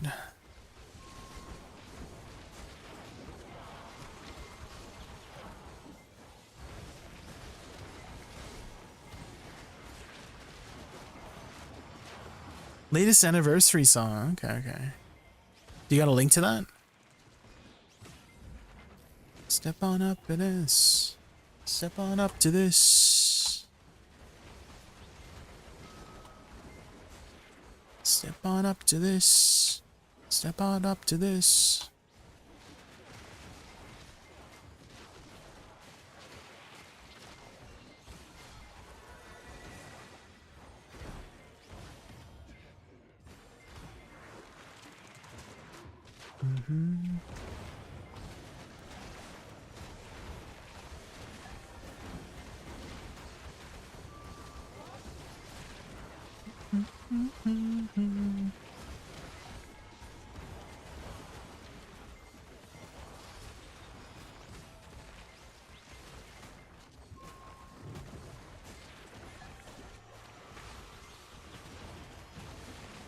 Step on up to this.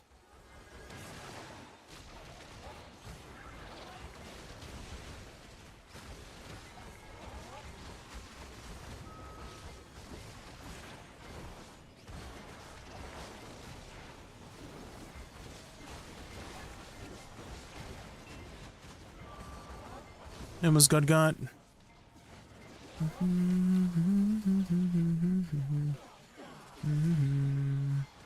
Oh, I'm out of freaking Idani elixirs. I'm like, why am I not recovering HP?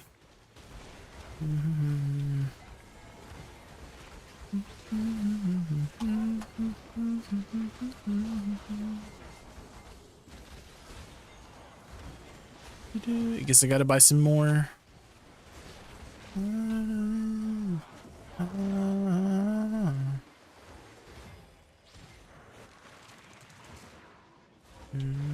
I'll buy it during the AFK phase.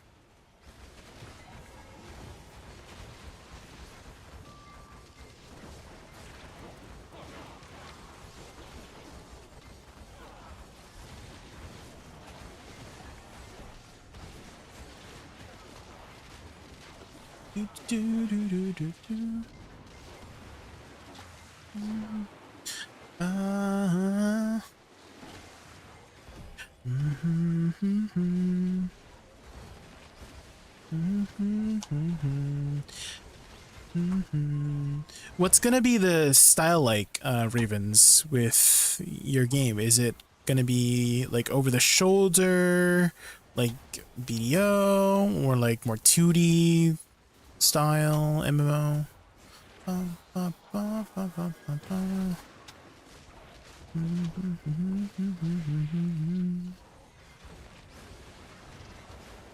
Or is it gonna be like VR, like SAO?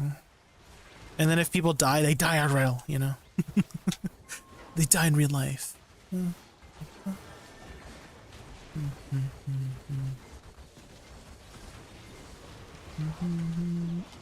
Ah! Oh my god. I see.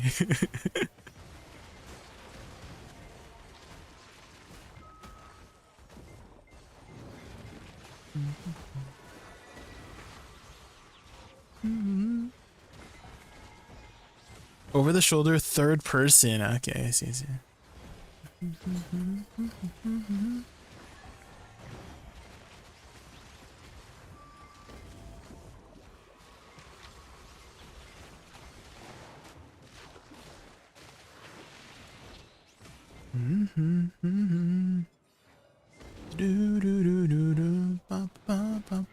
Oh my god, I'm so poor.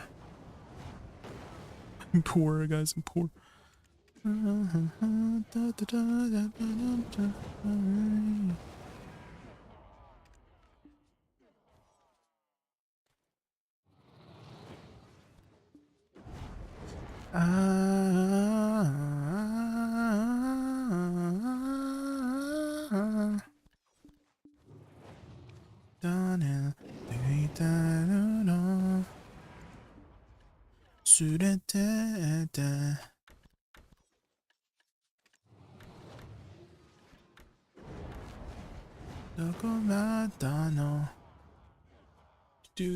see it, Hunter. Kamusta. I'm doing well. I'm doing well. We're just grinding some Tenebron and being poor. Although I might take a little bit of a break here and use the washroom. The guy who created the original Oculus Rift VR headset also made a VR headset art piece that kills its human user in real life when the user digitally... What? So it's real? That's crazy. Palmer Lucky. Damn, that's kind of scary. That'd be scary like in a horror game. Album. Do you have like the individual song link discrepancy? Yeah, if you get the original song link or the singular song link, that should work. All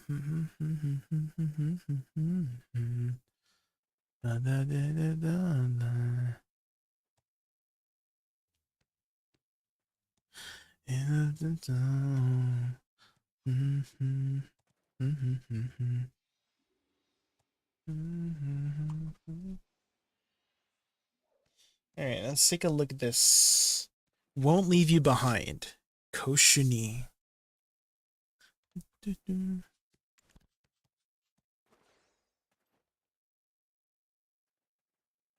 Is this from the latest Arknights? He made it because he was a huge fan of SAO, and the Oculus Rift was the first attempt to build it. Really? I think they have an SAO MMO, don't they?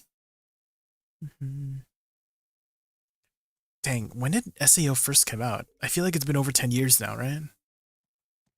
Like 2012 or something crazy like that, right? It's terrible? Oh. Unlucky.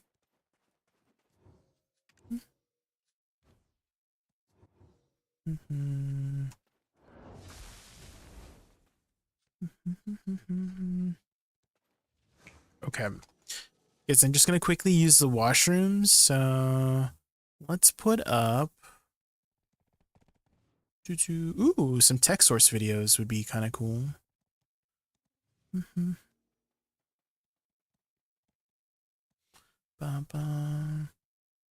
Let's see, playlist.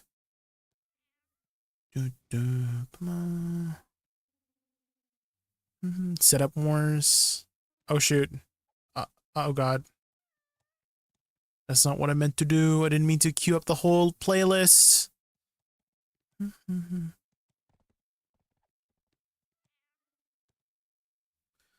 Okay, view playlist, and then I think I can just individually add.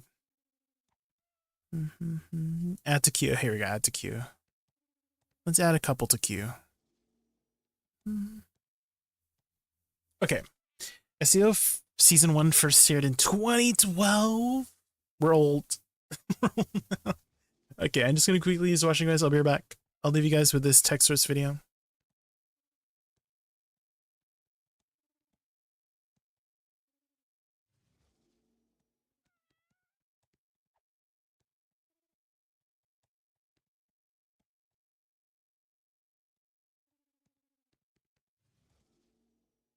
Hold on, let me just make sure that my YouTube viewers can also hear it.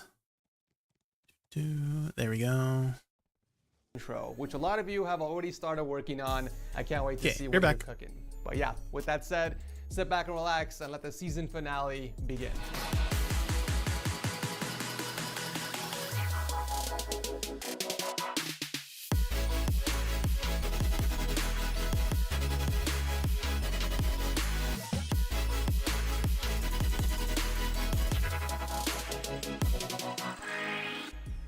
So you just finished building a PC and you're greeted with this horrendous message on your screen. Well, fear not, because I have an easy solution for you guys. Head on over to yourcdkey.com and pick up a Windows 11 or Windows 10 Pro CD key for around 15 bucks. Just put in the code TS20 to get that extra 20% off, and afterwards they will email you the CD key, and all you have to do is go into your activation settings on Windows and put it in. Afterwards, the watermark will disappear and you can enjoy all the features from Windows. Kicking off the episode is Simon and his very unique custom modded desk, which was inspired by Esther's setup on episode 223. She too had a similar desk with the PC built inside. So Simon is a student from Switzerland that spent a year and a half on the desk itself. He started by designing the desk in CAD, and then he ordered all the wooden panels to begin assembling the desk. He really liked the look of the IKEA Alex drawer, so he modeled the unit to take after the same design with 3 drawers on the bottom. Now that I think about it, it actually looks like a combo between an IKEA Linman tabletop and an Alex drawer. The entire table is made out of MDF wood, but you can't tell because he wrapped it in black vinyl and added a glass panel on the top for the PC. We got cutouts on the side for the rear I/O, where all the cables are passed through a couple of racks and into his 34-inch ultralight monitor. For peripherals, Simon is rocking a custom GMMK TKL with lubed Aqua Kings, and he's got that paired with a Razer Viper 8K mouse and a dope TS Topo black mousepad to tie the whole thing together. Judging by the size of the mousepad, it looks like you're using our first generation production pads, which had horrible stitching quality, by the way. It's pretty obvious from the pictures too. Last year, we actually moved over to a different distributor in the UK, and since then we've been selling better quality pads with much better stitching that lasts longer. So I do want to send you a brand new fresh black Topo mouse pad for your setup. So if you're watching this video, hit me up on Discord. For audio, he's rocking a set of Bose Companion 2 speakers for the primary source, but he does switch over to the Beyerdynamic DT770 Pros for gaming that he keeps underneath the desk. The PC power in the setup is a semi-water-cooled build featuring the Ryzen 9 3900X and the MSI RTX 2070 Super. He did make cutouts in the front for 3 intake fans, and then he made 3 more in the back for exhaust. Perfect neutral pressure inside the case with a custom LCD monitor to display hardware information. I love that even the PCI riser cable matches the black and red color scheme. The only issue I see with this is upgradability and maintenance, right? Like the reservoir is laid out sideways, which means it's going to be very difficult to drain and refill the entire system. I mean, you would have to tilt the entire desk sideways to do this, making it difficult to upgrade the CPU and the motherboard. But you know what? It's still a very impressive desk mod regardless, and I'm very happy to see the show inspiring others to create their own custom setup. Thank you, Simon, for starting off the show. Changing up the pace a bit, we're going to be looking at a decked out racing sim cockpit as the primary setup. Ooh, he's from Canada. We've done that before on the show. I mean, we've seen a lot of racing sims before. Heated up some dumplings in the microwave. Well, this is the first time that we're going to be shining the light on Michael's insane sim racing rig because it's simply overshadows the simple work from home. You can play Forza with that, right, Raven? It's not a bad setup by any means. Do you have like a racing rig? Here is also connected to his other PC from the racing sim, so he can still play any game he wants along with the PS5 console, which is tucked underneath I didn't even see that. to the Mac M1 Studio, which is mostly used to edit his videos. When Michael is done managing accounts, he hops on over to the sim setup that's fully decked out with triple 32-inch 1440p monitors from LG, combined with the Asus bezel meat dumpling. Yeah, isn't exactly the best solution. I think to there's like bezels, pork, but it is the only solution veggies, and honestly, it doesn't look too green bad. onion, ginger. The cockpit and the chair are both from Track Racer, while the wheel and shifter are from Fanatec. He's also got 2 fully maxed out Stream Decks on both sides of the wheel for car controls, in-game settings, and PC shortcuts. With triple 32-inch 1440p monitors, you best believe you're gonna need a high-end system to run this setup. And well, he didn't disappoint. This behemoth is equipped with a 13900KF processor, 32 gigs of RAM, and the Zotac RTX 4090, which should keep him satisfied for at least a year or 2. I know he's planning on upgrading to triple 4K monitors for the sim setup, and by that time, he would most likely swap the 4090 to an RTX 5090, but time will tell. Apart from the setup, I love the way he decorated the rest of the room with a Porsche theme, considering look at all the cars. Damn, what? The racing team. It's only fitting to display all these models and collectibles. I think they did an excellent job putting together both setups and decorating this entire room to reflect your personality. This is the type of racing sim setup I aspire to build one day. Thank you, Michael, for sharing this with us. This next setup is extremely inspiring for many reasons. You see, Mika is 17. What? Setup wars for a few years and decided to build one himself back in 2018. And since then, he has made modest upgrades over time. Damn. The desk is custom made, and it looks like a headboard was attached directly to a custom steel bar that was welded into a motorized base. This way he's able to lift the entire setup together. Beautiful. That is actually genius. All 3 of the monitors are hooked up directly to the headboard. I mean, he's only 17, so if he's been doing this for like a few years, so he started when he was like 14, 15? The Logitech G915 TKL paired with a G Pro X Superlight mouse and a numpad for when I am not the biggest fan of white, because I feel like over time it just becomes stained, right? I would recommend picking up some small acoustic stands for your speakers so that they are tilted a bit higher towards your ear. I feel like the pads, they get stained unless you clean them every day or something. XLR Mini in the center so that it's within reach, along with your Elgato Stream Deck and audio controller. I do love the mic location though. Using the Rode boom arm, he's able to bring the mic over towards the top. That's crazy. What about you, Suji-san? Do you have a good setup? You have a nice I setup. love the attention to detail with the cable. That is management. beautiful cable management, guys. I always aspire to have a cable management where everything seems like it's wireless. Holy I moly. love the attention to detail with the cable management. I'm also curious as how do these really young individuals, 17, get the money to afford this kind of stuff, you know? Like, do they have a job that they work at? And made holes to pass through all the cables from his gear. Because this is like a lot of expensive stuff, right? Like, you can't even see a single loose wire from the front. Powering the entire setup is a custom modded PC featuring the Ryzen 7 2700 and the Gigabyte GTX 1080. Mika designed a CPU symbol for the front of the case that his dad laser engraved for him at work. Even small mods like creating a mount for his audio controller it becomes yellow. I see. On the wall just reinforces how much love and care he puts into his setup. I got a feeling this is someone who wakes up with excitement and happiness every day to be able to sit in front of this setup to game or watch content or do whatever. Like, this is what I love to see. Also, you look a lot like Connor from season 8 of Setup Makeover. I don't know why, but thanks for coming on the show. Coming in number 4 is Nicholas from Sweden and his wholesome family setup that was inspired by Setup Wars. He built setup for browsing the web and casual gaming. He built a giant custom U-shaped desk out of 3 Salgen countertops where he, his wife, and daughter can have their own dedicated area. What? That's cute. That's powered by a pre-built HP pavilion that's kept underneath the desk on a wall shelf. She mostly uses this for browsing the web and that's casual goals. gaming. Moving on to the center area is where his 3-year-old daughter does her crafting and painting. Finally, cute. the Papa Bear setup is where Nicholas kicks back to play games and watch videos. We got a 34-inch ultrawide as a primary and a 24-inch in vertical mode that's pushed off to the side. For peripherals, he's rocking a Vermillo keyboard and a Logitech G903 mouse with a custom coil cable that runs across the desk and into the acoustic panels that he attached on the wall. I noticed there are speakers on Nick's setup, which is probably used to play music for the whole family while everyone is using their setup, but he does have a headset too if he needs a bit of privacy. While the wifey is rocking a pre-built system, Nick has a pretty decked out PC with a 10700KF processor and the Asus TUF RTX 3080. This has been one of the more wholesome setups we've seen on the show lately. Thank you, Nicholas, for sharing this with us.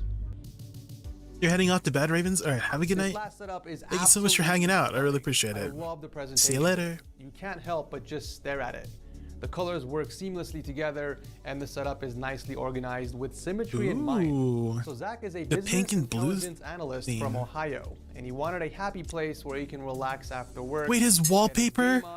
His wallpaper looks exactly like his room. What the heck? Bit of content creation. It's beautiful. He spent the 6 months after moving into his new house to build himself an escape from reality.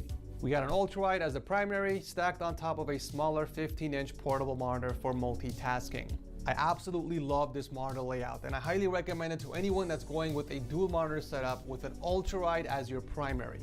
Because you got your ultrawide on the top as your main display, which you probably use for everything, like browsing the web, watching movies and editing videos, and the bottom— You're browsing the web, not the anime waifu. Or your music player. But if you're gaming on the ultrawide, you can use a second display on the bottom for multitasking instead of having to alt-tab out of your Diablo. From an ergonomic standpoint, this has the best field of view if you're using a primary ultrawide monitor. Moving on to peripherals, we got a custom GMMK Pro paired with a Model O, and it does look like he's got a few other custom boards for display. It doesn't seem like there are any speakers. Hi Rexy, welcome in. Just the SteelSeries Arctis 7s that he's got on the desk, which by the way is made out of 2 Carbly countertops to form an L desk with a couple of Alex units for support.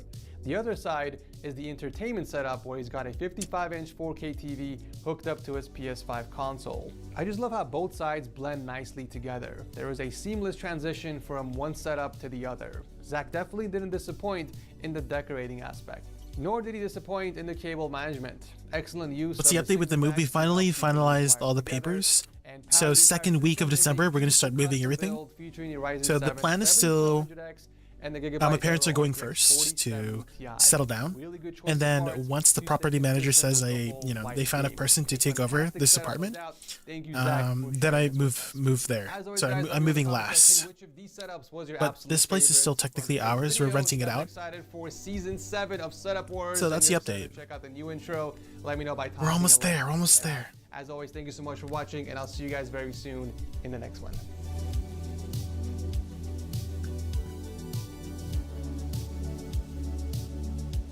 Okay, one more. 8 freaking years, you guys. 329 episodes of Setup Wars, and we're still alive and kicking. We're not slowing down anytime soon. I got a banger episode for you guys, so sit back and relax and let the Setup Wars begin.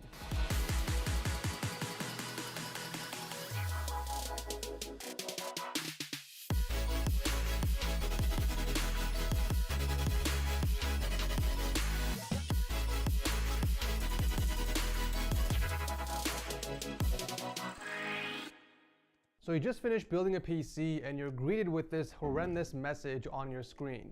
Well, fear not, because I have an easy solution for you guys. Head on over to yourcdkey.com and pick up a Windows 11 or Windows 10 CD key for around 15 You could just type in a code. 20 to get that extra You just 20 remove it. And afterwards, they will email you the CD key. You and all know. you have to do is go into your activation settings on Windows and put it in.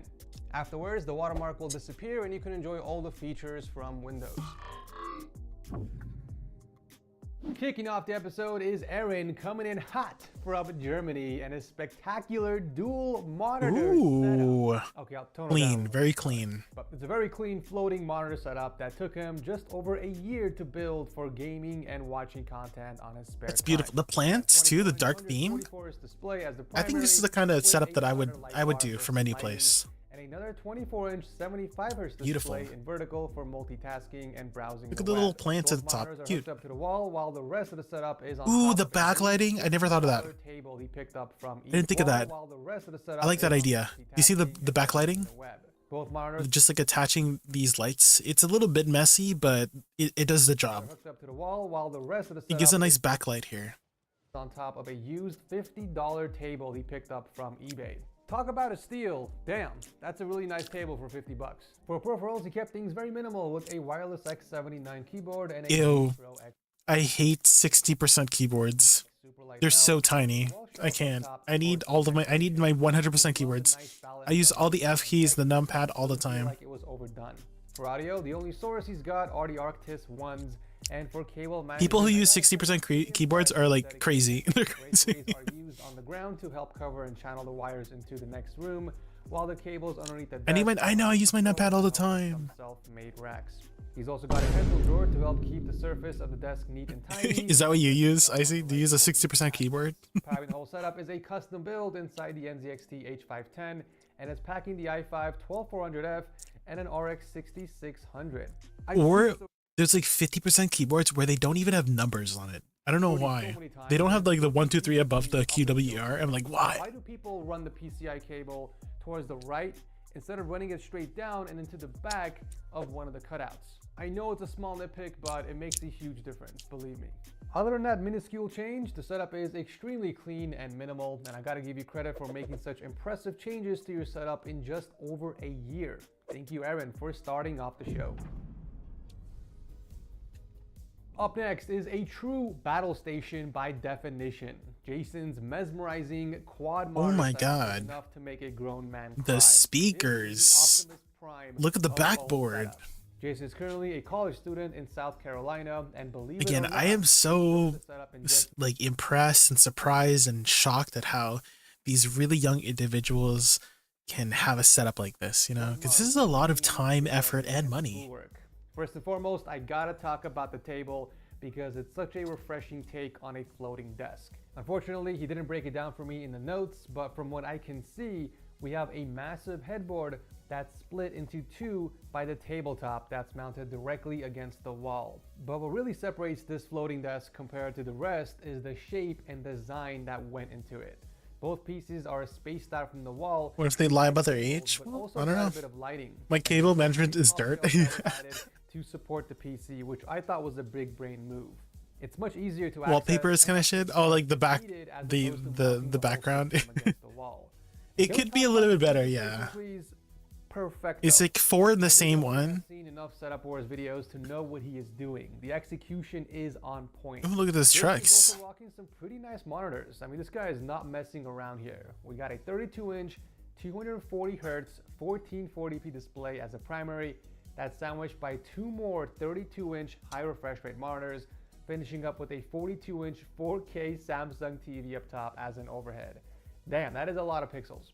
I just wish you hit the taskbar on all the extra monitors for a cleaner look, but it's not the end of the world. For peripherals, he went the wireless route with the Logitech G915 TKL and the G502 with a few controllers. The Xbox Elite at least has the F keys, you know? Where's the numpad though? With the PS5 console that's tucked away behind one of the monitors. I love that Jason has options here. You know, with a setup like this and all these pixels, there we go. Why is the color on the top one so much more vibrant than the rest? Got a Ryzen 9 5900X paired with an MSI Gaming RTX 4070 Ti. So not quite at the enthusiast level, but still enough to power the setup. Although the 4070 Ti certainly won't be able to push over 200 FPS and 1440p in most games, so the primary monitor that you have is a bit overkill for your setup, especially since you're not playing less intensive games like Valorant or CSGO.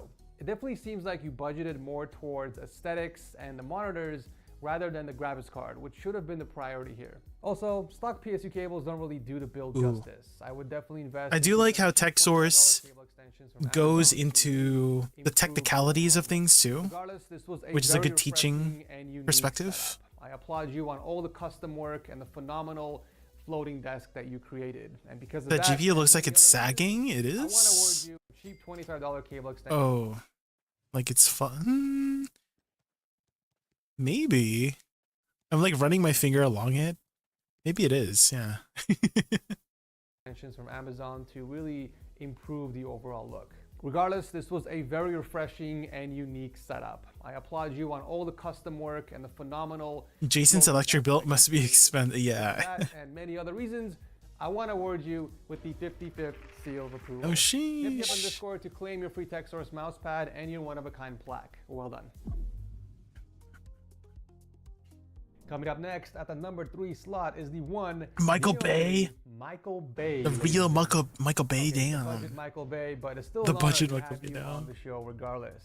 So Michael is a landscape architect and graphic designer from New Jersey who likes to game out of one earthquake and PCs falling. Do you live in a place, Rexy, that has a lot of earthquakes? Clap some kids on Fortnite. Does a bit of 3D have you experienced a lot of earthquakes? Surrealism Photoshop art. I love the fact that there isn't a single source of RGB light anywhere in this room, yet it still looks amazing. You do? Damn. Like, this is proof that you don't need RGB puke to create an amazing setup. We got a Lag Captain tabletop with 2 Alex Jors for support and triple displays for the main setup. A 27-inch for the primary and 2 24-inch displays for multiple. Surprisingly, I'm kind of like not really into the vibe of this. I feel like there's like too much going on. I don't know. Complements the Ponage Ultra mouse for this setup. I do prefer darker setups. Maybe that's why I'm not vibing with this. It feels like there's like a lot going on. Yeah, it's too bright. Yeah. Hi Nemo, how good. Nice white build inside the NX410 from Antec, and it's packing the i5 10400 with an RTX 3060 Vision in vertical mode. The setup might seem a bit cramped for a lot of people, and that's understandable considering you split I think that's what it is. It feels cramped. You only have so much room to work with. Yeah. But even though it's cramped, I still think you made good use of space with the entertainment area. There was enough room to hang a 4K TV and a small stand underneath. 16 gigabytes of RAM. And still have space for a shoe display. I gotta respect the commitment to the color scheme. Well done on this awesome gaming room. And I also love the fact that you're watching one of my videos while you're shooting your setup tour. Much love. Okay, this next setup needs a quick disclaimer for anyone. 10 years ago? I think this was posted 2 years ago. So kind of understandable. Because there's a good chance that it's gonna trigger you. Russell is a tech support agent from Ohio, and this is the setup he worked on. I need my L-shaped desk. I can't go back to regular desks. Oh. What do you do with your L-shaped desk? This entire room oh, that's an L-shaped desk. That he repurposed into a gaming room. We have an L-shaped desk made out of a couple of IKEA countertops and a buttload of Adil's legs for support. On one side, we have the work from home setup, and the other is where 128 gigabyte. Wait, what are you using all that RAM for, Nemo? Guardians of the Galaxy is going on with those desktop icons. In the 8 years of hosting, Oh my God, setup what here, is not that? once have I seen something this atrocious before. I didn't even know you could resize each individual icon. That is completely news to me. You know, you should really try out OGL or One Game Launcher if you have a ton of games installed on your PC. Firefox tabs, that's why you have 192 gigabytes of RAM Stores all of your games on there. for You don't have to browser use any of tabs. your desktop space I or your see. taskbar. I use it with my setup to keep all my games organized. Do you ever like just close your tabs? That's an option too, Nemo. Keeping a clean desktop and taskbar. You can always just close your tabs. That's an option, I promise. With an MX Master 2S mouse, and for audio, he's using the Pebble V2s for the primary source, and for gaming, he does swap over to the Razer Black Shark V2 Pros and brings out the Siren microphone. Cable management is far from the best I've seen, but there was effort put in. Nobody closes tabs. I do. I still close my tabs. I did once and it crashed Windows when I reopened the ball. No. Finally, powering everything is a custom build. Stop opening so many tabs. 5600X and an RTX 3070 Ti Vision. Windows doesn't like it when you reload. I don't think any operating system would appreciate you having 400 tabs open. Okay. To decorating the setup. You know, the pegboard was a nice choice to organize some of your gear, and the Gobi hexagons to fill up some of the empty space. ADHD breakers. And thank you for entering. I see. We are finishing up strong with Jason's insane Ooh. battle station. Okay. And what a presentation this is, ladies and gents. The inspiration for the behind couple setup came from the fight between good and evil that goes inside every person. We have the evil setup represented by the darker colors on the left, and the good setup on the right represented by the light colors. And if you guys noticed, the good side is actually winning. Dang, look at this cable management, guys. I love it when setups have like really nice cable management. That's beautiful. Space it occupies. Look at the pegboard here too. Small attention to detail, but I love the inspiration and the story that this setup tells the most. Okay, I don't like the tower though. It looks like an alien's head. Okay, it looks like an animatronic's head. Unique. So Santo is a real estate business owner who's originally from Venezuela, but he currently lives in Japan, and it took him a year and a half to get the setup to this point. The robots are here. The robots are here, yeah. Is mostly used for work. Wait, this is a standing desk? Oh yeah, I see it. Yeah, like right here, right? Camp running Windows 10, while the main setup on the right does everything else. Gaming, watching content, and streaming as well. We got a massive 49-inch G9 monitor up top as an umbrella, floating over. Dang, look at that displays. face light at the top. Holy. But Jason did such a good job in hiding the mouse. The ring light. You can't even tell. Why is her corner so tiny? Well, I don't know. And the color blends in with the maybe she doesn't use her corner that much, you know? That the monitors are floating. Well done. He also used the hexagon lights to help cover the cables from 2 Gravistar probe speakers. Are those expensive? You know, there aren't that many corner desk setups out there that I like, but this one looks really cool. Not only is it custom made by Jason, but he added a motorized base underneath the table. I know, look at this. Holy. Stand function. But he also took it to another level by adding these Gobi LED strips on the edge. The diffused lighting adds a nice sci-fi look to the setup. Speaking of the lighting, I love the extra strip he added in the back of the desk, which also helps. The lights are distracting. They're a little bright for my taste, personally. Yeah, they're a little bright. I'm not saying it's a terrible idea. On the contrary, I think it's pretty smart putting it down there because when you at the end of this, I'll show you which setup was my favorite that I probably would do myself over time, and as a result, in my new place. I can already see the vision. I'm so excited to show you guys once I'm done making my computer room. Oh my god. That's the part I don't understand. It's gonna be so exciting. That just seems a bit impractical, only because you have to reach under your desk to grab something. And what if you accidentally kick it with your legs? I think leaving just the pegboards down there. True. Move, yeah. Of course, this is just my opinion. That is true. Yeah, you could kick it. Good. Regardless, I gotta give Santo some extra points on the level of commitment to the color scheme. Okay, all 3 of the bottom monitors have been selected. Just because I need to clean mine before I show people. Yeah, I'm very curious to see your setup, Nemo. Along with the boom arm that's holding his white microphone, and he's even got a white camera. Bravo, bravo. Of course, the PC is no exception. A beautiful all-white decked out monitor. I hate this tower. I hate this tower so much. It's Can it just be square? Can it just be a Lee and Lee?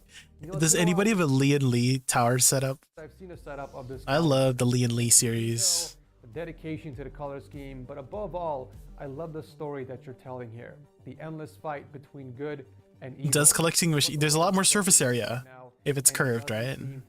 I think. I have been moved by. I think that's how it works.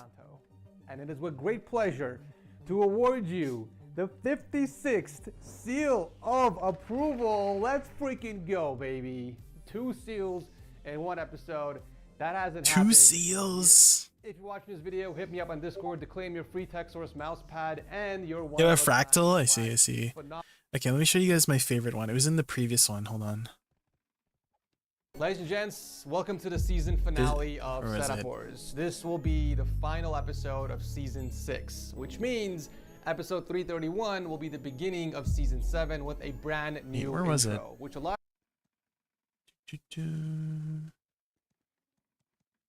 Was it in this episode? Maybe it was in the other episode.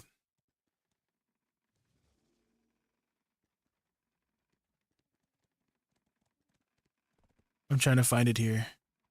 I promise I saw it here somewhere. Maybe it wasn't in the other episode. Hold on. Aha, here it is. This is the setup that I want to do at my new place. Just nothing like too crazy going on. Just very simple setup, clean, good cable management, some plants around to give it a little bit of vibe. You know, this is the setup that I want to set up because it doesn't look too complicated, right? It seems doable, right? It won't take me like years to set up like some of these other setups, right? That I see, like these like crazy setups here, like this, right? Told him took him a year to set it up, right? I feel like I could do this in a weekend, you know? Minimalistic, exactly. Yeah, like this is beautiful. Look at this. It's like a low, like dark low lighting too. That's how I like it too. Nothing too bright, right? Because this was way too bright for me. This is way too bright for me.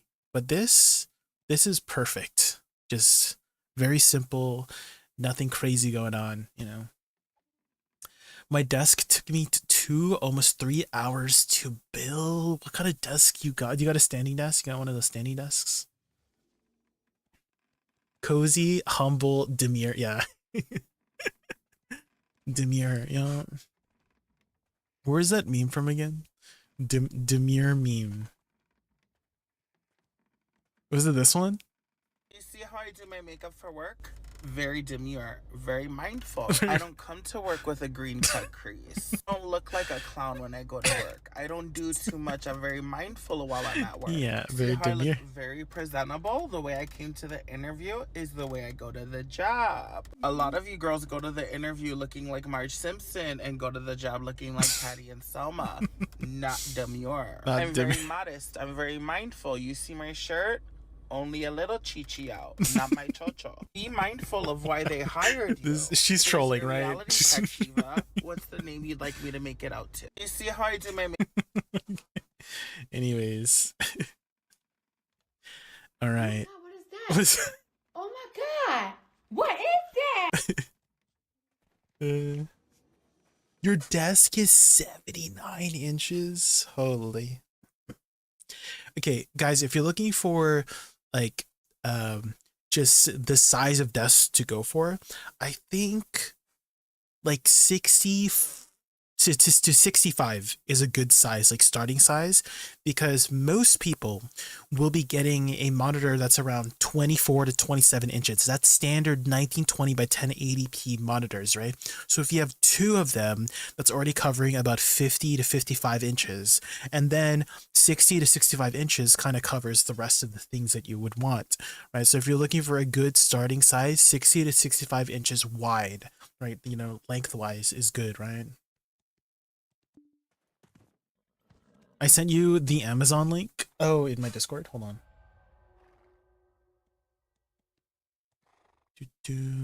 Oh, this desk. Okay. Okay, I like it. It's like the wood design. I do like the wooden design. That's nice. That's nice. 78 inches. That's a lot of inches.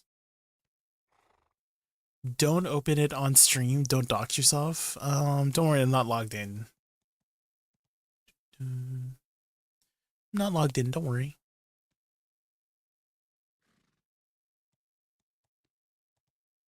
Hacker man. Okay, well, now that we've grinded a bit, I think we might be able to do some taps. So why don't we do some taps? Got your IP? No, not my foot, not my feet pics.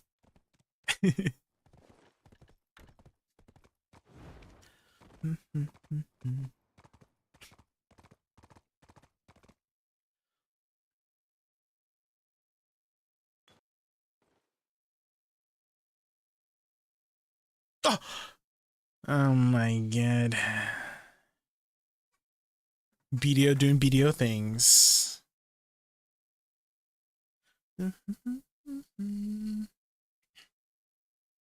I'll finish cleaning my desktop tomorrow and send you images of it. Most people will hate it. Okay. Well. Is it your cable management? How's your cable management? That's the thing I'm most interested in.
Okay, we're here. Okay, we've got two more Dania stones, guys. So let's see how many stacks we need. I've seen they're going up. They're going up, up, up. It's our moment. You know, together we go. Yeah, you know, it's going up, guys. It's so expensive.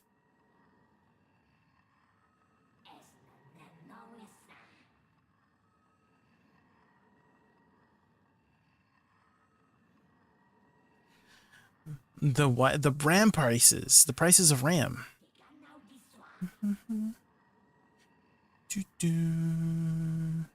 Oh, Doja Cat. Oh.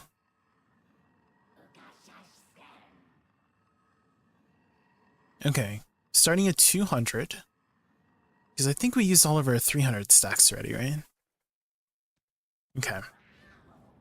Let's see, how many origins we got here? We've got 50. Okay, we got 50 of these. And let's put in the origins of Dark Hunger prices. Dark Hunger. 149. And Faints are 570. Okay, starting at 200. So it looks like we use... Dang, we're using all 50. Okay, so 1 green one, 11 blue ones, and 50... Yeah, 50, all 50 of my pink ones. Okay.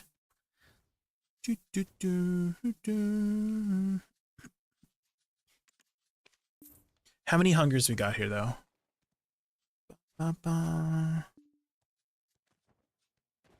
Okay, I need to buy 5 more. Let's go to our storage and sell.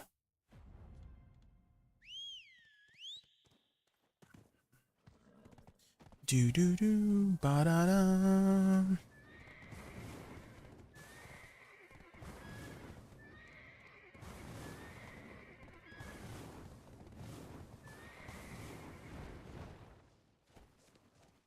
Okay, storage keeper. Sell all of our stuff. 8 bill, nice. And then I need to buy some faints. Uno. Dos.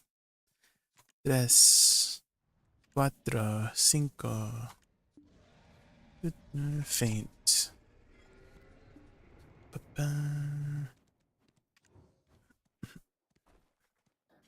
All right, let's check. So from 200 to 216. Okay. We use this. So we use up to 216.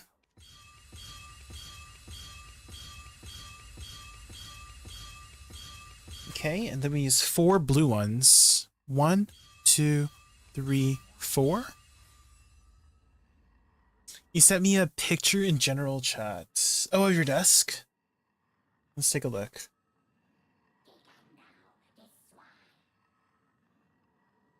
Oh, of the prices of RAM? $699? I feel like these were only like 150 before. What happened? Is it all the like the chat GPT stuff? Like the AI stuff going on? That's insane. Okay, let's see. 3 pink ones. 1, 2, 3. And then 1 green one. And then 249. Up to 249, we use the pink ones. Oh, GPU for the... I know! Okay, and then blue ones until 270. 2, 3, 4, 5. Okay. And then the rest pink. Literally everything else pink.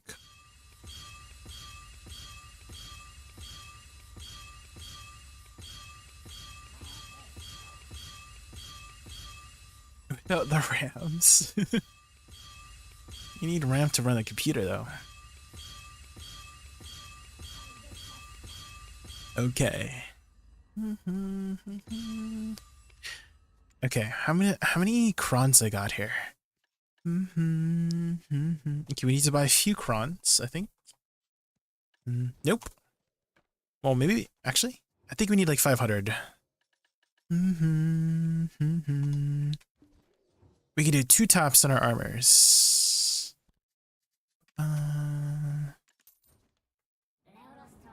Okay, here we go, guys. Here we go. We get another hex. We get full hex today, right? Surely.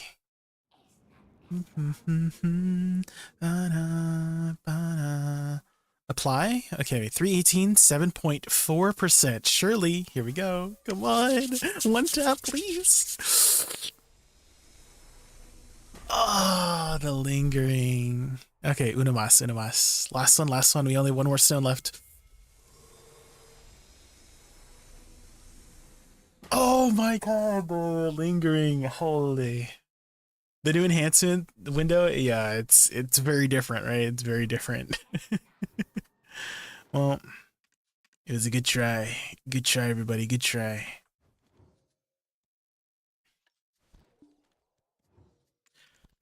A lot of people don't like it. I'm like, it's like whatever for me. I got used to it. But yeah, a lot of people don't like the new menu. It's very different.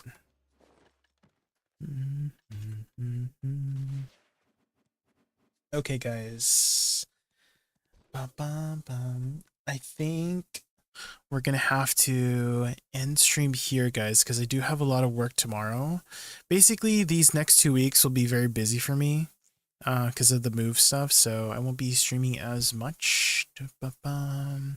Gotta focus on the move. No, yeah, I'm sorry, I see. I know you just got in too. I know you just got in. But don't do it. I gotta do it. Don't do it. But I appreciate you always being here every time I'm streaming. I really appreciate it. Same for everybody who stops by. Fudders, I know your streak ended, but I know you're always here every time I stream. So like the number doesn't matter. I just know that you're here, and that's all I need. So. All right, guys. Thank you guys so much for watching. I'll send you guys over to someone for now.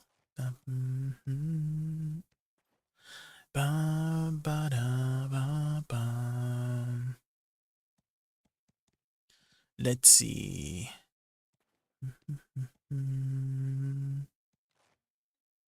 Let's send you guys over to Lacey. I haven't raided her in a while.